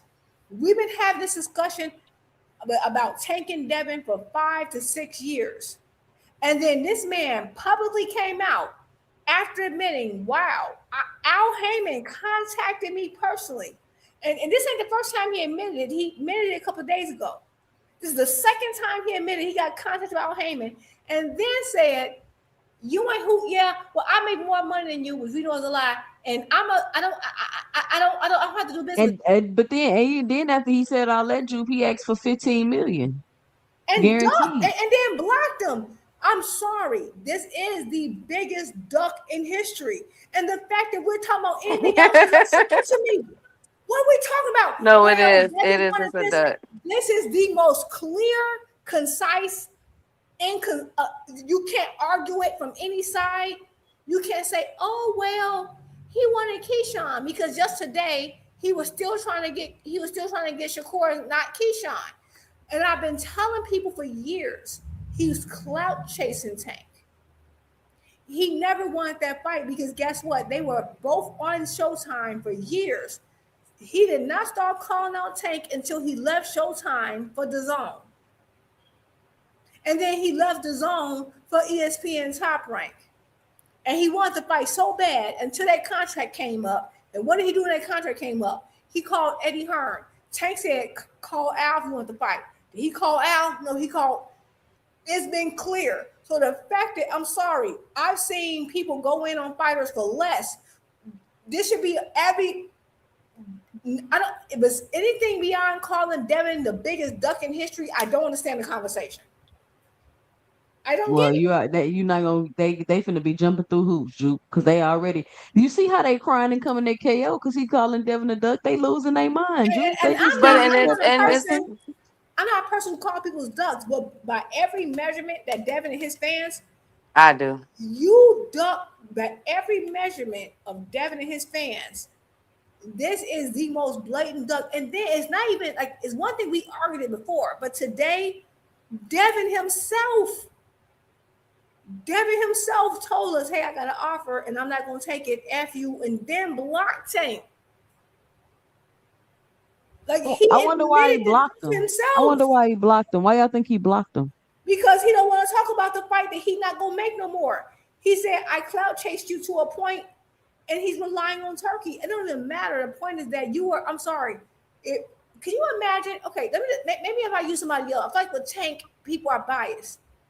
Can you imagine David Benavidez been calling out Canelo for years, and then Canelo offers Benavidez a fight, and Benavidez like, yeah, well, F you up one more, blah, blah, blah, blah, and then ultimately says, yeah, I know that I got offered this fight, Canelo. I've been begging you for this fight, and I got offered this fight, but guess what? I don't care, and I'm going to block you. Benavidez would never be able to hang his head high in the Mexican community ever again. Ever. Well, they're gonna make Devin a victim like they always do. Benavidez could not do what Devin just did. No, and I think too what we're really witnessing, and again, you know, I've been talking about it for months when it comes to this whole Devin, to piggyback off of even what Miss Mona was saying. What we're really witnessing, they're trying to move strategically. And I get that. You know what I'm saying? I understand a lot of fighters do it. But for me, the reason why I feel as though Devin is a duck, not only did he turn down the offer, which again, I will continue to reiterate that this will be the biggest purse in his whole career. It's a duck. You know what I'm saying? Yes, it's absolutely a duck. But he's backed into a corner. And we've been kind of talking about this. But think about this. Go ahead. But that says a lot. Key, think about this. How was he backed into a corner by being offered the fight that he said he because of the status. Because remember when no. But you because can't of be backed into a corner. You can't say, I want this thing, I want this thing, I want this thing. You get that thing, I'm backed into a corner. No, okay. Should be The reason I know, but here's where I was going with it, right? So if Devin made his list, right? He had Tank, he had everybody on that. We already saw that, right? But if he finally get offered the Tank fight after the comment that he made about his mother. And but his career since 2020, April of 2024, has not been the same. Now, no, that's not nobody's fault but his. Okay. I think we can all agree on that. So now with these fight deals, none that's relevant. I was okay. I'm sorry. Go ahead. My bad, baby. No, it's okay. No, it's okay. Go ahead, y'all. I'm sorry. No, it's okay. I'm saying it's not relevant to okay, let me clarify. No, what you're saying is relevant. I'm saying, according to the Haneys and what they've been saying, Tank's ducking them, he's scared, blah, blah. I get what you're saying. That's what I want to clarify. I'm not saying what you're saying is irrelevant. It is. But I'm coming at it from the Devin Haney fans who've been popping stuff for 5 to 6 years. They claim that they wanted this and they were being ducked and all this. And now everybody's like, you got to be strategic. I thought y'all didn't like strategy. I thought y'all wanted. So I get what you're saying, Key. What you're saying is right. But I don't want to like, you're not one of the people who are saying all this mess. You're coming from a logical standpoint. I get that. You see what I'm saying? I'm talking about what Haney fan said. So my bad. I apologize, sis. No. It's not that. Yeah, Like, we gonna cook them. Don't worry, Jupe. They not here tonight, but we definitely gonna cook them. But no, we are but just coming from a logical standpoint and just seeing exactly what's going on. no, but I think that, and again, it can go either way. But I think with him being on the undercards and waiting for that big, you know what I'm saying, wanting that big fight, and now that they're here, right? Mm-hmm. And this is his this is the last dance, pretty much. It's appearing so, because if you think about it, since 2024, or we can go back a little farther as well with Eddie Hearn. Look at what Eddie said. Eddie said, "Look, we ain't got no money to be bidding on what the Haneys want to be bidding on." You know what I'm Right. saying? We've heard that from Eddie. We've heard that from Oscar. He's burning bridges. Now we got that with PBC from the Rolly first fight. There's only a handful left, a couple And of they promoters negotiated with left. you again, and you started tripping Exactly. again. Exactly. And so now that's where I'm coming from, where it's like they're backed into a corner because, okay, number one, who's going to give you that money, that, you know what I'm saying, to back that fight? Because we know that the PBC and the Zone worked together for the Ryan and the Tank fight. Everybody walked away happy. Well, except for the people that was watching the fight on the Zone, but that's another story. But except, and Oscar did end up suing Ryan for that, the backdoor deal. But you know what I'm saying? But I'm just, you know what y'all see what I'm getting at? Like, he didn't burn. It Uh-huh. appears that the Haney's done burnt so many bridges with these promoters, and the only person that he does have in this corner would be a Turkey Al Sheik or a Dana White and all of them. And now this is going to be his second time within a less than 3 months that he's going back to the PBC trying to negotiate from a stance that they have no leverage, they have no legs to stand on, and And let now me they're say this backed too. into. Let me say this hmm too, Key, not to cut you off. But you and notice with what Top Dana Rank too with Keyshawn. Go ahead. and what Dana White said, like, hey, because remember Dana White had all these great announcements last month. He ain't announced nothing. What happened to all these great Zuffa announcements he was about to announce? Only for him to come out and say, hey, I would love to work with these guys, but they still under what contract? So they're under some form of contract, which people believe is a contract with Turkey because of what Oscar De La Hoya has came out and said about how Turkey got one more fight left for Ryan Garcia, and he basically feel like I got one more fight left for Ryan. What the fuck I need? Well, I ain't got to deal with you, Oscar. Ryan gonna fight whoever I tell him to fight. So I'm not sure what They Bill's have no deal legs to is. stand on. They That's what have I'm no saying. legs I'm to not stand sure why on. he like unless you just don't care how much money you make, you just it's nothing you could do to fight Tank unless they pay you just some astronomical, stupid, dumbass amount. Like unless that's the only way it'll be worth it for you. I mean, I guess they tried to clout chase on Tank and ride on Tank until the fight was in such a high demand that he just had to go into what they wanted in order to make the fight. But this ain't Terrence Crawford and Bud. Like that shit not gonna work no more. And y'all ain't them Mm-hmm. people. Y'all didn't do what y'all needed to do to build y'all name up all that time. And y'all remember that video I made about the Haneys, and I kept saying every time he has a time to have a big moment, he walks away from it. Why does he continue to do that? He never wants to put in the effort to be who he portrays himself as being, No, right? you're absolutely right, to say, because it's like people have, and I think that unfortunately Tank got some trouble, right? But him not being available highlighted because I feel like everyone got to hide behind the fact that Tank was the problem. Tank don't want the fights. Just like earlier aircraft character, like, oh, they're holding up the sport. But it's crazy. Like, how is he like think about how can you hold the sport when you're not even around, right? So now you got Tank Davis, he got the legal issues, and everybody claim like everybody else wants to fight the best. Meanwhile, when Tank was in hiatus going through court cases, he still is, right? He's at the tail end of it. Why didn't we get all these amazing fights that y'all told us we would get? We didn't get none of them. Devin didn't do anything meaningful. Okay, Shakur fought T.O., which we all knew he'd win because we seen T.O. fight boxers. But although I gotta give Shakur some credit because he did move the needle, he got there. He got a new championship at 140, so I'll give him credit. But like the people, the names y'all claim, like it proved that Tank was never the freaking problem. And now that people got offers on their desk, instead of acknowledging the fact that people not accepting that, they're like, oh, they still want to hold on to that idea. And y'all right. When it comes to Devin, I think Devin's a good fighter. But no one finds it weird that there's every single fight he has, there's a problem, there's some drama, there's some issues, there's some Every every single single event. fight that they don't want, that they gotta act like every competitive fight, right? Every fight that people are like, oh, it's a problem. Every single one. Hold on, let me get the super chat. Shout out to Big Dog Willie with the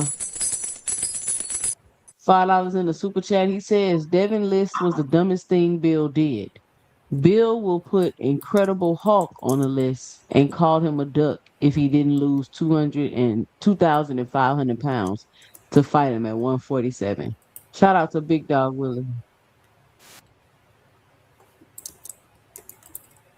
Big Dog Willie. So what else we got, Key?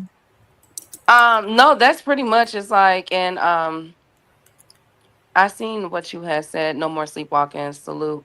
Hey T Hill. And aircraft carrier. That's pretty much it where we are with these. With everything, it's a stalemate. And a lot of it is hedging on pretty much what is being decided behind the scenes. We could be seeing Devin versus Keyshawn, but I don't know because we know that the Haney's and Bob Arum Top Rank left kind of, you know what I'm saying, janky. Like again, that's why I'm saying, like, man, it's, from my standpoint, Devin Haney numbers is in a rock and a hard place on these things, man, because you could be really losing everything if you lose to one of these guys. It's expected of him to lose to St. Davis, but it's not expected of him to lose to Keyshawn. Well, You know they what I'm not acting saying? like it.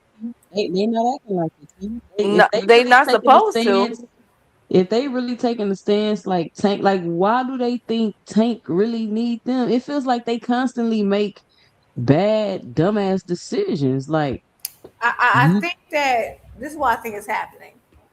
I think that they're going with narrative because narrative has worked in the past. So I think like when I saw Devin say, "Oh well, you're not who you used to be. I make more money than you," all the things that everyone knows to just not be true, right?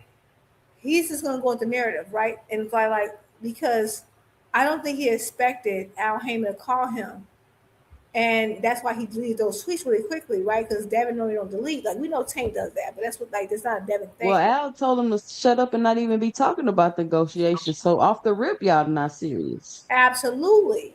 They told them not to talk about it. But for example, the only reason we know the split is because the Haneys. The only reason we know they were in talks is because the Haneys. They, when you're, and that just shows you, Tank will talk his stuff. And that's why I got to give Tank some respect here. Tank is a little demon on social media, needs to shut up sometimes. But when he talks, his people call you. Like he don't just be saying stuff just for saying stuff, right? Clearly, Right. he made moves behind the scenes. That Tank did not reveal anything privately discussed. Everything that we know about is because the Haneys came back to social media and told us, right? And we know that that's detrimental to getting things done. And they know that, so But they what did steady the trying Haneys to put do? roadblocks in the way. Right, it's a roadblock. So what the Haneys do? They did the opposite of what you do when you want something to get done. They are sabotaging the event altogether. So it is what it is. It sucks. I've always said I don't think they want this fight. But I will say that boxing has been such a headache because, like, not only that, so what's getting lost beyond this situation, right, with the Devin and stuff, to me, this is a blatant duck. Based on Devin and his fans' own rules, it's a blatant duck. But another thing that I have to express, like, because at this point, and I was like, Tank has been the person who like Tank has disappointed me. He's been doing stuff outside the ring, and I had to call it out. He's been my little headache baby. But then I have other fighters I like who have been giving me headaches. But one thing I gotta give Tank credit for, you didn't just go on social media and pop shit. You tried to make the fight for like the second time, and I gotta give Tank credit for that. Like he did what he's supposed to do. He did what I would have wanted him to do. He can't make people sign to fight him. But the other things in boxing that we didn't talk about and we might not get to today that I did not expect was, so we got the Tank Devin thing. Devin duck Tank, there's no way around it. Okay, fine. I did not, well, I knew about Gary Russell. I kind of figured it. Now you got Gary Russell, who not only is like, oh, well, I'll fight Shakur last, but then he also reveals in an interview that his people reached out to Shakur to make the fight. And once that fight couldn't be made immediately, they start saying, oh, we'll fight him later. So now that got me questioning Shakur, leading to Shakur. Shakur is now telling Devin, I'll only fight you if you drop the belt. So he's clearly working with Keyshawn to help Keyshawn. So that's already a hot ass mess. I'm disappointed in, right? And then Gary is also saying like that he did try to fight Shakur and they reached out about that fight. And then now we got Abdullah Mason about the freaking fight Albert Bell, and Albert Bell is saying we reached out to Shakur, tried to fight Shakur. It's like, oh my God, what the hell? Jude, remember when I told you Bob Arum said that Shakur Stevenson turned down a lot of fights? I didn't make that up, Jude. That's what Bob said. Between Shakur, my guy Shakur, Gary, it's crazy because I always thought, me as a fan, I always thought of all my fighters, the people who won't give me the most headache is gonna be Tank Davis, and he has outside the ring. But I ain't gonna front inside the ring. Like when it comes to trying to make fights, I can't complain. It's everybody else. That's what they've been trying to make you think. What's going on with the Key? You got any tea about the Shakur or Shaki situation, or kind of what's going on with him, or anything updates on No, Tank legal situation or anything? no, not with Shakur and Oshaki. No, there that just from my understanding, there has been no talks. Unfortunately, I agree with both of y'all when it come to that's the fight. So Shakur That's and Shaki have had no talks. nah, not from Cause my I heard that they were whatchamacallit. supposed to be fighting. They were in talks to fight in October or something crazy like that. I could be getting it wrong, but I thought that's what I heard. Uh, I Oh, See, somebody said TD from the Bronx says Shakur versus Shock is happening in October. So that's a reliable source okay, so apparently they're in these gonna YouTube streets. okay. All well, right, well maybe it is happening in October. I All right, I TD I hope confirmed that. so. The last time I heard from I don't know who TD is. I don't know who that is. What is that? He's a insider, I guess you could say. was I didn't hear it. But again, I don't have I'm sorry, go ahead, you. no, I was gonna say I hope it is true. I will give Shakur all the credit in the world because I feel like you put him in a situation. You owe him a fight. But like I would just say the news this week has just been annoying because like I'm sitting here like you why not fight Oshaki? And now you got Albert Bell saying that like, and I'm not Oh, sure what y'all this, think about that? Albert Bell say Shakur Stevenson ducked him twins ice. right? Dos. You got Two Albert Bell times. saying he ducked like that. You got Albert Bell saying that Shakur ducked him. Then Gary Antoine saying, "Yo, I'll fight Shakur last." But I don't know if you saw that clip. 2 Cent he's also saying that the reason why he said he'll fight him last is because he tried to fight him earlier, and Shakur said no. You got all this mess going on. Like it's just. Let's see what Albert Bell had to say, Juke. Since you brought it up, we're not gonna be on here much longer, y'all. I'm gonna let y'all go. But it's 56 people in the building. Y'all enjoying the show? Put some fireworks in the chat if y'all enjoying the show. And if y'all want me to stay on even longer, show some support if y'all enjoying the show. Let's see what Albert Bell had to say. For the goal, and let's go against undefeated versus undefeated. Last one for me. You can address it the way that you want to address it, but I know that there was a tweet that someone sent to Shakur pretty much saying that there was a fight that was sent for you to him to fight back in the day, and it never materialized, and I guess Shakur said it was capped. So was there any truth that you and Shakur may have potentially would have fought each other? I didn't see the tweet or what went on Twitter, but it came across my desk before, I believe once or twice. I accepted, but a lot of times in boxing, you don't get to the fighters. Sometimes you don't get to the managers and stuff. But Brad Goodman and them could speak on that or whatnot. But no, it's all that stuff is water on the bridge. I got to focus on something. Now, why y'all think Shakur don't want to fight Albert Bell? Because he's taller and got the longer reach. Well, it depends on where Shakur was. I mean, what Shakur was in his It wasn't career. too long ago because it was at 135, Key. So at 135, Shakur was would I call that a duck? Ain't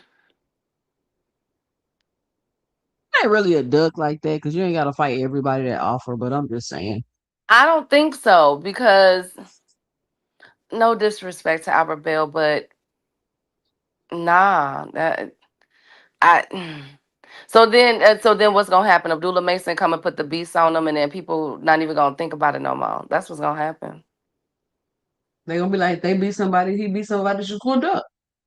Big Dog Willie said it was at 130. If it was at 130, then Shakur was really chasing Heron and Valdez. So I could see him saying no so that he can get his name out there for those type of fights. So I don't look at that as a duck. Well, you know how people be, Key. They been running around calling everybody ducks for less, so they ducks. No, And I if don't they think turn to be it's not called a as duck, they deep. don't want I'm to be gonna have called to a get duck. more information on this situation.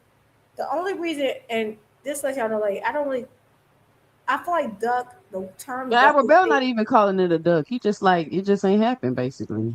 Right, and I do feel like the term duck has been overused. The only reason why I insisted being used upon Devin is because like if he looks at you kind of sideways and you don't look back at him, he'd be like, "Oh, you ducked me," and But to me, this was to be fair. This was kind of blatant. Like, come on, like one of the faces of the boxing contact you and you say no, yeah, it's a duck. In this case, I gotta look more into it. Albert Bell isn't saying that. But also it's just a lot of stuff going on. It's like all these could have fights we could have had. You had this situation, and even though Gary Antoine, we're like, oh, he's applying to be a part of the Brotherhood. It is absolutely looking that way. There's a part of an interview where he's saying that his team did reach out to make the fight with Shakur. So I don't think Shakur is a duck, right? Like I don't think, but it's just like I don't know. Like we've been so hyper focused on painting certain people, and then you look at what because I gotta look at when Albert Bell tried to fight him because Albert Bell is a lot better than a lot of Shakur's opponents. And I just feel like people call people ducks for less, but we'll see. A lot better? How much better would you say? Albert Bell. Okay, for example, when it comes to I would have preferred Albert Bell over Artem. I would have preferred Albert Bell over his last opponent. What was it? I mean, not his last opponent. I would have preferred Albert Bell over when he went to Saudi Arabia. What was that guy name? I would have preferred him over there. I would have preferred Albert Bell over Um, what was the Japanese gentleman he fought? I would have preferred him over a few people, right? Not saying he's better than everybody you fought, but yeah, I would have, especially at 130. I think I feel like if Shakur Stevenson fought Abel at 130, who if I gotta think of who he fought at 130 is better than Abel, I can't think of anybody. Yeah. I Not think even Yeah, Valdez. Albert Bell is a good fighter. I think okay. So to me, Shakur's best win at 130 probably is what's his name? Which The one, Heron Concord or Valdez. Valdez. yeah. I rank him over about I rank Albert Bell over Valdez. Wow. Yeah, he's way better. Way better. Oh my Right. So to God. me, that would have been your best win at 130. To me, Yeah, he way more skilled. That's why this fight with Abdullah Mason is so dang like this is a man. it's very and girl, this is last minute. Like this is like This two, is a 3 weeks, very couple weeks. This is Them last very minute fights dangerous. be dangerous. I'm a little nervous for Abdullah. I do think that Abdullah pulls it off, but I rebel, man. This is gonna be a great fight. This is gonna be a very great, and this is really gonna be able to show me what Abdullah Mason is made of. Oh, definitely. I Yeah, think they seem excited for the fights. I gotta give him respect for taking this fight short notice because something. This is and I get they both were in camp because Albert Bell was already in camp to fight Indy Cruz. So, but they had to in the last couple weeks adapt to each other. And what makes it extra dangerous is that they have some familiarity with each other. And once you're familiar with another fighter, they become even more dangerous to you. I.e., Tank freaking Lamont. They're very comfortable with each other. So, um, respected for taking this fight, but like, yeah, I'm with you, Key. I'm a little nervous. I'm a little nervous, and I'm thinking like, okay, say Abdullah Mason get upset, right? Because it could happen. Yeah. So say Abdullah Mason get upset tomorrow. What does that You're mean gonna for have to his get the rematch. career? Let the hell Um, rematch and keep it going. okay. Especially if But Abel is a but good it fighter as depends y'all on see. how he get beat. Like if it's a close fight and people it's a controversial, you know what I'm saying? Then okay. But if Mm-hmm. it's a Mm-hmm. clear defeat where Abdullah Mason getting clipped, drop, all that, don't rematch him, bro. Just move on. Man, Go to move on. And Abdullah 140. Do Young, he not can bounce pass back. go. Do not He can collect two bounce hundred back. dollars. He can bounce back for sure. But I really don't know how this fight gonna go. I haven't really studied it like that, so I really can't pick a winner. But I did see the Arabelle fight with his hands down, but he is taller than everybody, so we'll see how that. Abdullah's gonna have to be, in my opinion, Abdullah's gonna have to be very hungry in this fight. And he's gonna, but he has to. One thing that I want Abdullah to kind of change is his rushing. I feel like in the first few rounds, Abdullah rushes a lot, which is why he got dropped a couple fights ago. And then I get it because you got to really hurt that boy. You know what I'm saying? Hurt that young man. Um, but I think he's gonna have to fight. He's gonna have to be on his P's and Q's. It reminds me of Nahir Albright versus Frank Martin. Wasn't that Frank versus Nahir? I Yep. begin, yeah. It reminds me of that when Frank was in his bag and then Nahir was able to just turn it up. And then we like, damn, oh my God. You know what I'm saying? Like, or when Nahir, because that's the thing about Nahir Albright. Nahir Albright can cause upsets or make it a close fight too. And Right. Albert Bell has that type of capability where he can make it very rough and tough. So I'm wondering, he's gonna have It's to the fight a short notice. very. Can he do all that on short notice? Is the question. I don't know. We gonna find out in less than 24 hours though. But the question is, neither one of them has studied has had a long camp to study each other and to see, okay, what the, you know what I'm saying, what's the move gonna be and everything, That's why right? it's a dangerous fight. This is a very dangerous fight. This can be a huge upset. Huge upset. If Abdullah Mason goes in Russian, I think he needs to make this a just be very calculating, slow it down, catch up on look at how Albert Bell does his combos, what his repetitions are, and what the third and the fourth round turn up on him, and then try to stop him mid to late rounds and everything, or make it a clear, decisive win. But I just don't want Abdullah doing what he does, which we all know he does. You know, one of the best at it. Comes out throwing, you feel me? And then Albert Bell counters and he dropped. Like, damn, you know, like I But don't you want know, that for Albert Bell him. ain't got pop like that though. He don't. But guess what? 2 cents. We didn't know. I didn't know that. We don't be knowing if any of these fighters got pop like that. Some of them be having lesser power, but then they surprise you when Africa beat Cambosis, the best that outside of Loma than anybody have ever done it. Even Devin. You know what I'm saying? And we know what Africa got, what a 6% knockout rate. Like this could be a dangerous, it could be a flash knockdown type of situation, which we've known that Abdullah Mason have walked into from rushing and leaving Oh his yeah. chin right there, leaving his chin right there. And I'm not saying this is not to discredit Abdullah Mason. He's an amazing fighter. I've had him on my up and ups. I think he's going to do tremendously well in the sport. But this is a dangerous fight. Like this can go either Abdullah's way or it can go Albert Bell way because Bell got skills. Juke, what you think, Juke?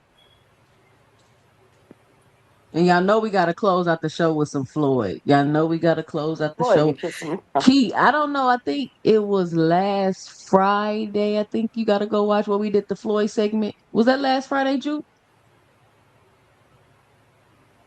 Juke, you there? I don't know where you went. She off mute too. I think last Friday we did some Floyd deep dives. So you go recheck that. But about Jonah Rechnick, the guy that he's suing, that supposedly stole all that stuff from him, Key. Yeah. What if I told you Floyd sold his own goddamn plane? I wouldn't be surprised. Did you see what Floyd said about Leonard Ellerby? I'm about to play it right now. I was waiting for Okay. Juke to get back because I want Juke to hear. Juke, where you at? I You probably getting some food. Here we go. Here we go. Here we go. Because it's late, man. My the two centers be up late. It's 60 people in here. If you haven't already, push that like button. Push that like button. And for those of you that got the opportunity to watch 2 Cents TV the other night, drop your 2 cents. Let me know what you think about it. All right, here we go. There's there's somebody that I'm involved with that's on my team, uh, who I thought was a friend, who I thought was a business partner, but happened to be a con artist and a scammer. And four things. If you these four things, I want you to get the fuck away from me. If you are a liar, a thief, a rat, and a snake, then I definitely got to disconnect myself from you. So that's what's going on right now. I'm disconnecting myself from certain individuals, and it's just like this. A lot of times when you want to disconnect yourself from certain individuals, they give you a hard time. Just like a scorned woman, a scorned wife. If you gave her a good life and you treated her good for 20, 30 years, and then say she went out on a date with a guy, or she could have went and cheated. Floyd, what woman is going to go out and cheat on you when you treated her good for 20 or 30 years, Floyd? What are you talking about, Floyd? And how do y'all know he talking about Leonard Ellerby? Floyd and Leonard Ellerby been not dealing with each other. This is a recent interview with Cameron. So I don't know. Did he ask about Cameron? Is anybody? I mean, did he ask about Ellerby or what? Or people just assuming this about Ellerby? But this, Honestly, I thought it was about Jonah, but somebody shared it and said that it was about yeah, I Leonard, and think I'm it's like, about Jonah Resnick. Yeah, but even yeah. with the Jonah Resnick thing, Key, you got if you go back and watch what I did last Friday, this guy that I've been watching for a couple of years, he does like he used to do stuff about scammers and exposing scammers, and he kept getting sued. So now he kind of changed his content where he just talk about shit like this and lawsuits and stuff like that.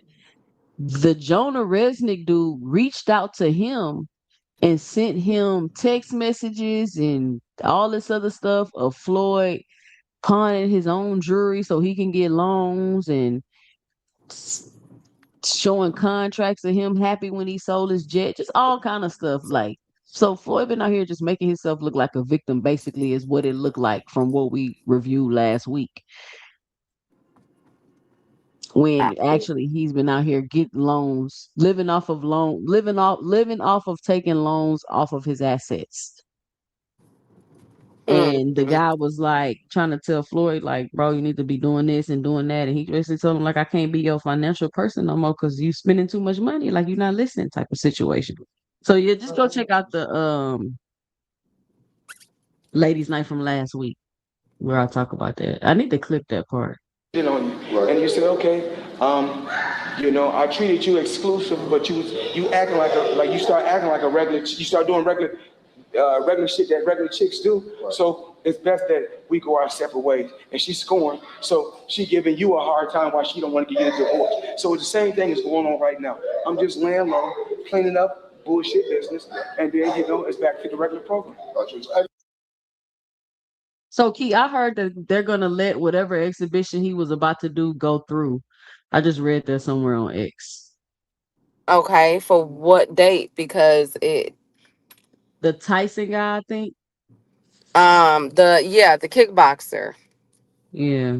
Well, that could potentially work since the Manny Pacquiao and Floyd fight has been pushed back, so I could see that happening. Not to mention he took advances, so it's kind of like you really have no choice because he took the money. Remember, he took the advance from the Pacquiao fight allegedly, and he took the advancement from this kickboxer fight, and then he also have Mike Tyson.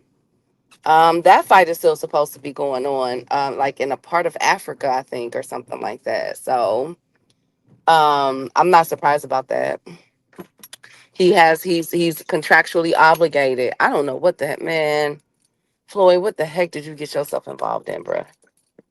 I got some more clips of Floyd too. Let me see. I think I got maybe one or two, and I'm gonna let y'all go. I ain't drink no coffee tonight, y'all, but I did get some good sleep. So maybe that's why I'm still up. Now I'm finna fuck it all up, staying up late. That's what I want to show y'all. What make y'all think that this man could be Boots? Who is that? Devin Haney and Boots. Oh my God, that would never happen. You know what? I want it to That's happen. Devin punching on the bag and Boots working on his mid work. Let me make I sure it's at want it to regular happen. speed. I hope this fight happens so bad. I got Okay, it less bro. than 7, 7 or under. I promise you. I'd be surprised. Why does Devin have his arm down like that punching? Do y'all see that? Watch how he drop his arm, his left arm. You see it? You see? Why is he doing that? I don't know. That's crazy. I have Yeah. no idea, but I want that fight just so So if I we can told stop talking y'all in about the it. chat, if I said, "Hey y'all, these two fighters about to fight," who would you be like? You like, damn, the nigga in the yellow about to look how fast Boots punching. He sharp, crisp. Look how he rolling. Devin still throwing them wide ass punches like he an amateur. And that's what's gonna be Devin's kryptonite. He's too slow for Boots, and I think Bill and them know that. He's too slow for Bro, they that's a never bad they don't style even go matchup. spar Boots. They not even gonna go spar Boots. No, but Bozy shut that down years ago when Bill wanted, allegedly when Bill wanted Devin to spar Boots. He then shut that down. Why he shut it down? Cause word on the curb is that they was trying to see what could be, you know what I'm saying, what Boots was working with. Like it was like a sizing up the, you know what I'm saying, the competition. Now And that's then just what was said. Boost should have beat the Uggs off of Devin. No, Let's see this. it's a bad style matchup. It's a terrible style. It's not even a style. It's a no. It's not even it's a no. Let's see what he say real quick. We have been sending off the script. We have been sending people over there to trying to negotiate if that's a possible fight, and he got better plans. So he's going another direction. So that fight, honestly, it wouldn't get made right now. Like I said before, let the fight build up. Let it build up first. So it will be a better decision or a better outcome once we do get matched up against each other. So a lot of people feel like Russell is a boxing brother. And I'm like, so you think she got him? Y'all think first of all, it's kind of crazy to keep saying that Shakur is making these dudes do all this crazy shit. But so is he telling Gary Russell to act like he wants to fight last so he can come out and call him out? Like what's the point of him saying he wants to fight last? And now Shakur coming out and saying he want to fight him now. Like, why? What is up with that? What y'all think?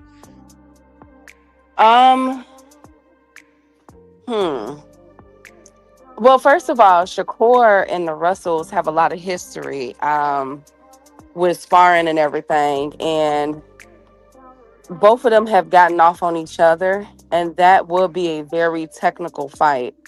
The problem is unfortunately there's really not that much money in that fight right now. So I see what Gary is saying. You know what I'm saying? Like letting it build. Yeah, I get because they want money. But that fight, it hasn't really marinated yet on that level. To be honest with you, really nobody, unless it's potentially Africa, from what Shakur's attempting to do and attempting to make, or what's the other guy name? Shaki Foster. There's really no fights that Shakur is really entertaining that is not a big money fight. And Gary Antoine Russell is not there yet. Their history is not there yet. But if you're from the DC area, or if what I'm saying, know people in boxing, you would know that the Russells and Shakur sparrings is has been talked about. Okay. So, Key, what's your final 2 cents, Key? We got you back. It's been a couple weeks. Key I with the know. Key I've been is so back, busy. Oh ladies my and gentlemen. God, I've been so busy. Nothing. I want y'all to have a really good 4th of July. You know what I'm saying? Or if you celebrate it. But I really want y'all to really enjoy spending time with y'all family, spending time with self. And as far as this boxing talk go, this has been hilarious. It's been absolutely ghetto for the past couple weeks. I watched my boy Xander get beat up. Y'all know I was absolutely devastated. I was Ooh. absolutely devastated. That's still my He boy. was gourmet though, Key. He was a gourmet dish. Man, Chef, I'm Chef absolutely. Ramsay type. Chef But Ramsay, you know what I'm saying? my other boy is returning. Boo Boo Andre, period. Boo Boo will be back in the ring at the end of the month. Y'all know I'm finna be absolutely unbearable talking about this fight every day. Okay.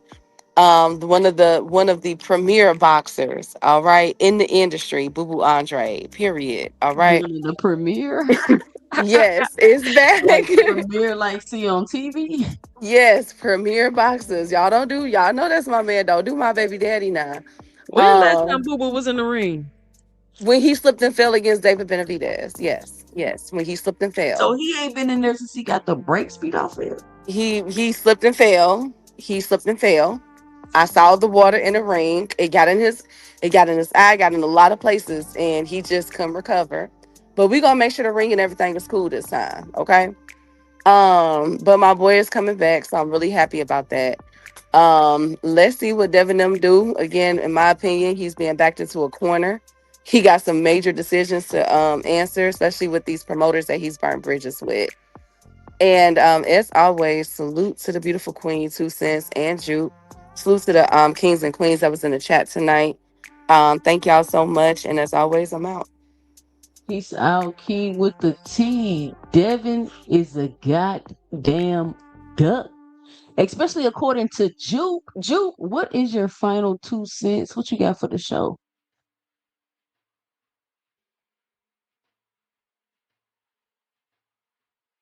Juke, I don't know. Juke fell asleep. Juke, you sleep? You probably fell asleep. It's 2 a.m. in the morning. All right, Juke, if you don't,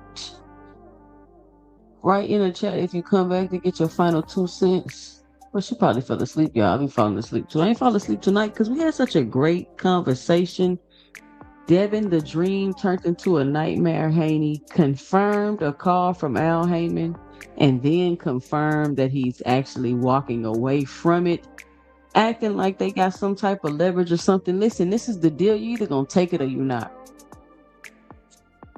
Which to me just leads me to believe you never really wanted to fight. You never really wanted to fight, man. You on here talking about 70-30. 70-30? What? Is that not your biggest payday?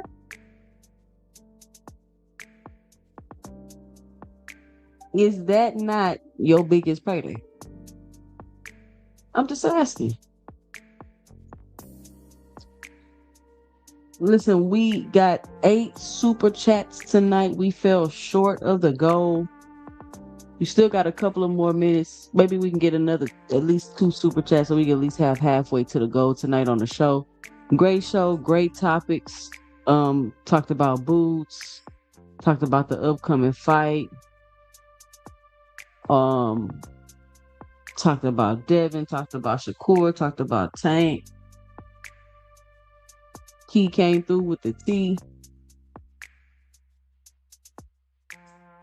Boxing is crazy right now. A lot of people believing Devin is ducked. Gervonta Tank Davis and the Devin Haney fans are losing it. So I'm just gonna sit back and watch how this all plays out, because I'm always interested to see, like, when the hypocrisy gets exposed. I just sit back and watch because it's exposed now. Unfortunately, Devin Haney fans, Shakur Stevenson fans, y'all have called people ducks for much less. And I kept trying to tell y'all there's a criteria you have to meet before a duck. Everything ain't a duck. But now that criteria is being met by your favorite fighters, even by my standard, every check box is being checked. Now, I expected you to. I feel like I already knew. You know what I'm saying? It's like you already knew some shit and it happened to somebody coming to tell you, like, man, this is happening. You looking at them like, I already told you that was going to happen. Like, I already knew. Like, you're not shocked. You're not surprised. You're not none of that because you already knew. But we'll see what happens. Haney's like to play games, hardball, hard to get, leave, come back. You know the games they play, the crew they run with, they negotiation tactics, the way that they like to get down, right? I'm always going to stay logical about the situation, right? No matter how emotional everybody else get around me. I'm always going to stay logical about the situation.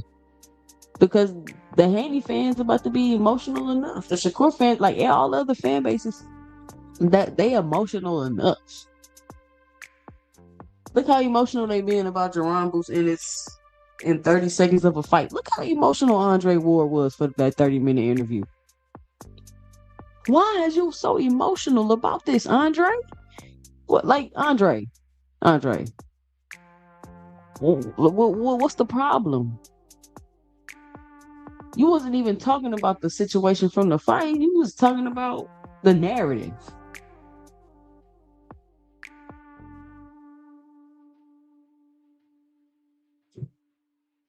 Big Dog Willie, when you worked in Alaska? Damn, Cash Crypto, you graduated high school in 96 or college? Big Dog Willie, how old are you if you was working in Alaska in 97?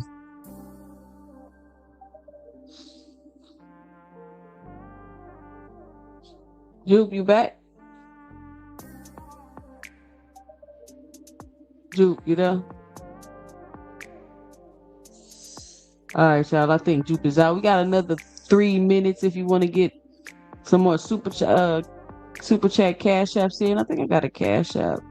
Let me see if I got to read it. I got to get so much better in these cash apps. I don't know how people stay on top of this read. I be so distracted. Shout out to Jay Henderson with the $2 in the super chat. He says for the show. Shout out to Jay Henderson supporting the channel. Shout out to y'all supporting the channel. I'll be back Sunday for the Sunday review show. I don't know if I'm gonna have a fight party tonight. I'm gonna have to see.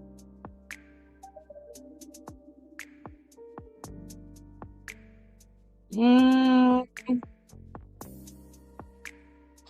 you graduated high school in 94?